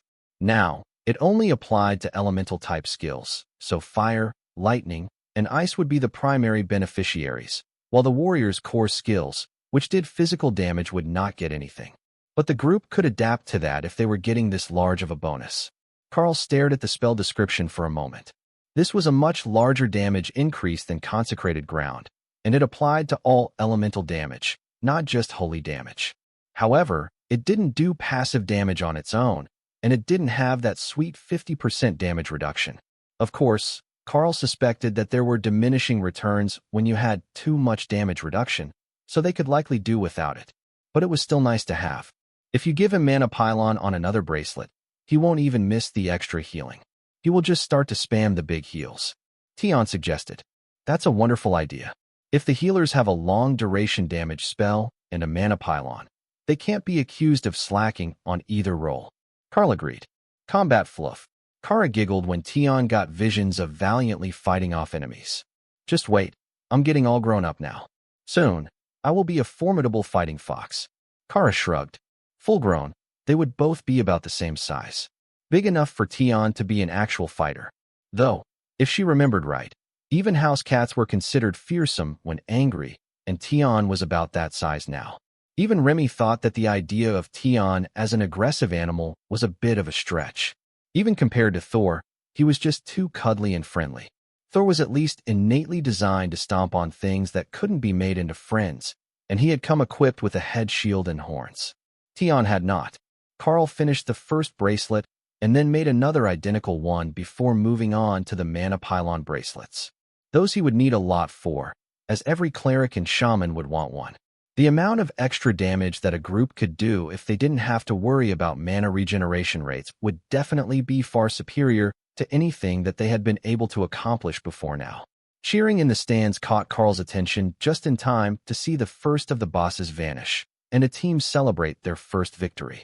Tiffany and her team were still fighting the Oathbreaker demon, who was moving so fast that Karl was certain half the arena couldn't even follow the fight, and were just watching the sparks fly, or the random moments when someone locked blades and everything paused for a split second.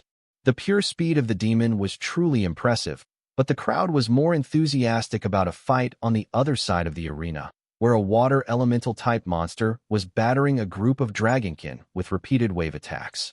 The fight was a good one, but the real draw was their white dragon priestess. Specifically, her now soaked white robes. She had leather armor on under them, Karl could tell. But that didn't matter to the crowd, who were enthusiastically cheering for the way that the white cloth clung to her. There was also a good bit of cheering for the shirtless wrath demon berserker that was tanking for one of the other groups, but not quite as vocal as for the white dragon. While they fought, Karl put the finishing touches on the items, and then realized that he didn't actually have a plan for who was going to get the second set. Dana couldn't use the shaman totem, and she could cast mana pylon on her own. Remy didn't need either of them, and their group didn't have another shaman. Certainly, not a mythic rank one, but there was one up in the VIP box of the hotel section. Perhaps he could build some goodwill. Regent Azoff, would your companions mind some company? I have a set of bracelets for a mythic rank shaman, ones that aren't accounted for by the Alliance members. Karl messaged. He could sense the immortal's attention shift to him. You made 2 identical pairs, then realized that there was only one mythic shaman in the Guild Alliance. Karl shrugged and watched the immortal begin to laugh. I could give one of the extras to a cleric and sell the other. Or, there might be someone else who can use them. But those foreign dignitaries might appreciate the gift. I can tell that there is a shaman in there with you. The Prince of Nababin. Are you sure that your item is suitable for a dwarf? Azoff asked. Definitely. It's got a totem effect for shamans that boosts elemental damage. Dwarves would love it. Well, any shaman would. The mages too, but they can't use it. They need a shaman to cast it. Karl agreed. Come on up. Karl opened a portal to move from his seat to the hotel reception area, avoiding the crowd, then went to knock on the door of the meeting room. The succubus waiting inside silently opened the door for him, and Karl entered to find the group of princes intently watching the end of the fight between Tiffany's group and the Oathbreaker. The agility of the vampires was enough to keep from getting massacred by the demon, but it was still a close call, and an enthralling fight for those who could follow it. The Dragon Prince of Copy clapped happily. Excellent. The Supreme Lady's assistant will be back with us shortly. Karl, you are in a guild with her, right? Do you know what sort of thing she likes? Perhaps her favorite food. Karl knew precisely 0 about the vampire, other than what he had discovered in the few times that he had interacted with her. I have blood wine she will love. Ray offered. She dropped it out of her space onto the table in front of the dragon, forcing Karl to go with her plan. If I'm not mistaken, this blood wine should be a flavor that she's particularly fond of. If you're attempting to woo away the Supreme Lady's assistant, it might be a good spot to start, Karl offered.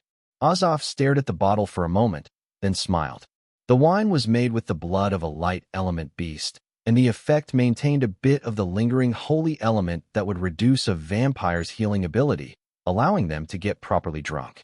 While it might actually be a favorite of Tiffany, a man offering it to her with a date proposal might come off exactly the opposite of how he intended it. Unfortunately for the copy prince, he was not aware of the intricacies of blood wine production or its effect on vampires, other than as a nutritious beverage. Tiffany was in a great mood after her victory and strutted into the room with a radiant glow that dropped instantly when she spotted Karl.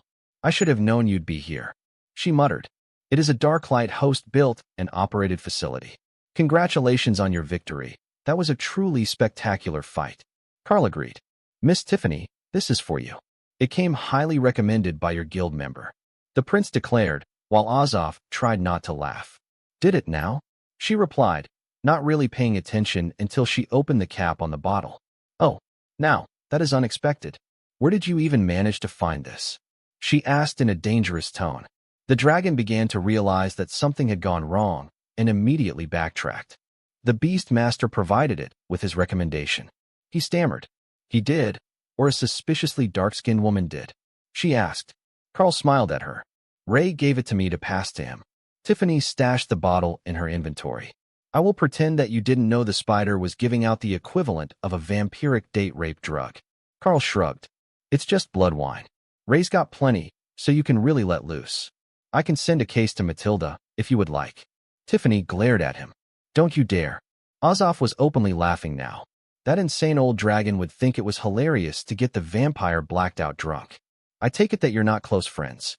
the copy prince asked. Karl shook his head. "The first time we met, we nearly beat each other to death. Compared to that, our subsequent encounters have been positively cordial. I suspect that there might be some lingering resentment related to the nature of the chaos element, though." Tiffany smiled slightly at Karl's phrasing before she addressed the copy prince. "Our fates are set in opposition to each other, but we are not enemies. Thank you for the gift, and I'm certain that you didn't know the deeper implications of that particular vintage." Then, she sighed and elegantly settled into a chair before taking the bottle out to pour a small sample of the wine into a glass. She carefully sipped at it, then sighed in appreciation. "That flavor is spectacular. Addictive even. But that's the catch, isn't it? I will have to ask Lady Ray where she found the recipe one day." Ray mentally shrugged. She had given the blood and the fruit to Lotus, who had used mystic cooking to make her the wine. The Green Dragon clerics made it for her. They probably have no idea what's special about it, as they don't drink blood wine. Karl informed her. "The Green Dragons made it?" "Of course, they did. Bunch of unrepentant drug dealers." The vampire muttered. Karl couldn't argue with that. Even Lotus happily sold drugs to the city guard, under the condition that they didn't get her in trouble by messing up at work. Lord Bomgan's words had been, "Don't let me catch you, not don't do it."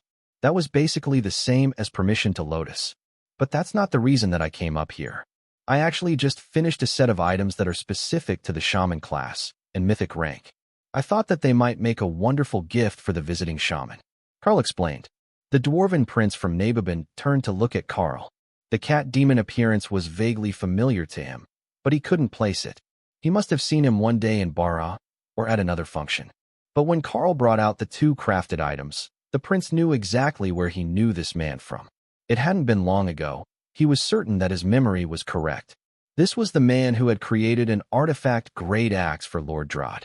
The councilman Petros had shown his picture to everyone at a meeting not long after, which meant that in the course of little more than a year, he had made it from peak overlord to mythic rank. That was absolutely insane progress.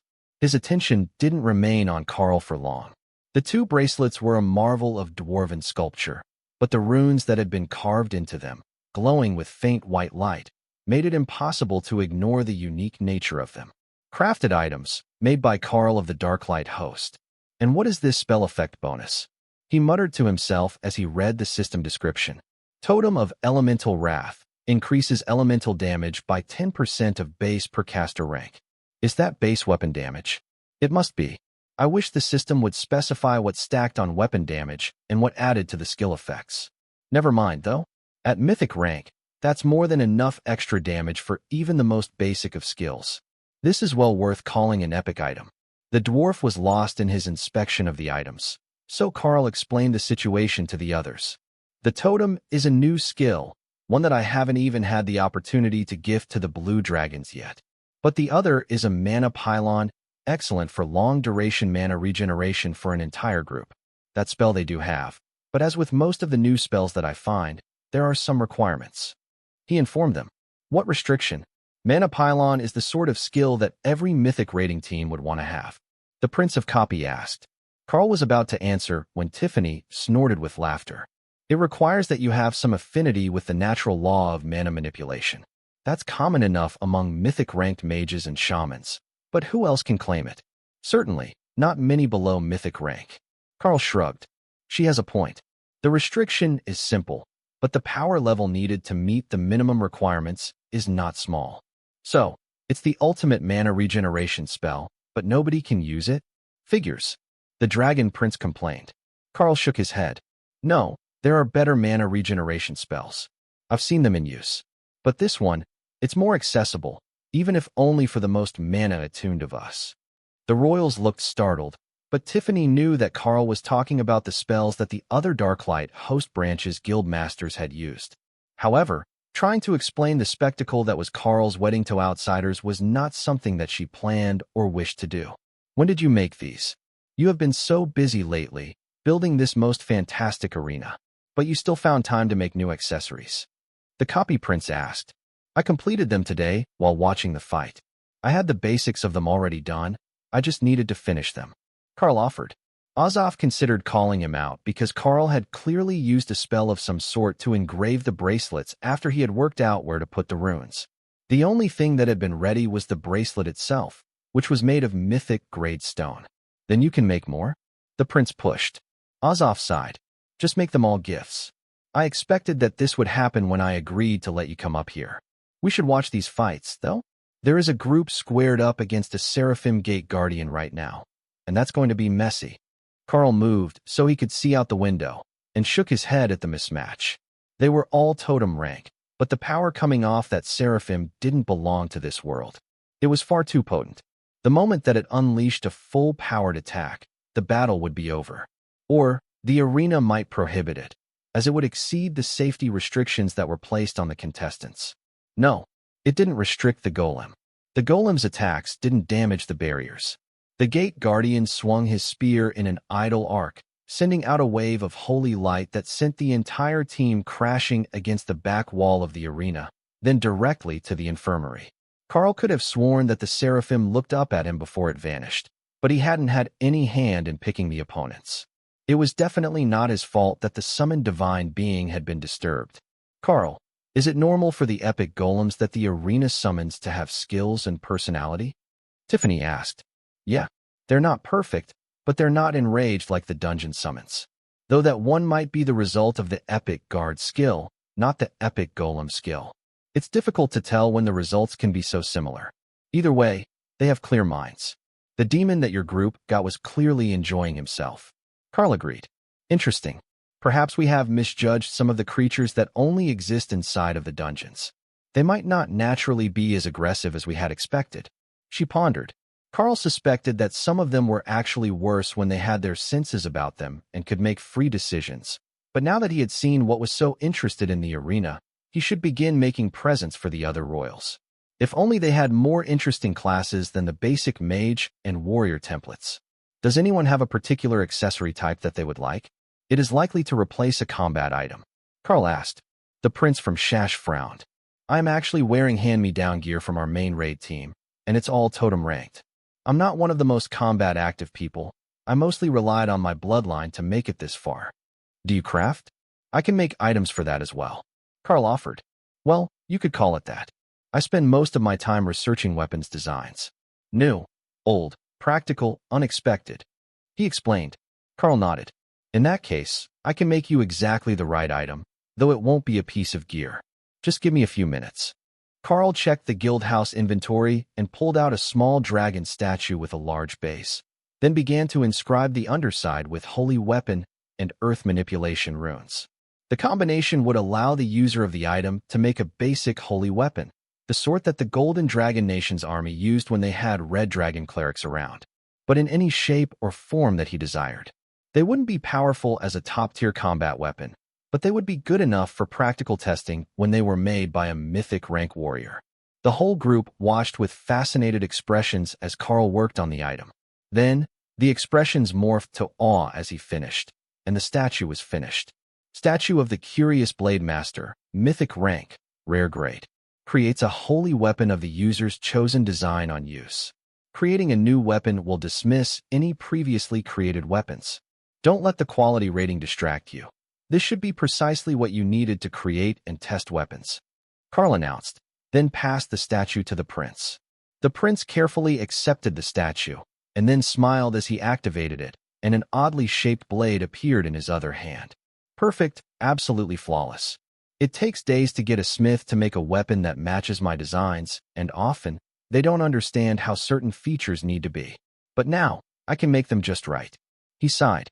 The weapon had a rough surface near the base, and what Karl might have called a serrated edge on the third closest to the hilt.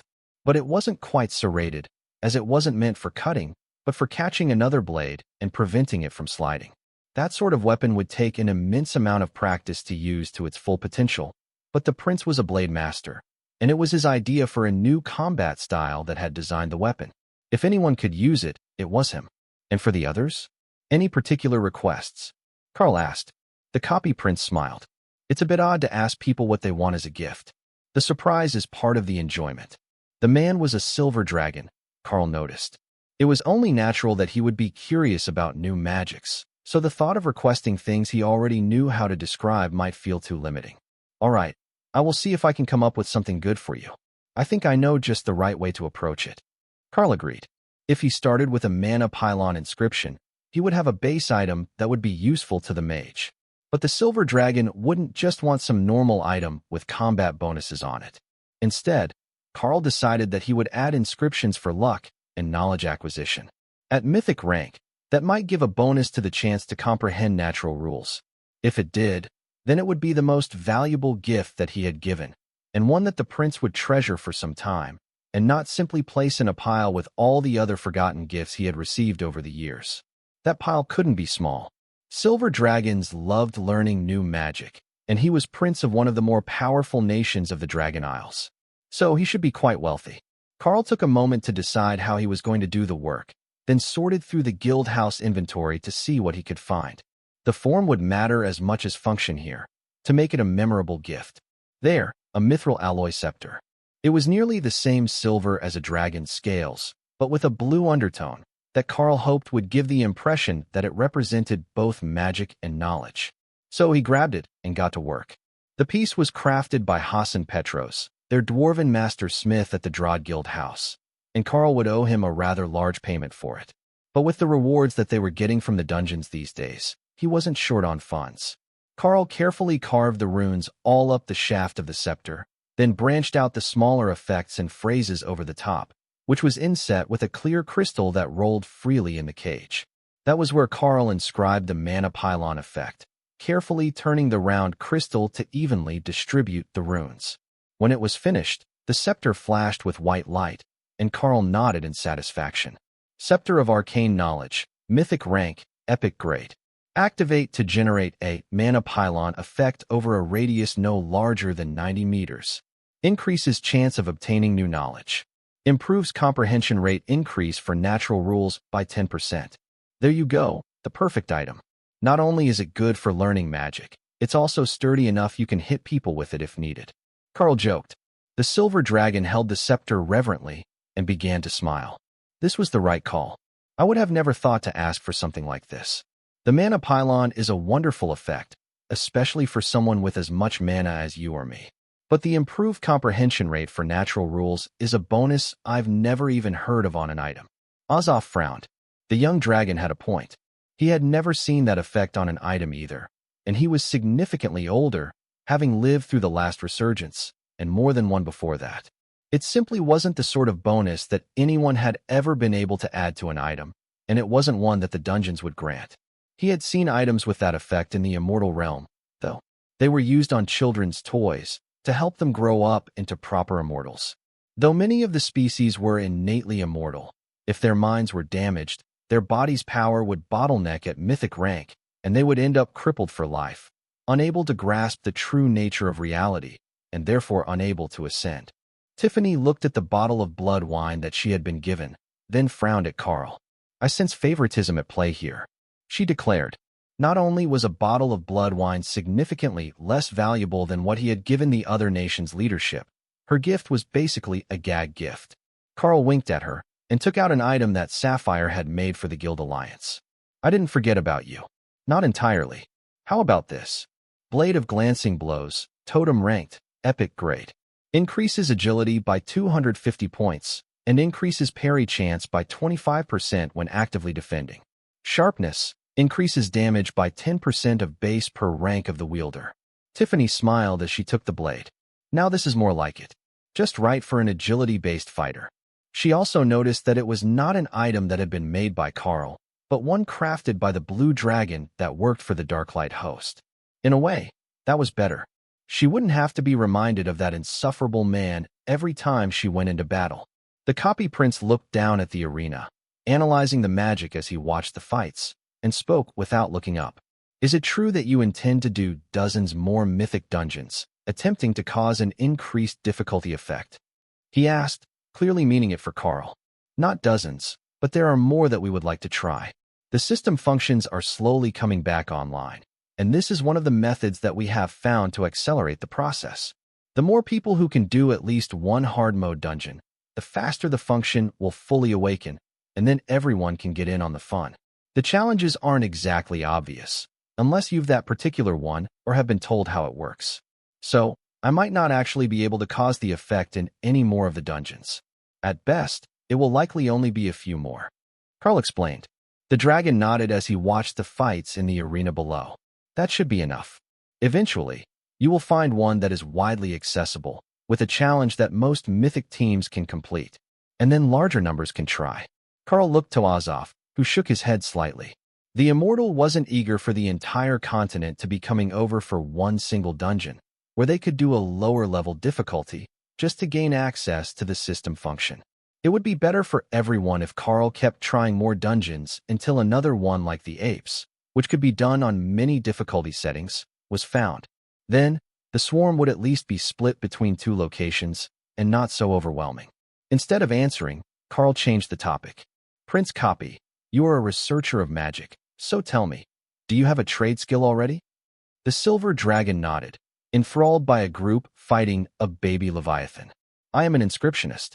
It's a common skill for royals. He explained. The warrior prince from Shash chuckled. Yes, Copy is obsessed with having their young royals copy out every magical tome that the blue dragons will let them access. It gives them the greatest chance to learn new spells, you see. The dwarven prince from Nabibin chuckled. Not so surprising though, is it? Almost all of my royal family are mastersmiths. The warrior chuckled. Good point. The dwarves are also a very work-oriented royal family. Mine? Not so much. My father is a historian, I study weapons, and my wife has recently become obsessed with fashion. All of them were suitably noble pursuits, as the men back home in the Golden Dragon Nation would have called them. Hobbies that didn't require physical labor. Not like the dwarves and their love of the forge. Karl smiled at the Shash prince. Everyone needs something to pass the time. So many here in Xylaz do nothing but fight, sleep, and think about the next time that they need to go fight to pay the bills. It's good to meet others who have taken up a trade skill to enrich their lives.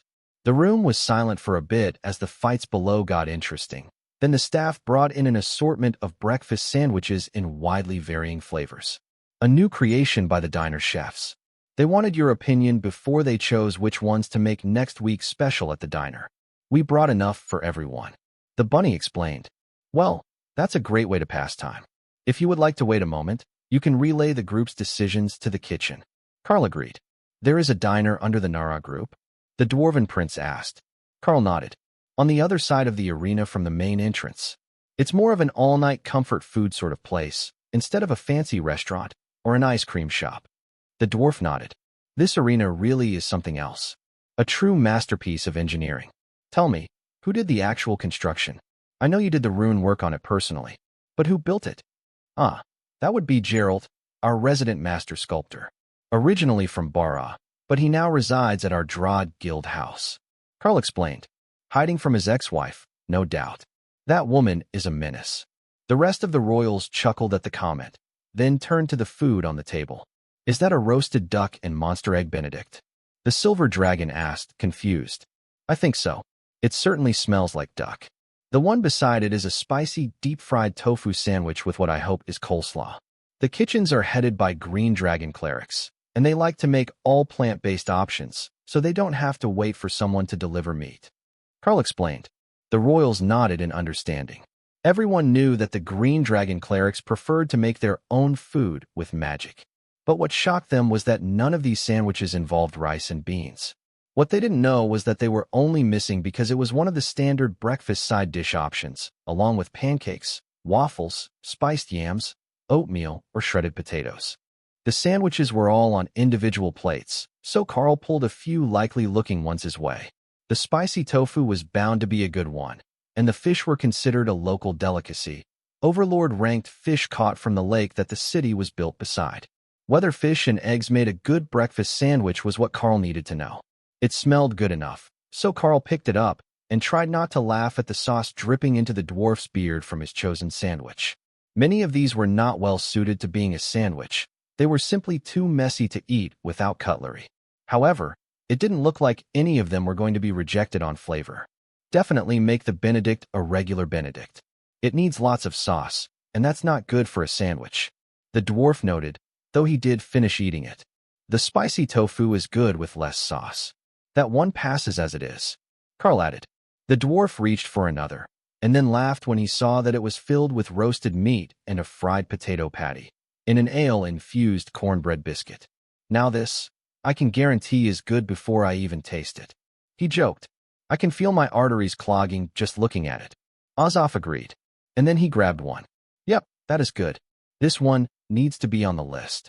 The immortal agreed, while the dwarf gave an enthusiastic thumbs up with his mouth full. The silver dragon was much more cautious about the strange sandwich, and his curiosity turned to confusion with the first bite. How is that in any way breakfast food? It tastes like something that you would order at a dwarven pub at 4 in the morning. He asked. So, they got it exactly right. I will let the chef know that his idea for the late-night breakfast special is a hit. The bunny replied. He just rolled his eyes as he sampled the various sandwiches. There were no bad flavors, as expected. Only a few that simply didn't make a good sandwich, as they were impossible to eat properly. Is this even an affordable meal in Xylas? I know that everything is overpriced here along the shore, but this quality of food doesn't seem like the sort of casual meal that one would expect from a diner. Prince Shash noted. Karl shrugged. Did you get a chance to try the items the vendors sell in the stands? Premium foods are one of the great selling points of this arena complex. The official vendors all make food created with a cooking skill, so it's a step above your average restaurant. Our people did the market research, and we're far enough from any other major markets or shopping districts that we've got virtually no competition. But that didn't stop us from going for the best. Showing off the skills that our guild possesses is a matter of personal pride for the members, so we couldn't slack off when we started a public venue. That made Azov chuckle. After all the warnings he had given Karl to not take his rune crafting to extremes and unbalance the markets with an influx of massively overpowered custom gear, he had found the most impossible workaround, where he could flex his skills for the world and somehow not have it make his alliance obscenely wealthy. Just incredibly famous. Prince Copy gestured around the room. I must say this, all of this, is spectacular workmanship. The level of imbued magic, even in the staff members standing at the door, is beyond anything that I've ever experienced. I can see how this place would be a wonderland for the silver dragons. It's all pure magic layered over a stone structure, and even the amount of space we have in the room is only because of layers of the illusionary domain spell. Now, the amount of magic that is needed to keep it running is absolutely stupendous, but it's sitting on the ley line, and I've designed it to tap directly into the ambient mana for its functions. Karl gladly informed him. Azov gave the prince a curious look. I take it that means you do not intend to return home to make your report tomorrow as planned. Prince Copy shrugged. I can write it, and then open a portal to send it to my assistant. That seemed like the much more logical answer than leaving this place and describing it to 100 other dragons, who would all want detailed answers as much as he didn't want to be there giving them. Letting the assistant suffer in his place was the superior option. Fortunately, with his status as son of the ruler of Copy, he had access to more than enough funding to maintain his room here at the arena so that he didn't have to leave it at all. Even a few hours away, every night was time lost that could be used to study the magic of this artifact. A silver dragon, like any other, could remain awake for months at a time, so he didn't actually need the bedroom, though he intended to use it and gather data from the experience. How well you could sleep in an illusion, without it being a separate realm, and with constant battles outside, was another unknown that he would put in his reports. If the answer was positive enough, they might even send someone to talk to Sapphire about joining as a runecrafting apprentice. The blue dragons might monopolize most sorts of knowledge, but when it came to magic, the silver dragons were not to be underestimated. Their god often granted them insights into the true nature of spells that even the blue dragons would miss. Like the fact that while the door guard appeared to be a succubus, she did not have the distinctive magic of a lust-type obsession demon. Her obsession was something more aligned to service or cleanliness. One more oddity to put on his list. If it was possible to use magic to alter obsession demons' obsessions, he too could become famous overnight. Many of them were born with obsessions that they would much rather not have, but couldn't stop themselves from enjoying or constantly wanting to do. Later in the afternoon, Dana came to visit, accompanied by a white dragon from one of the guilds they had agreed to work with on the dungeon project. Karl, I finally found you. We have found another suitable dungeon to test. This guild believes that there is an obvious way to make the dungeon activate a hard mode, but they haven't been able to do it for lack of powerful members. She explained, "Oh, that does sound fun. Gentlemen, if you will excuse me, it appears that duty calls." Karl replied. The princes nodded. They were all aware of the Darklight host's attempts to improve dungeons, and that there was an agreement in place that they would help other guilds, and not just hog the gains all to themselves. A full day away from duties is a luxury. Go on and finish your tasks. We will enjoy the show until Regent Azov is also forced to return home. Prince Copy replied. Azov tried not to laugh. They were the duty that he had to attend to today. While most of the day was spent watching the fights and testing the arena's cooking, it was also a chance for him to build strong bonds with the next generation of leadership and renew their alliances so that he didn't have to do it by force after the princes ascended to their respective thrones. Even now that she was awake, Supreme Lady Matilda had her hands full taking care of anomalies and attempts to enter from the immortal realm, so it couldn't be her in charge of keeping the peace. Not that it would be wise to let her try.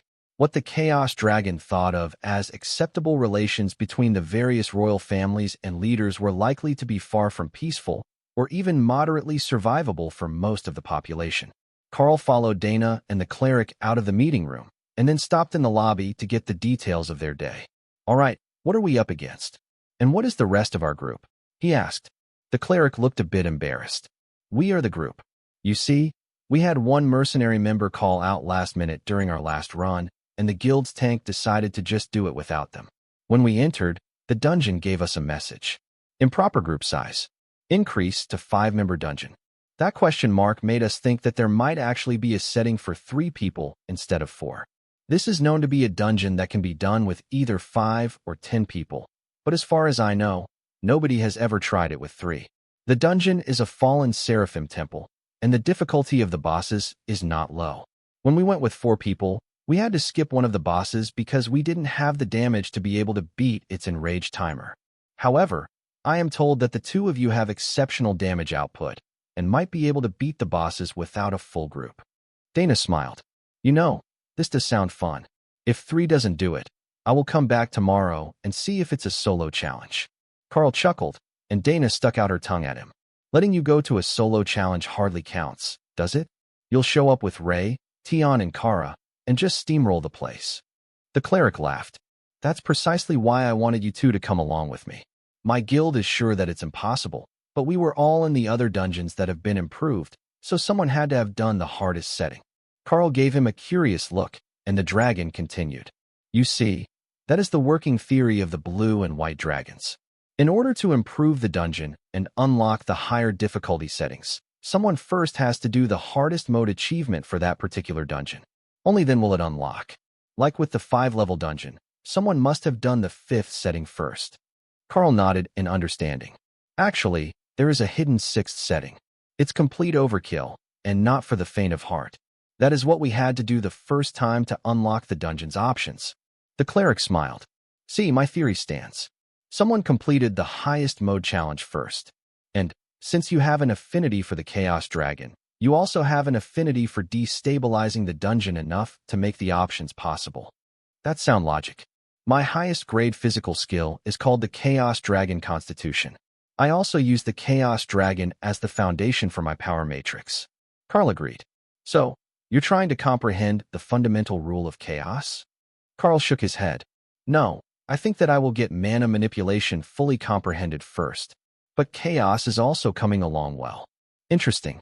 So, you are going for mana manipulation, which is more common for the silver dragons. But your power matrix is that of the Chaos Dragon? I wonder if that diversification is actually helpful, or if it limits you somehow when you get close to advancement. But I've gotten sidetracked. Let's go to the dungeon first. There is a travel portal not far from the arena, and it will take us right to our destination. The cleric explained. I take it that the dungeon is not close. Dana asked. The cleric shook his head. Not this time, unfortunately. The dungeon that we won is near the Shizdashell River, over 60 kilometers from here, and on the outskirts of what could be called the Xylaz dungeon region. But there is a portal only 100 meters from it. That really was out of the way. But there were hundreds of dungeons all around the shores of Lake Naraletum, so it wasn't too surprising. Karl nodded.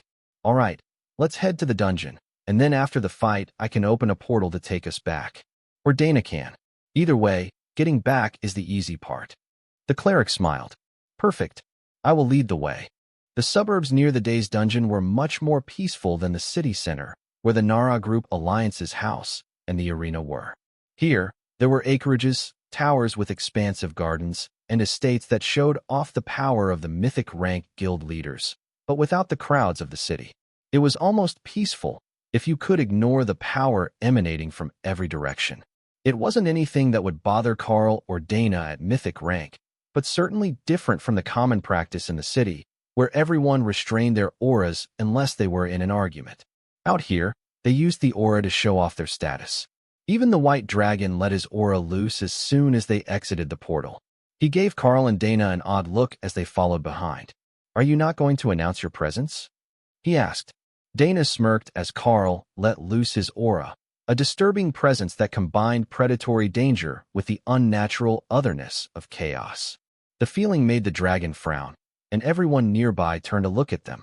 Karl's aura was not the warm and welcoming sort of aura that most guild masters had. Guild leaders usually had a presence that would draw people to them. But Karl's aura felt more like a declaration of war until he muted it to a third of its usual intensity, and it just felt bestial and confident. I see what the problem is. Your aura is too intense. I take it that you don't do much recruiting? The dragon asked. Karl shrugged. I am good at recruitment. I just don't try to impress them with my aura. If we need that, I have a Dana mage. Dana let a bit more of her aura slip, the gentle and alluring aura of a divine fox, coupled with the crackling intensity of a powerful mage. Oh yes, that is much better for recruitment. No wonder the blue dragons flock to you. Such an interesting couple. But the dungeon is right here. We can enter at will. The crowd chatting near the dungeon entrance parted as Karl approached, then began to gossip as they saw who was with him. Oh, it looks like the fool found someone to test his theory. Do you think that they can even survive? One of the bystanders whispered, not quite low enough that Karl and Dana couldn't hear him. Didn't you sense his aura? That man is terrifying. The intimidation effect of the fallen seraphim won't mean anything if he's immune to it. That might be what they're planning. Another whispered back. Karl smiled, realizing that the major issue with the dungeon was an effect that he was immune to. With his resistance, even without adding buffs, it was nearly impossible to intimidate him. And if he activated an intimidation effect of his own, or had reactive, then the two would counteract each other. They had this one in the bag.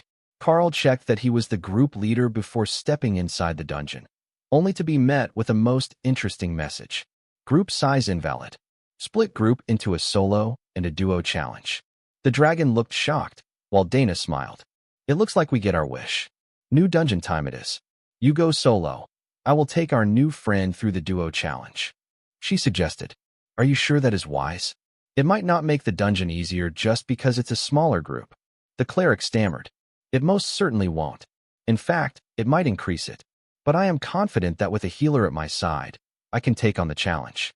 Though I might be the better-looking half of our relationship, I'm no slouch in combat. Dana joked. Tion is fluffier. Kara informed her.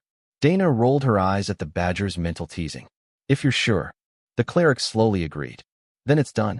System, I will go solo. They will do the duo challenge. Karl announced. Then, he was alone in the dungeon, looking out at a hell's cape of scorched buildings, boiling pits that appeared to be full of blood, and black-winged seraphim. Rewards degrade every 10 minutes. Begin. Karl called out the whole team, and Ray immediately began to celebrate. These pits really were full of boiling mythic-ranked blood, both light and dark element. It was like a hot spring resort in here. If you were a bloodbath spider.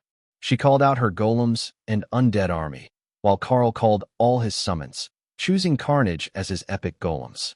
The big demon would be a great choice for fighting fallen seraphim, and he didn't object to having Kara sit on his shoulder as he charged into combat.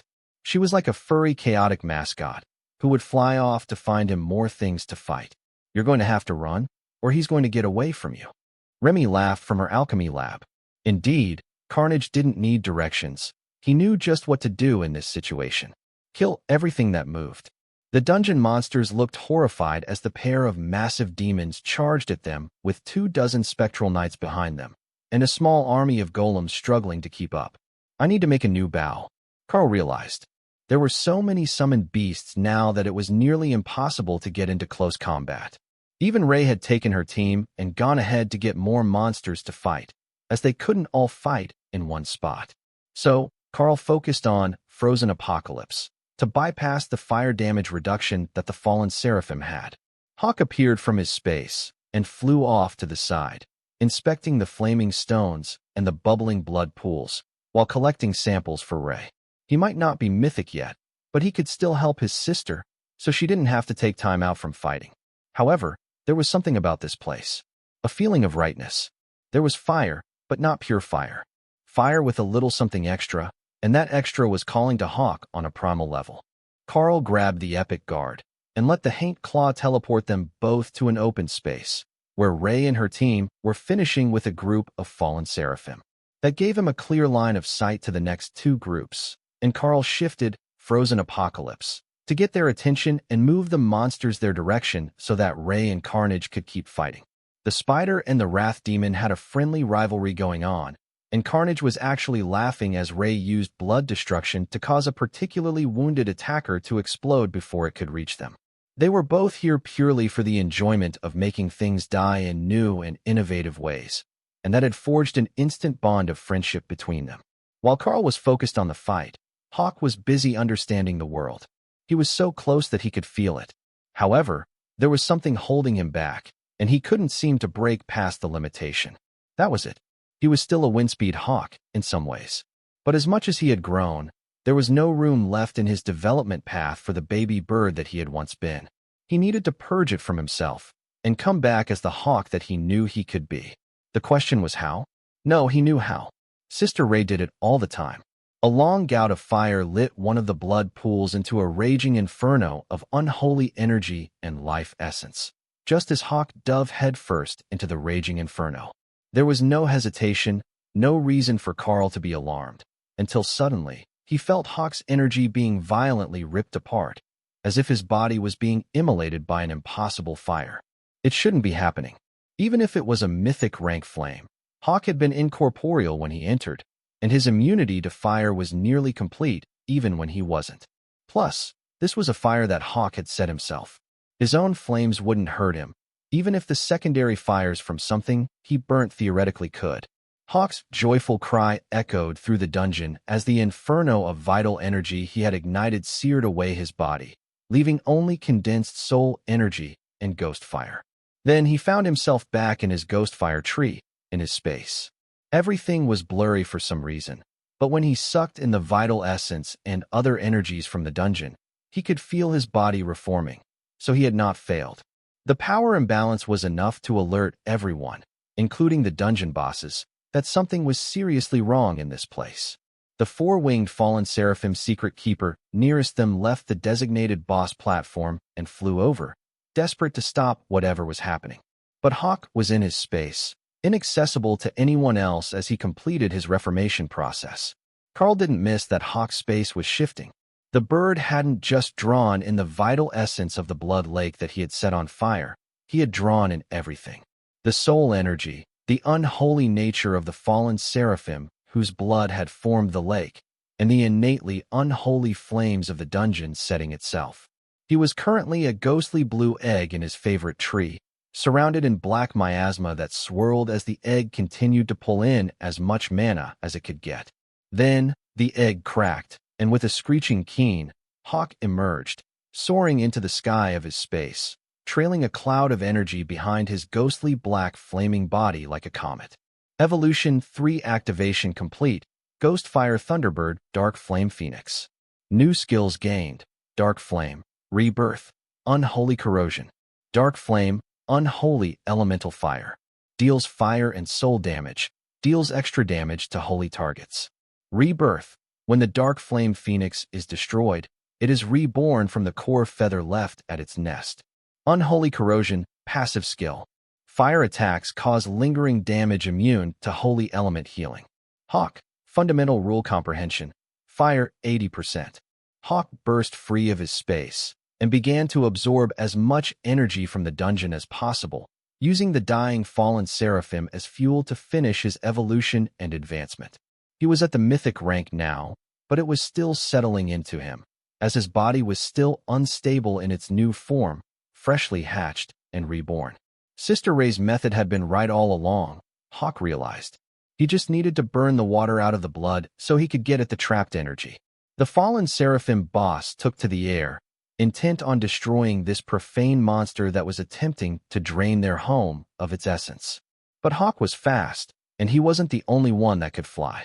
Kara and Karl both leapt into the air to meet the boss, giving Hawk a few more precious seconds to adapt to his new body before he had to help them deal with the boss. Sparks flew as the Sword of Champions met with the unholy blade of the fallen seraphim boss, and Hawk became a low-priority target.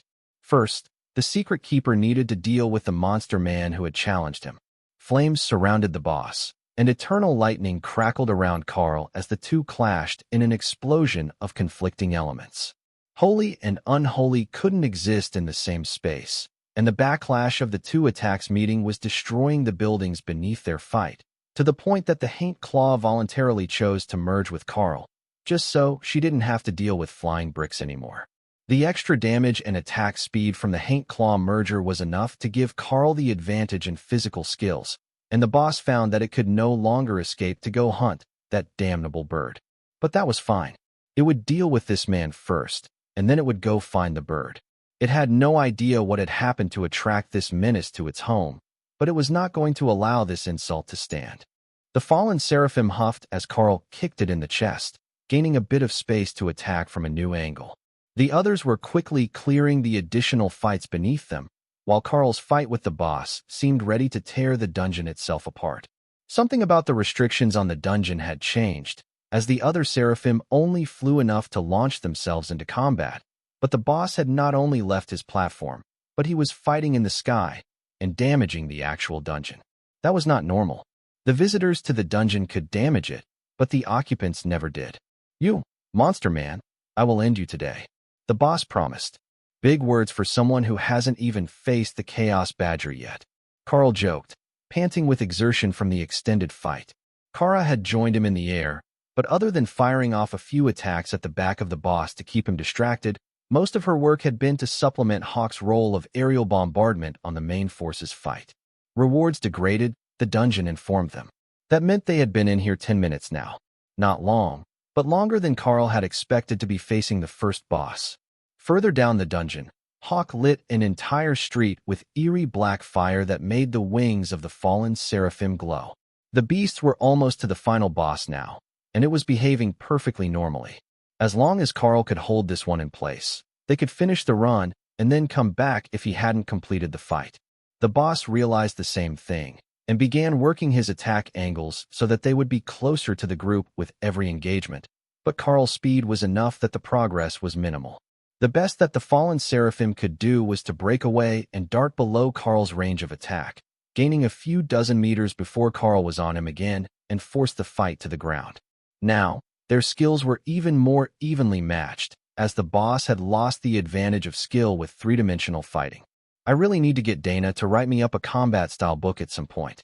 There has to be one that I can use, he thought, while Karl laughed in his mind. There was no way that Karl could fight like the Dana mage. For one, his leg wouldn't even lift that high. He couldn't do most of the kicks.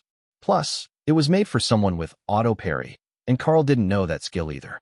Ooh, we could get a new sister who fights like a human. That could work, Ray suggested.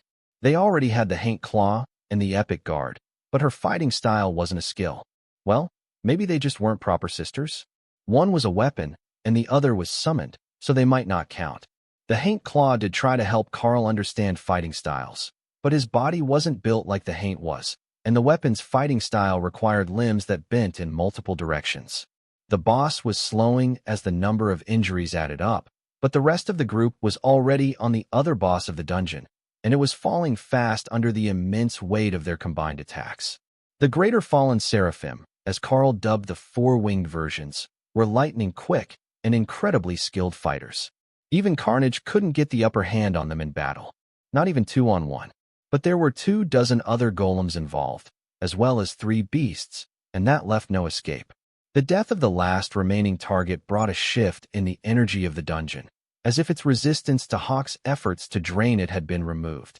All that was left was Karl and one battered fallen seraphim, in a hellscape where not a single building was left standing, and the life essence of the blood pools was rapidly draining into the freshly evolved Dark Flame Phoenix.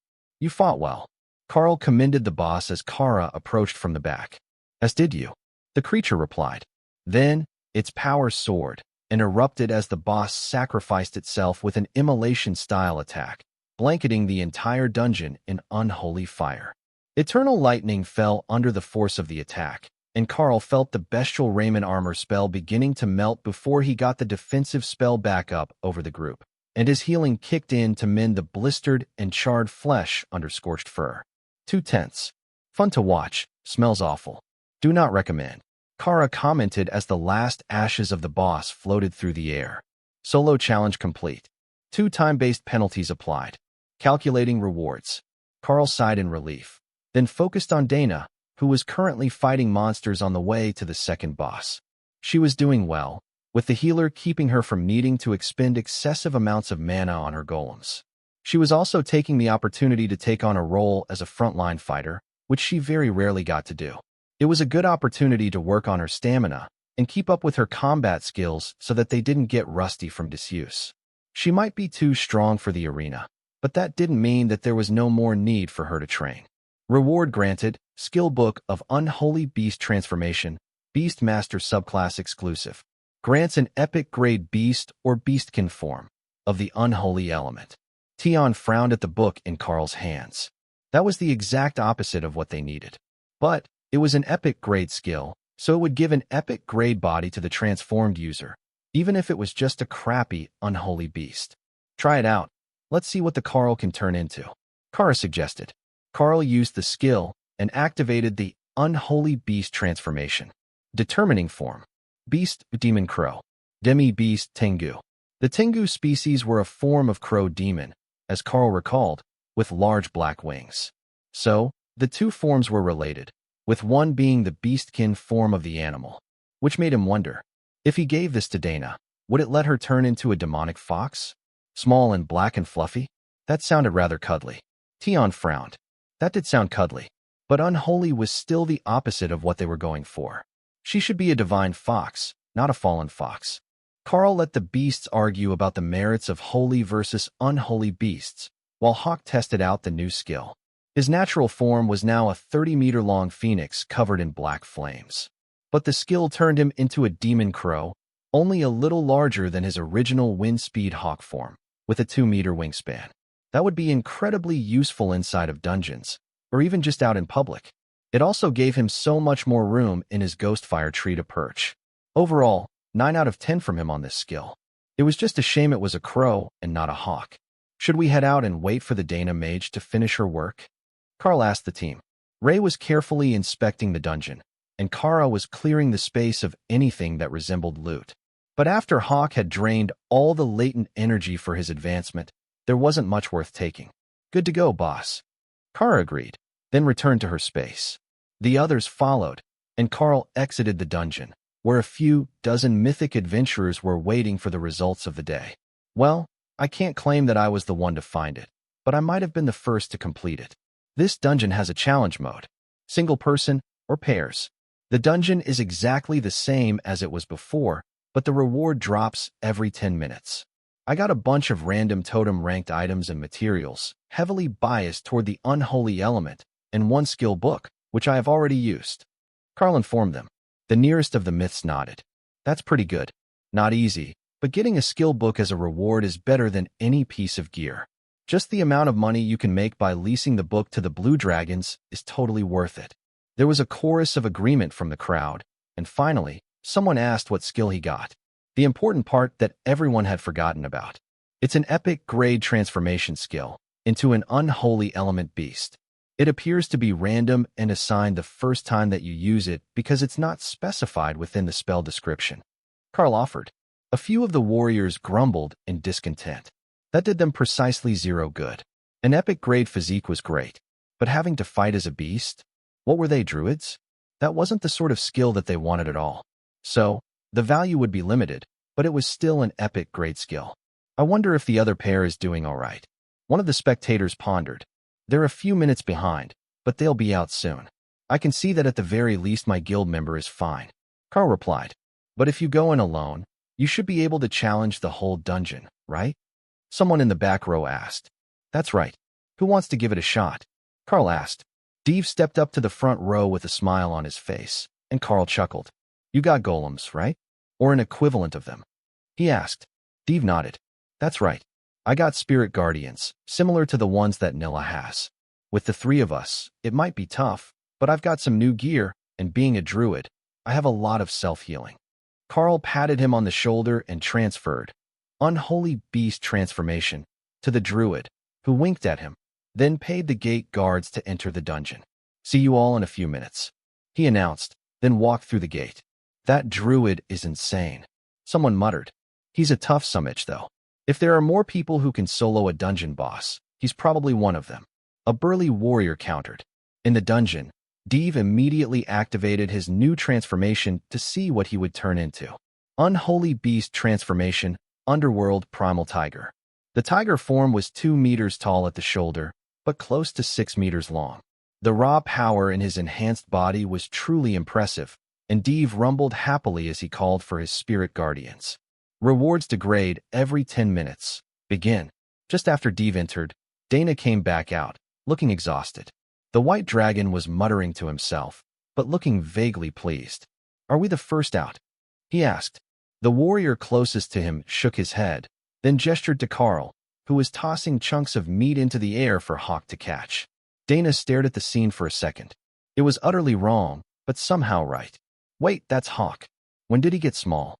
She asked. New skill. You'll see his upgraded true form later.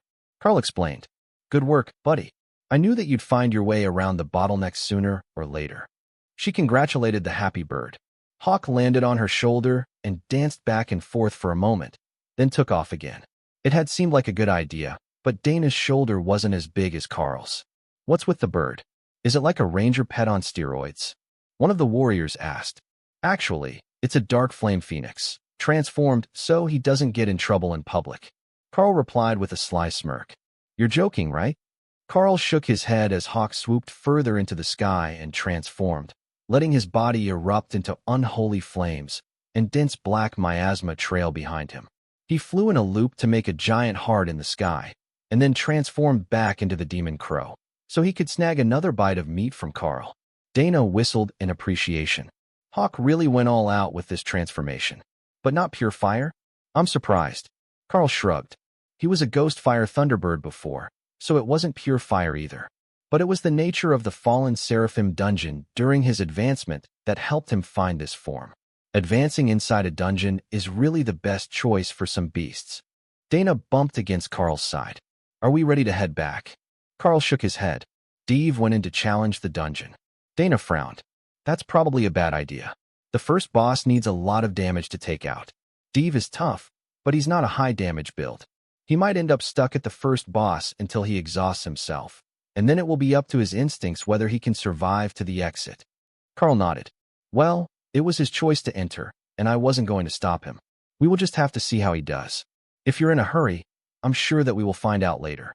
Not so big of a hurry that we can't wait 30 minutes to see how Dave fares in a solo challenge. Especially since it's Dave. Are there any others in the dungeon now? She asked. Not that I know of, but there might be some regular teams inside. The gate guards shook their heads. Everyone was waiting for your group to come back out, so they could find out if there really was a hard mode. But none of us expected that it would be another challenge mode. Yeah, that's a bit of a tough one. But if you send one challenger and a healer who can do some damage, they can do the duo mode, and it isn't quite as insane as the challenge against Carnage. Karl suggested. Dana chuckled. While it was true that the fallen seraphim were terrifying with their dark energy attacks and intimidation effect, Carnage was an absolute beast in single combat, and that was what she had deployed to deal with the bosses. So, is the Darklight host a mercenary guild then? One of the mythic warriors asked, seeing potential in the ability to hire rare specialty classes. Dana shook her head. We're a crafting guild, and we run a combat arena near the city center on the outskirts. We're better known for our crafted items than for our dungeon skills, but we have gotten lucky with a few and found hard modes embedded in them. Karl took off his bracelets and held them up so that the crowd could see that he had made them. They were both totem rank, epic grade items, and clearly informed anyone who inspected them that they were made by Karl. I can see why that is what people would remember about you. Those stats are drool-worthy. Do you sell them? The warrior asked. Karl shook his head.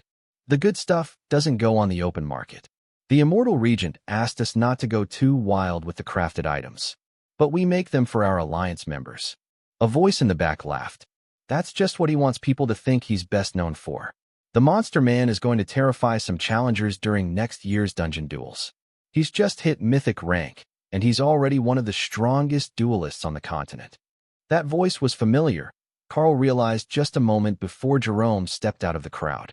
Ah, guild leader Jerome. Good to see you again. Karl greeted him. No longer guild leader. The guild stripped my position after our duel. A few of the other warriors stared at him in shock. Wait, you're saying that this man, the craftsman, is the one who defeated you in an above-ranked duel? A voice in the back asked. That's right. The Monster Man lives up to his name. I hear that he also defeated Carnage in a solo duel against the dungeon boss, and you just saw him complete a single challenge of the entire Fallen Seraphim dungeon. I heard a rumor that the reason we can't challenge for multiple mythic dungeons next year is because he reached mythic rank, and the mayor was afraid that he would simply take every dungeon that was within walking distance of his alliance house. Jerome agreed. Karl considered pointing out that the decision was made by the Immortal Regent, but that likely wouldn't help his case. Some of these guys would not be happy about the no second chances policy. Many suspected that Jerome's words had more than a bit of truth. Anyone who could duel Carnage would be a real threat to the dungeon challenges. However, faced with such a large crowd, and the chance that they might not win the challenge if they did want to do anything to Karl, nobody was going to air such grievances today. It was a little over half an hour before Dave came back out again, covered in sweat and still healing, but looking pleased with himself. 2 epic items in a single run. Good ones too, he declared. Nobody but Karl and Dana were from his alliance, so they wouldn't ask him about the details. Just knowing what sort of loot you could get was enough. 2 mythic rank epic grade items in a single day was enough that anyone who could do it would consider doing this dungeon alone at least once a week. But what they didn't realize was that Dave had an epic grade immortal rank weapon, and ever since Karl arrived, he had been swapping out his equipment to maximize damage, as he had limited invulnerability. He might be a tank specialized build, but his actual equipment was pure damage. Even then, he had struggled to do enough damage to the bosses that he could get them down in a reasonable amount of time. For an average 5-person group, this was a 15-minute run.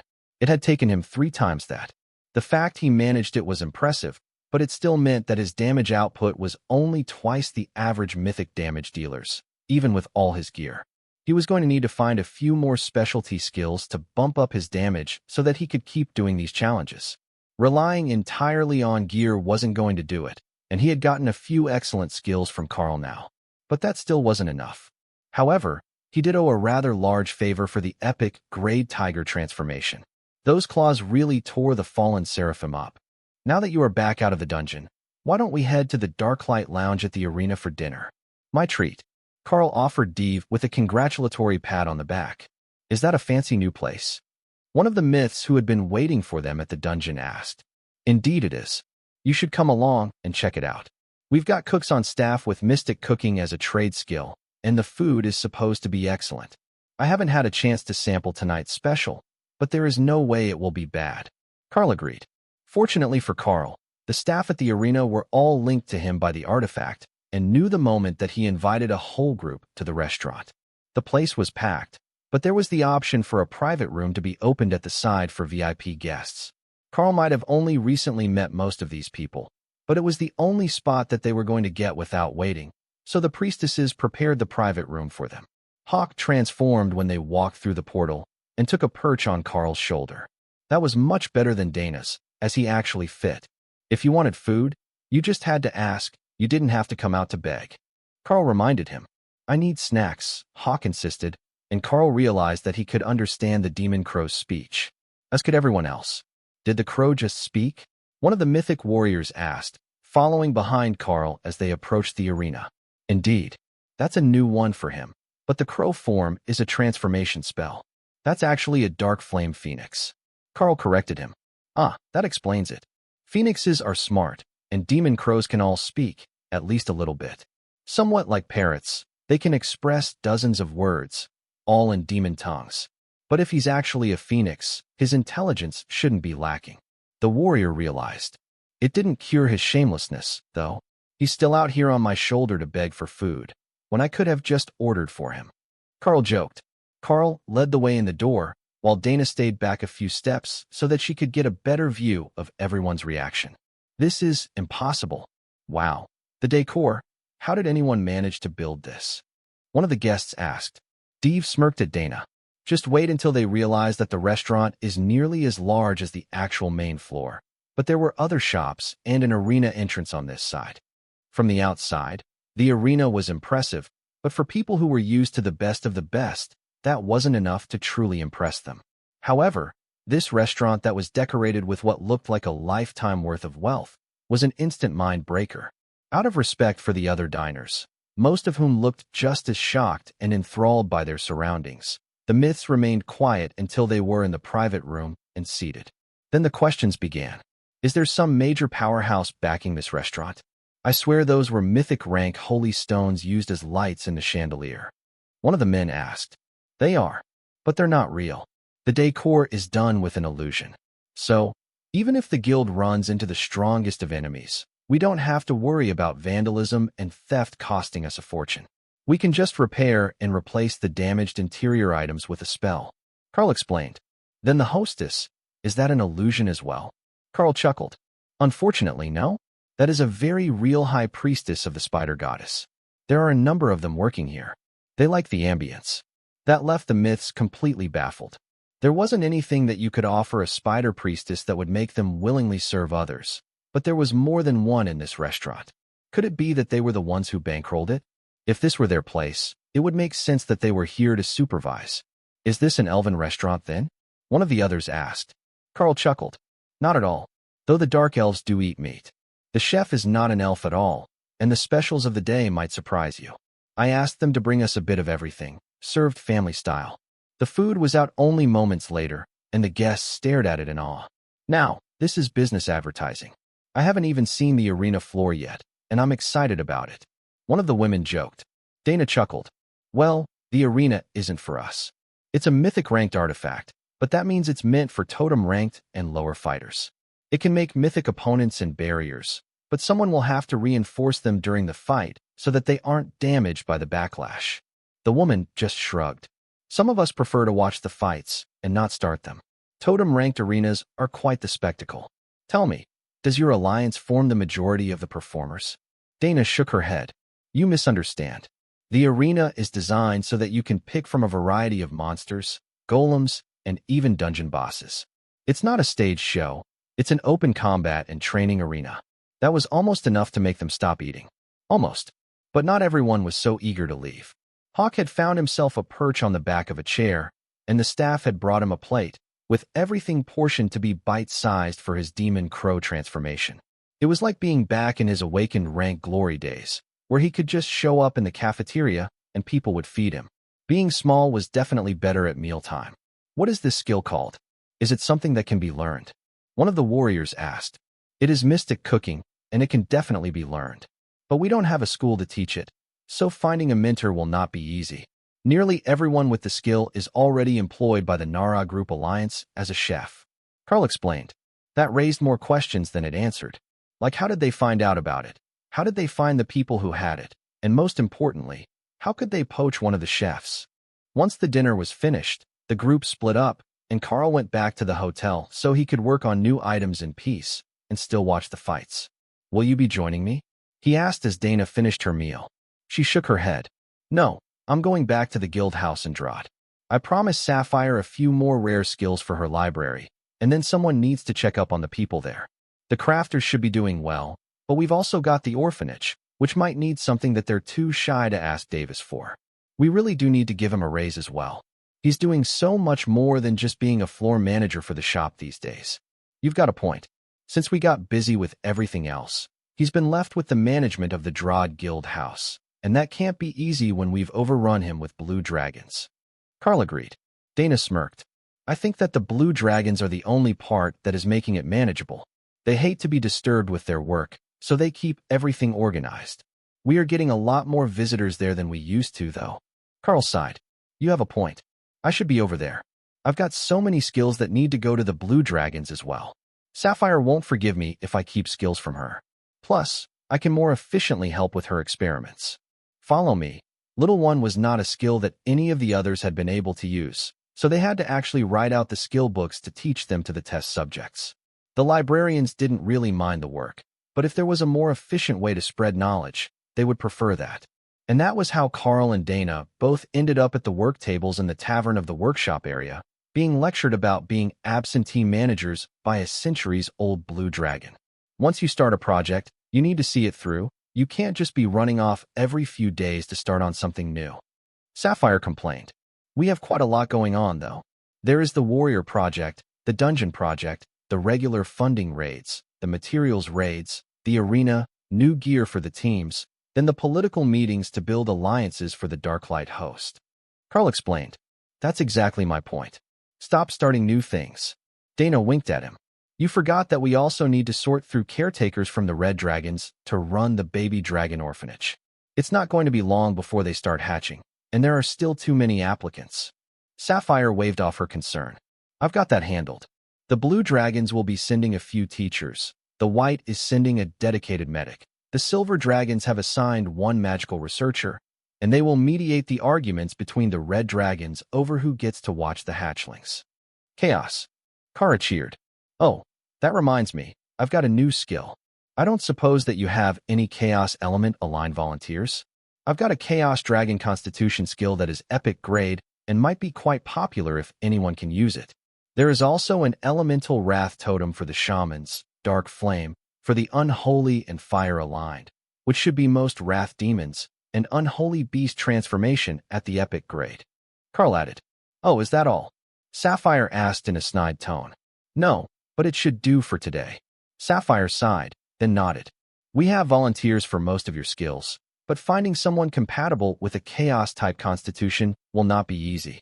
We could try with some of the beast kin, but it might cause unintended evolutions and unpredictable results. You could give it to Badgers. Dana suggested.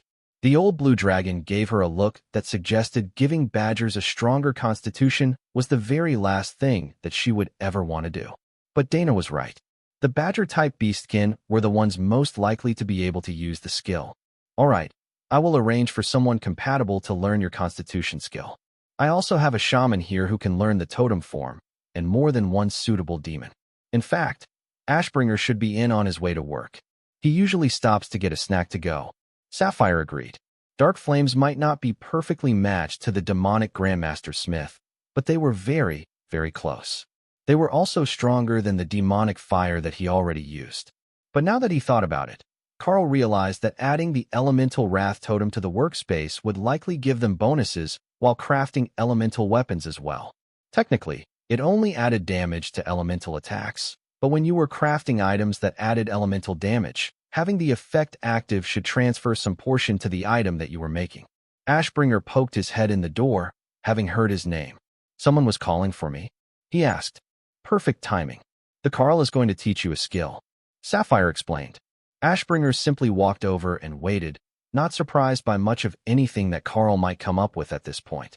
Even if they told him that Karl had grown wings and learned to fly faster than a dragon, the demon would just nod and accept it as part of the abnormality that was his guild leader. Champion Karl offers knowledge, skill, dark flame, will be transferred to the devoted blacksmith Ashbringer. The demon lit a black flame over his hand that seemed to suck the light out of the room, and then snuffed it with a smile. Oh, that is absolutely perfect for wrath demons. Fire and unholy element combined will make the most wonderful weapons for demons. All I will need to do is attune the bonuses and materials to the type of fighter that they are, and send it off to the runecrafters. Karl chuckled, and the smith shrugged. Do you have any idea how much time it saves me having them here? Instead of spending days beating the bonuses I want into the weapon, I can just have them draw all over it and call it a day. Wendy, the teen Oni demon from the runecrafting team, came over with a hug for Dana, who spun her in circles, laughing. You know, we should get a gift for you too. I know how you love new spells.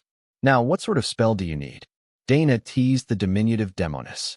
I want the flames too. I'm a demon, a real demon. There is no reason that I can't have a cool new fireball. Karl shrugged and activated the skill again. Champion Karl offers knowledge, skill, dark flame, will be transferred to the inquisitive sorceress Wendy. Wendy's expression went blank, and Karl realized that she had been sent into the class change interface.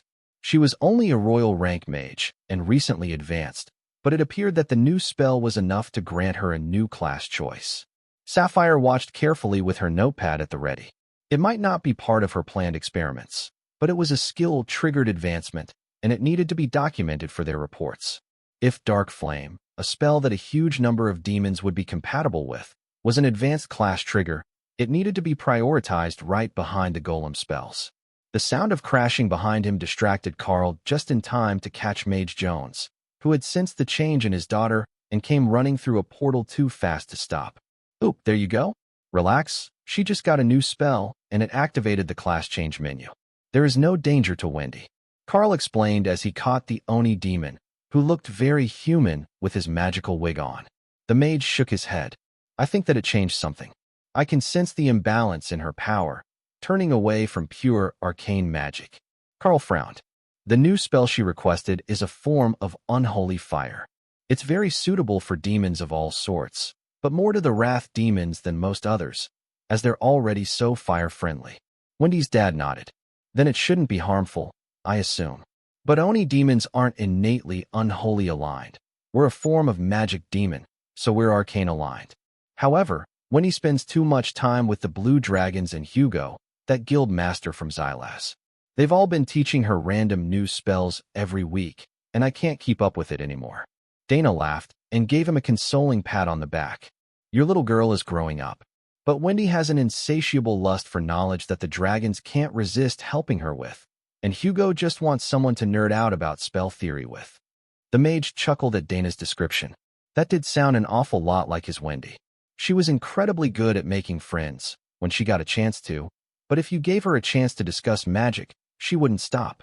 Slowly, Wendy's eyes fluttered open, and Karl realized that she was finished with the screen, but immersed in her new skill options, and spending any saved skill points that she had. She had runecrafting as a trade skill, and making items could give her skill points, he knew.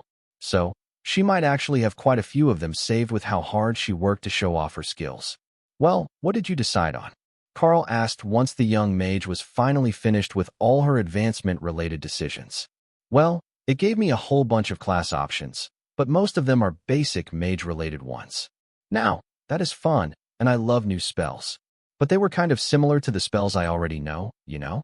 So, I decided on one that was a little different. The class is called Demonic Array Master, and it lets me use my runecrafting to write spells in the air with dark flames to create spell circles. Big flashy spells with long-lasting effects, like making magical items, but without the item. Wendy was clearly proud of her class choice as she took out a wand and wrote out a defensive ward in the air, surrounding herself with a black barrier. See? It's even stronger than my usual barriers because I know so much about runes, and I can just write out the effect I want, she declared. Her father nodded. They're a bit slow, but very impressive. At the royal rank, there shouldn't be many that can overcome your array. Of course, she didn't have to stay at the royal rank forever. Remy had potions that would help her advance once she was closer to the bottleneck. But she had already used one to get past commander rank, and she was still a growing girl. Even Remy didn't want to risk messing up her progress too much. It might make her grow too fast and stop being small and adorable. That was not the part that her father was concerned about. Now that his research-obsessed daughter could just write arrays in the air, wouldn't that encourage her to spend more time wandering off with that oversized mage instead of coming home for family dinners? She was supposed to be living 2 minutes from his house, where she could come home for visits whenever he wanted, not on the other side of a portal and halfway across a continent with a mythic mage backing her up. How was he supposed to compete with that? Though Karl didn't truly understand the man's dilemma, he could clearly see the concern in Mage Joan's face. Why don't you invite Hugo over one day? He's quite friendly, and I'm sure that he'd love to meet his new friend's family, Karl suggested. Wendy clapped her hands excitedly. Oh, we can show him the new dishes that we have found. There are so many options now that we have mythic cooks in the kitchen, and not everyone likes the same stuff that the demons and dwarves do, so he might not have tried it yet. That sounded like a dangerous proposal to Karl, who knew what sort of dishes the kitchen had cooked up when left unsupervised. Or worse, when supervised by Lotus. The spectacle had gathered a number of the off-duty workers from the cavern, and everyone wanted the chance to congratulate Wendy on her advancement. Fortunately for Karl, that also brought over all the people that he needed to talk to on this visit. Davis, don't run away. I have good news for you, Karl called when he caught sight of the overworked fallen seraphim. Davis gave him a suspicious stare. When you say that there are good things coming for me, it always means more employees, more guild members, and more work. Even though the shop now does 5 times as much business through the Alliance store as it does through the main shop. If it wasn't for the restricted level of most of our crafters, we would be selling even more, and the Alliance is still talking about expanding further. Karl felt a sense of embarrassment for the extra work that he had piled on Davis, who was only supposed to be the store manager. Technically, the Alliance purchases were still part of the store, but his duties had gone far beyond what he had signed on for. I'm not going to make more work for you this time. Instead, I've come to give you a raise.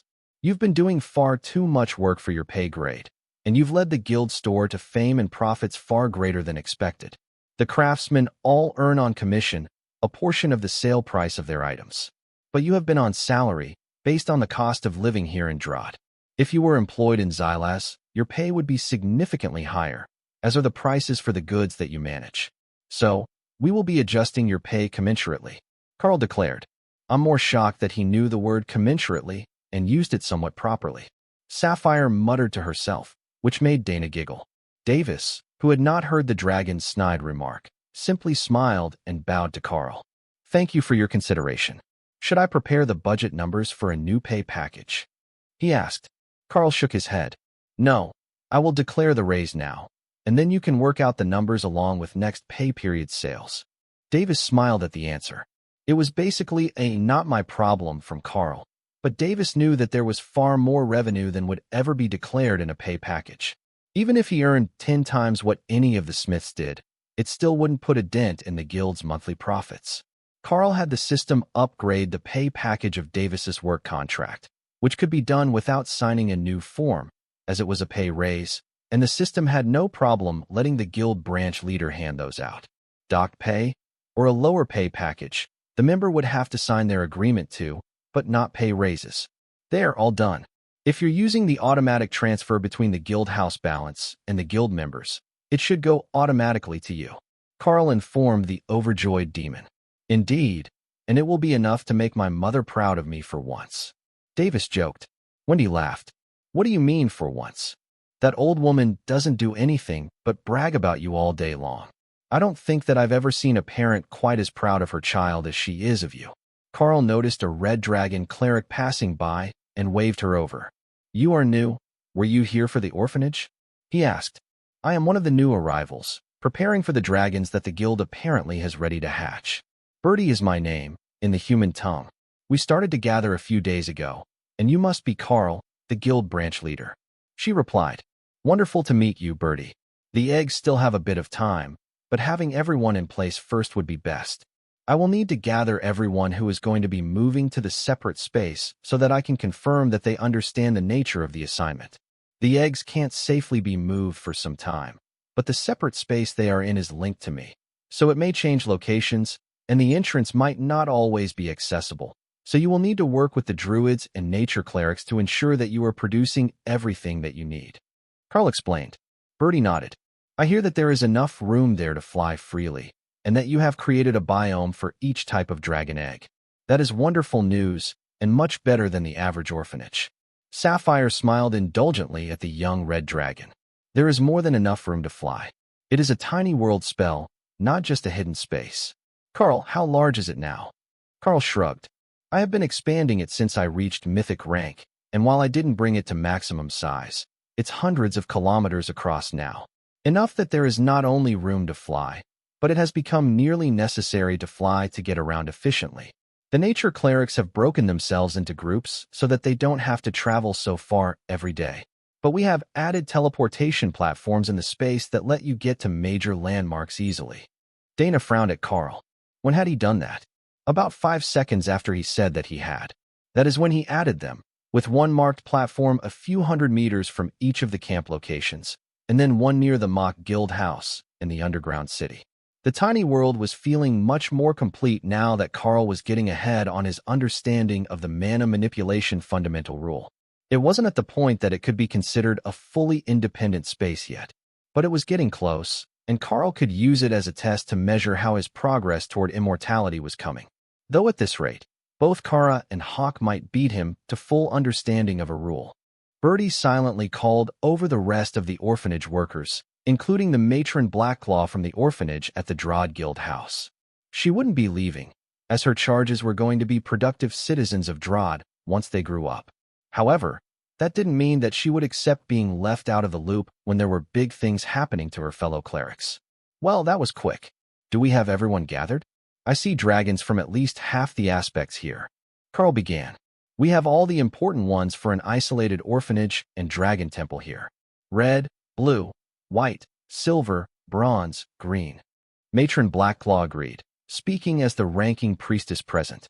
An orphanage counted the same as a temple, library, or academy. The one who led it had the highest position in the hierarchy of dragon clerics. "Well now, that is surprising. But it should work out well for us, as we've got dragons of every sort waiting to hatch. Have you all been briefed on how they came to be where they are?" Karl asked. Matron Blackclaw nodded. "Everyone has the details, and it has been accepted that these eggs are all orphaned, even if their actual parents might be alive on another world or roaming wild on another continent. They were abandoned and not handed over to the church in a proper manner, so we will raise them all equally, without any intentions of giving them back to their parents at adulthood." Dana smirked, and the red dragon winked at her. "Go ahead and ask. The one known as Lotus has been begging us to allow her to raise one as a new best friend for weeks." The matron informed her. "That was actually what I was thinking. I overheard Lotus and Button plotting ways to get a baby dragon to play with." Dana laughed. The matron sighed. "Right, I almost forgot about the forest dragon. While she's not technically an orphan, and she's being raised by the nature clerics, she will be among the first that enter the educational system. The blue dragon adherents will lose their minds to see her running wild without any form of educational plan.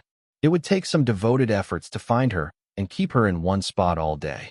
But Dana assumed that they had a plan for that, which would be suitable for a forest dragon who already knew the basics about plants and who had a job to do.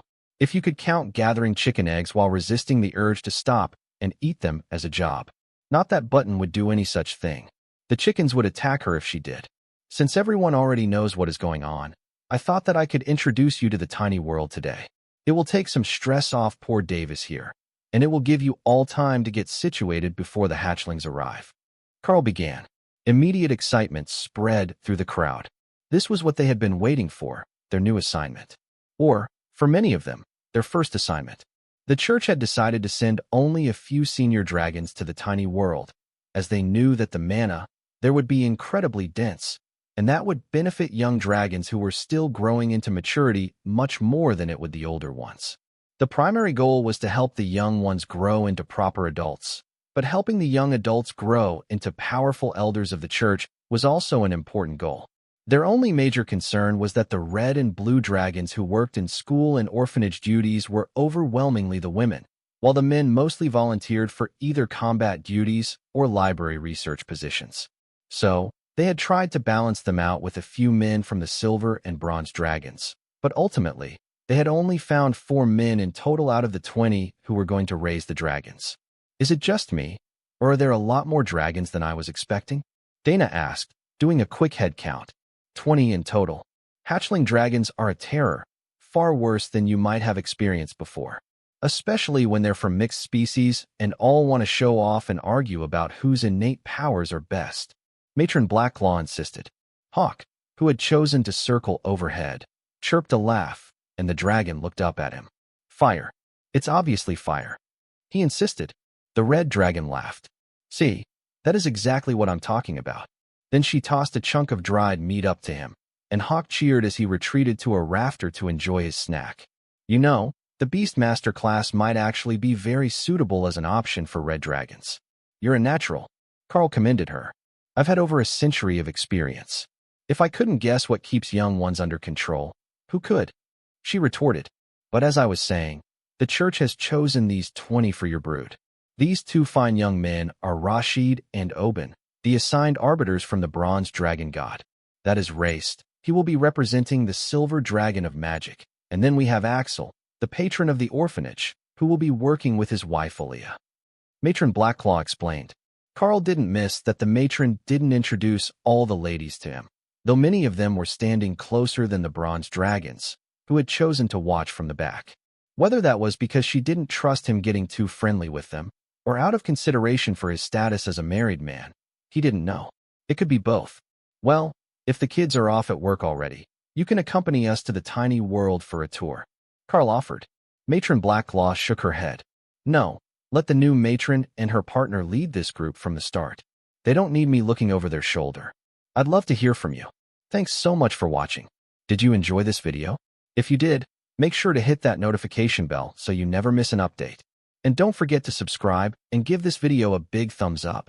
Your support means the world to me, and I can't wait to see you in the next one. Thank you.